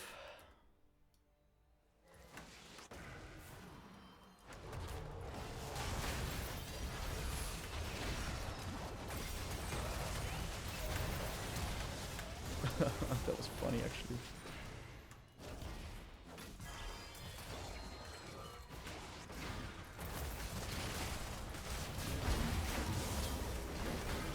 There's no way he's allowed to just walk through the realm, no? Onto me. Where did the rel go? I think that's fine.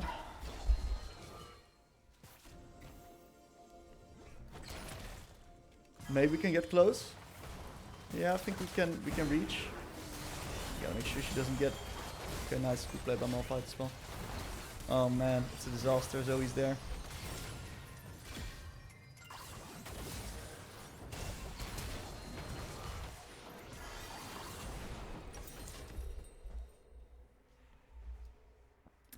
There's not really... we got a big objective coming up in a bit, so we have to play this Drake, otherwise we'll lose.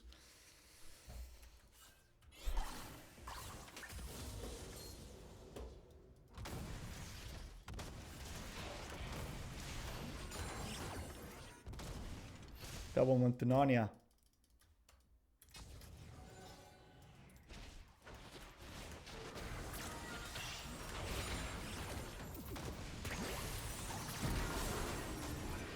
And I'm dead.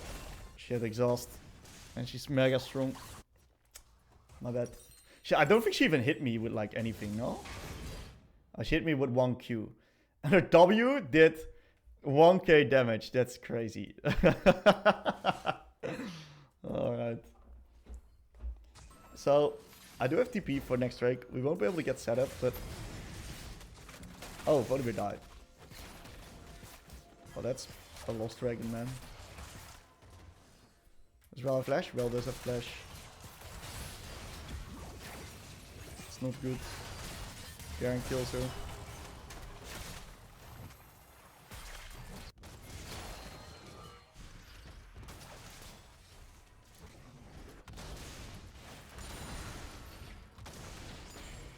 We'll lose Dragon of this.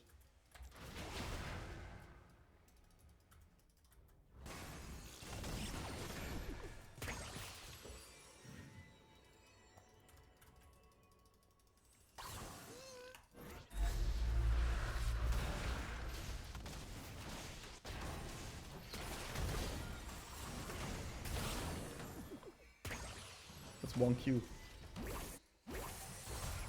Looks to be a tough one.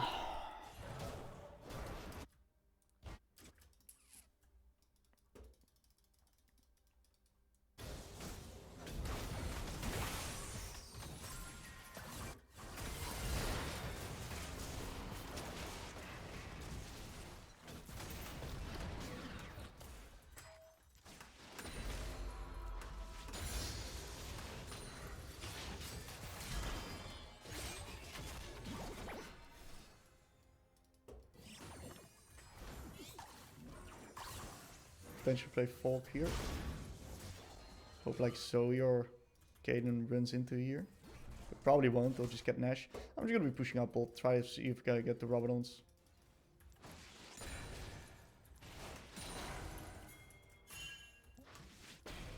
We kind of have to contest Nash. Losing Nash means losing the game with how strong they are. But I just think we can't. I just gamble and play bot. Let's go gambling, boys. They're on Nash.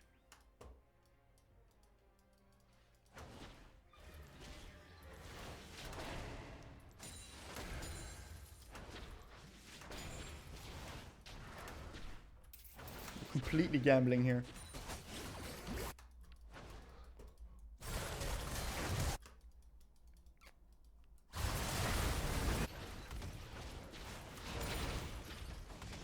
Don't think it's ever winnable.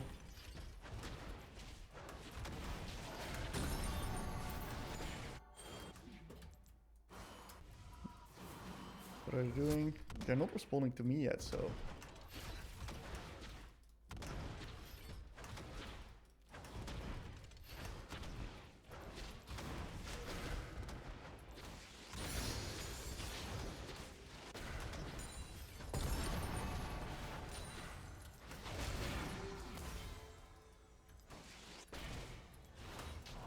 Holy fuck, he's fast actually.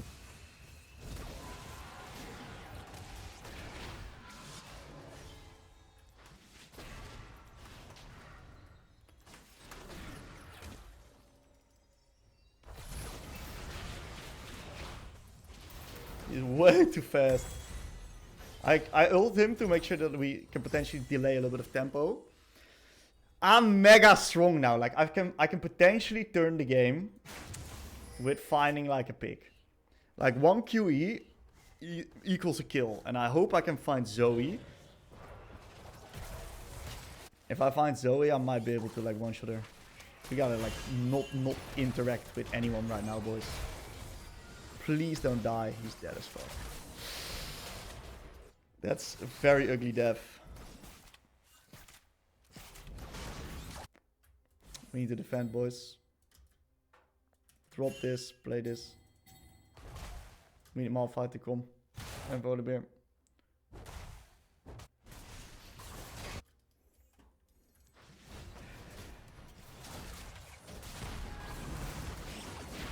Good QE, lot of damage.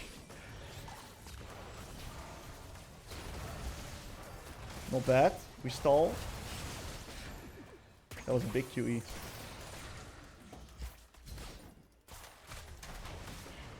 Oh, mega close. That shit's gonna hit in a different universe, by the way. And we just stall the game eternally for it.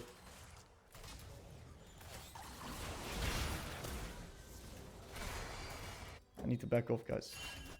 I need to slightly regenerate. We want full damage, so we'll just do this.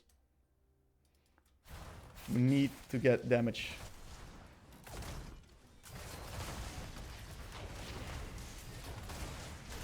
Nice sidestep. Not for sure what Mr. Volley is doing there. If he dies, he better dies fast.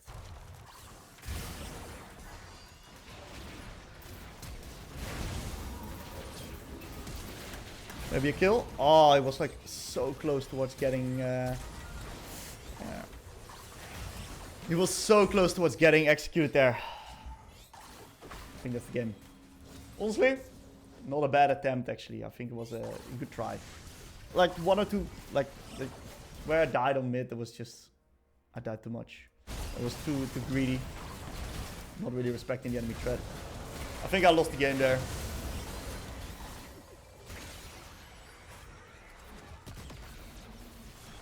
That's right though. Wasn't a terrible game. As a final note, I also have the unranked iron and bronze ranks that I'm going to be covering. I put these at the end because Syndra in general is quite challenging, and it's really a champ that if you were going to be playing this in iron and bronze, you got to be very committed to this champion. You got to get the reps in because this champ is really, really hard. If you're in this elo range, what I recommend is that you focus on yourself. Like, get strong and get to your item spikes. Also, we're going to be running the first strike rune page every single game. No reason running Comet or Airy at this point in your journey. Just get strong yourself and focus on what do I want to do as Syndra. And try to focus on landing your abilities and just getting comfortable with them. You see that a lot of people in this elo range kind of struggle with consistently landing their abilities or getting a little bit overwhelmed or flustered. And that means that if you just take it easy and you just land your abilities, you're going to be dealing your damage. You're generally going to be in a good position. And this is also the hard part about Syndra. She's so skilled, shot oriented. That's what makes her quite challenging in these elo ranges as well. But if you're going to be focusing on, if you're going to be playing Syndra, this is how you're going to be doing it. I got one example for you lined up. It's a little bit of a, it's not the best example, but the reality is that my examples in the iron and bronze range were just very stompy. Like it was not pretty. So I got you for something to work with and some handbars to grip upon. And yeah, I still hope that you enjoy. Alright guys, in this game we are going to be playing Syndra versus Yasuo. And this is a matchup that can get a little bit tricky in the early game. I've got a very specific strategy versus Yasuo in the sense that I'm just going to make sure that my wave is just not going to be put on his side. And we're going to mean that we're going to instantly try to freeze the wave on our side. We're going to get a nice little ward out and because we're not going to contest push early. We're also playing with Jarvan, which is quite threatening in the early game. And it means that we're not going to be hitting the minions, because if we're going to be hitting the minions, it will be slow pushing towards Yasuo. That's something we want to avoid. So we're going to sit back, chill, and we're going to wait for him to touch the wave first. And if he doesn't appear on mid, then there he is. Okay, so we're going to sit back. It looks like he started Q. And what we're going to do is just going to nicely hit the minion wave. Of course, not going to let him do that for free. We do miss a minion. He's very, very aggressive, this guy. That's okay. At least the wave is now pushing into us. Potentially, we may miss the minion at the end there too. We got to make sure that the wave doesn't push too fast into us. We're going to pick E level 2 right here. We're going to see if we can freeze the wave. Which we will. We lose a little bit of HP for it, but we get a beautiful wave set for it in return. So, from this point, we can now start stacking very slowly onto the Yasuo. Of course, stacking is not the highest priority. The highest priority in this case is actually going to be keeping the wave in a good position. See that the wave is now very slowly pushing out in the Yasuo, because I didn't freeze it, I just held it. And that means that what we're going to do with this wave is we're going to make sure that we slowly build it out into Yasuo. Make sure that it never gets frozen on his side. So I got hover from Pike right now, so I'm going to decide to nuke this wave. And with my Pike hovering here, this should be good. And it looks like with all of the trading, Yasuo actually nuked the wave a little bit too hard. He has Ignite, so we're just gonna flash it, and Pi can just nicely take the kill. Very good stuff. Not sure what happened there, I couldn't click the ground. So I'm gonna try to nuke this minion wave right here, hovering towards bot side, because I do not know exactly where the Jarvan is. And then we'll kill that minion. And we got ourselves a very serious CS advantage into a little bit of a reset right here. And then we're going to be nicely porting back to the lane. We'll go double Amtome because we like damage. And we see that this Yasuo is super aggressive. But also a little bit too reckless when it comes to his aggression. Okay, I should have stood outside the minion wave there. He's going to potentially look to E me real soon. We'll nicely get ourselves some. Okay. We're going to clear the wave. I could have held it. I should have maybe held it. So since the wave is now going to come back to neutral, what I'm going to do is I'm going to allow him to touch the minions first. Being in bot lane. Looks they're about to get ganked. Maybe Yasuo's moving bot as well. Not really sure what he's doing.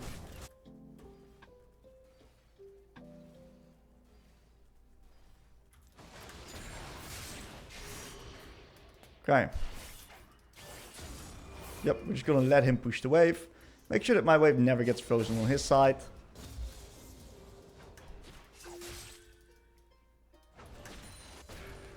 Beautiful Q. A little bit not that good of a W.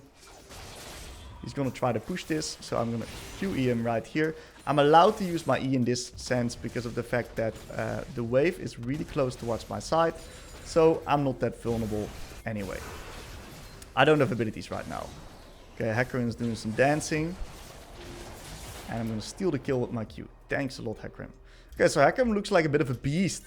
This Yasuo is a little bit suspicious, but... that's which Yasuo player isn't suspicious, right? So, I don't really have the feeling I need to help the Hecarim. I'm going to snatch myself a nice little plate up here. Before the Yasuo returns. And I barely get it. And now this next wave, what are we going to do with the next wave? We're not going to touch it. Because I cannot crash this wave before Yasuo comes back. So that risks me getting a frozen wave stat. So I'm not going to touch it at all. I'm going to chill. And I'm going to just nicely let him push the wave into me. So where are we at, Yasuo?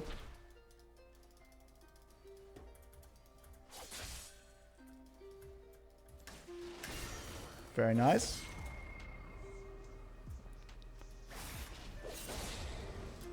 Seems like my Hecarim is doing some ganking. For some reason didn't get stunned there. So it doesn't really matter. My Hecarim is an absolute beast. And we're gonna nicely collect everything. I want him to back off because I'm super rich. I don't want to fight right now. It doesn't make sense to fight right now.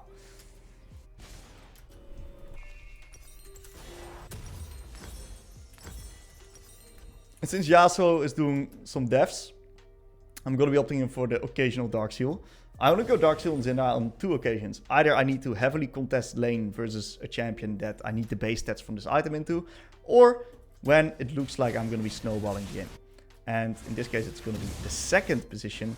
I'm going to be moving towards the Hecarim. Looks like there's a little bit of a contention going on there. And we land a beautiful QE. I don't want to be running into the Yasuo just yet.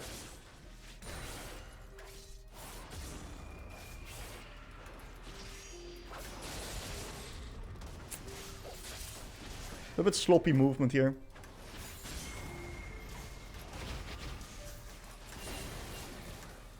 Beautiful E into Q.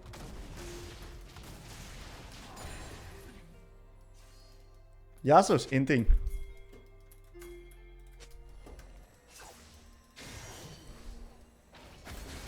Okay, we time our QE upon the Hecarim so that he cannot win wall it. So I intentionally wait for the Hecarim to bump him in, then I QE, timing up the CC so it's unwin-wallable. This is looking like to be a little bit of a faster game because of the fact that the enemy Yasuo is really struggling, and that basically the enemy team in general is massively struggling right here. It's looking to be a little bit of a stomp everywhere, which is good. Which is good. That sometimes happens as well.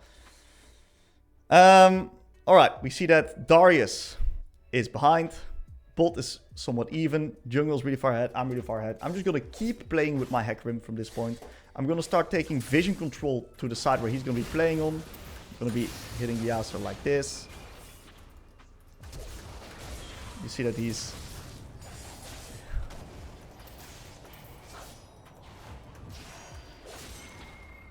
I'm going to stun him up into an R.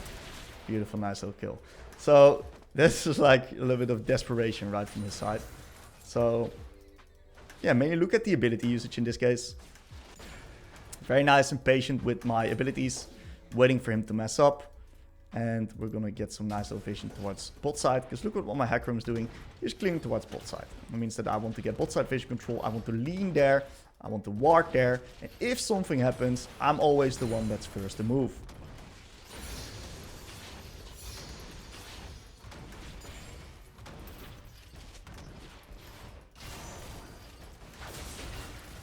We got no abilities, so we're not going to test him. And Jarvan's top. Look at what's happening on bot. We can dive bot here potentially with the Hecarim R and me being down here. This should be incredibly free. And I nicely pick up the kill into the Ashe. Actually granting me extra gold. Shutdown-esque.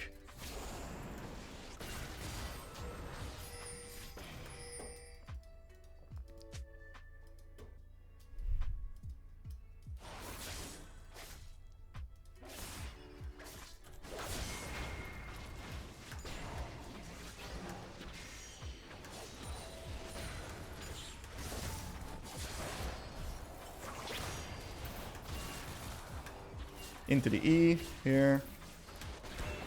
And I don't have to use my R. I actually get more gold because... Oh no, it's actually... I don't get jack shit.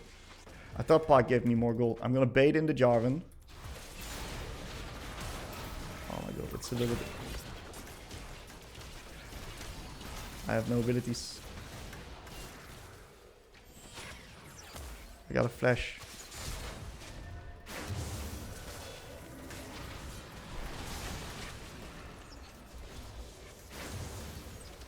Alright. And Hecarim dies. I have to reset. I don't want to die. So, since I'm in such a massively strong position, I'm just going to go Magi's. And we're just going to quickly snowball each game to a victory. Okay. Yasuo is daydreaming. I'm not going to use my QE because of the fact that he still has Wind Wall. Okay, he's doing an okay job dodging my skills.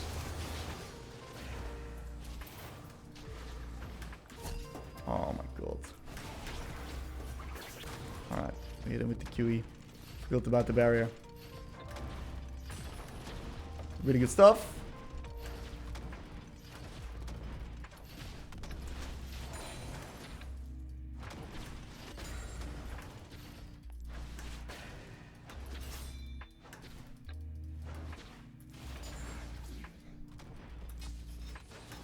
That's a vision control here.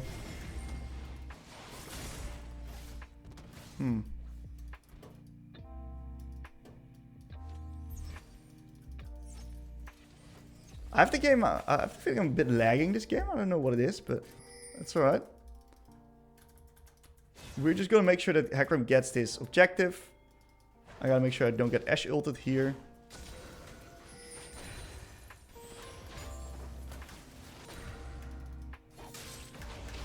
Get the first strike gold.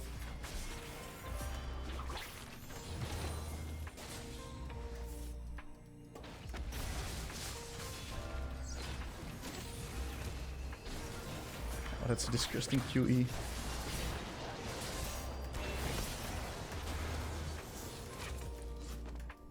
As you can see, guys, I also like completely whiff my QE sometimes.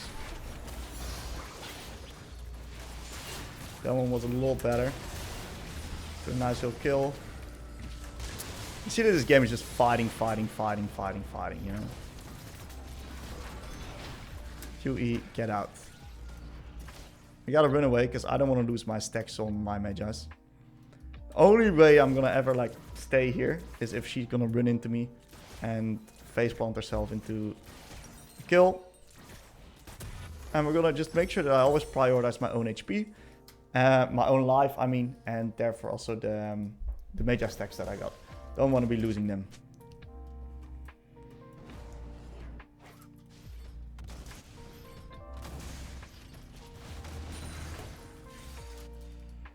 Once again, gotta make sure I don't get Ashe ulted on mid here. So we're gonna be doing some vertical movements.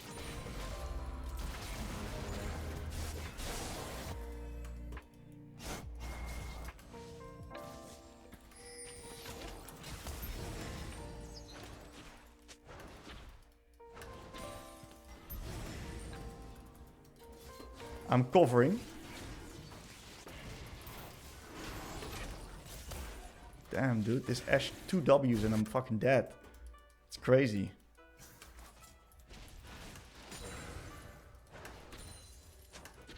I'm gonna leave it what it is, though.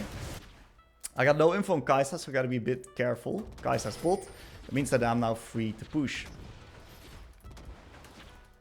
So we push the wave. Yasuo may be coming towards mid right now. I don't want to reset just yet if I can beat the Yasuo and stay alive. If Yasuo beats me in the 1v1, I am kind of forced to reset right here or wait for my fight. But since I beat the Yasuo quite hard, I'm confident I can just sit in there. He's going to dash through it. Dash through another one. Dodge that one. Into a nice little kill. So this is like pure anticipation, right? Knowing what the Yasuo is going to do and using it against him.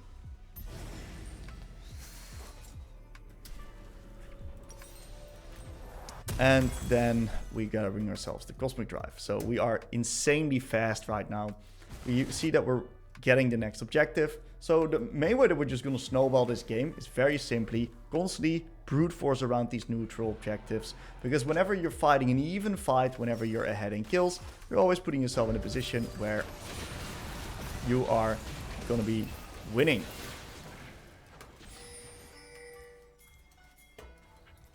Pushing out the waves always, so if something happens we can then instantly use it to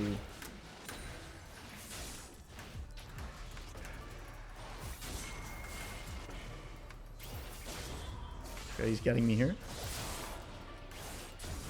and we do the E into Q to guarantee the Q landing into a kill. I wanted to show this E into Q a lot earlier in the lane, but since the lane was so messy and Yasuo was just kind of brute forcing, it was really hard to do that consistently. Because we're trying to just play a little bit more fundamental league here, but you see that this game just gets very chaotic. That's something that you see in a lot of like lower ranked games, is that the games just explode when it comes to fighting. People don't know how to say no to plays. The only thing they know is really just fight, fight, fight, fight, fight. So I'm gonna make a quick tempo play on top right here, making sure that I can potentially take this T2. I could have also like stayed, but I was just, I'm gonna be honest, I should have stayed, not wasting my TP. Just kind of just yapping away at these type of games. And the combination. And we're just going to nicely get ourselves the tier 2 on top right here. And then we're going to move towards mid lane again, because I do not feel comfortable pushing up an extra wave. Potentially what I can do is do a little bit of a tempo trap onto this Darius. Make sure that he actually kills himself onto the next minion wave. More likely not, he's going to be hitting it. I'm going to time my QE with him last hitting a minion.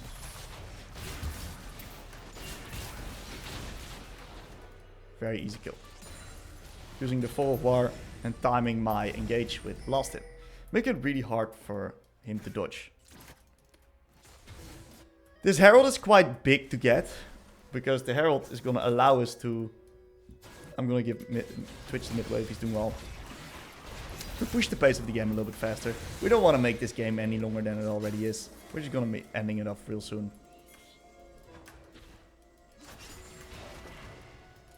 Try to fish for a little bit of a QE.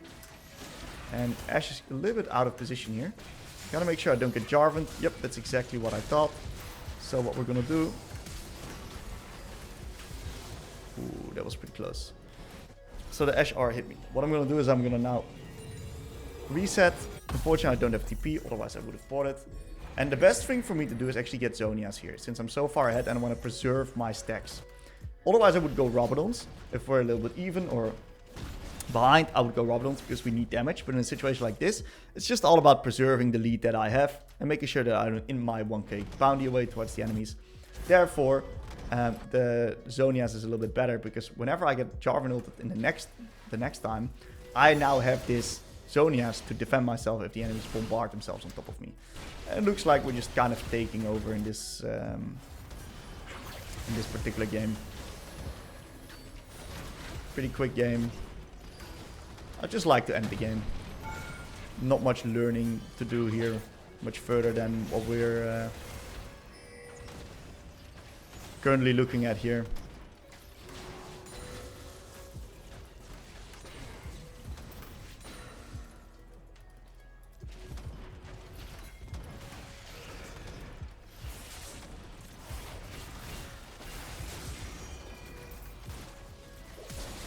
Okay, big combo, actually. I like what he tried there.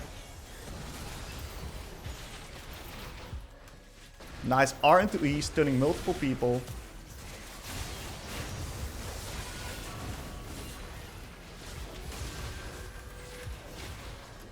Tried to hit the Ashe at the end as well. And we're gonna be killing the Ashe here.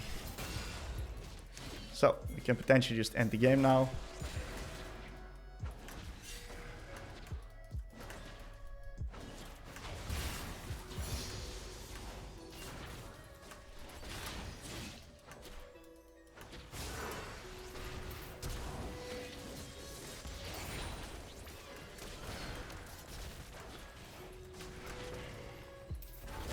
Okay, and we ended the game by nicely playing around the enemies right there. So, honestly, really straightforward game. There's one key thing I really want to highlight from this game, guys. Is that, I'll quickly go to the insights. Is that the wave management versus Yasuo, right? The most important thing to do, have the wave on your side so he never gets the angle to chase you down on the long lane, because that's really where you lose these particular lanes and matchups versus the Yasuo. And whenever you have the bounce, try to always ask yourself the question, which wave can I crash? In this case, Pyke hovers me, so that's going to allow me to crash this wave. If Pyke is not hovering me, I am not allowed to crash this wave, and I have to actually crash the next wave and I have to play it a little bit slower. Or I have to stand in the minion wave to brute force Yasuo to bait him to trade onto me, which is then going to allow me to also have once again the wave towards our side.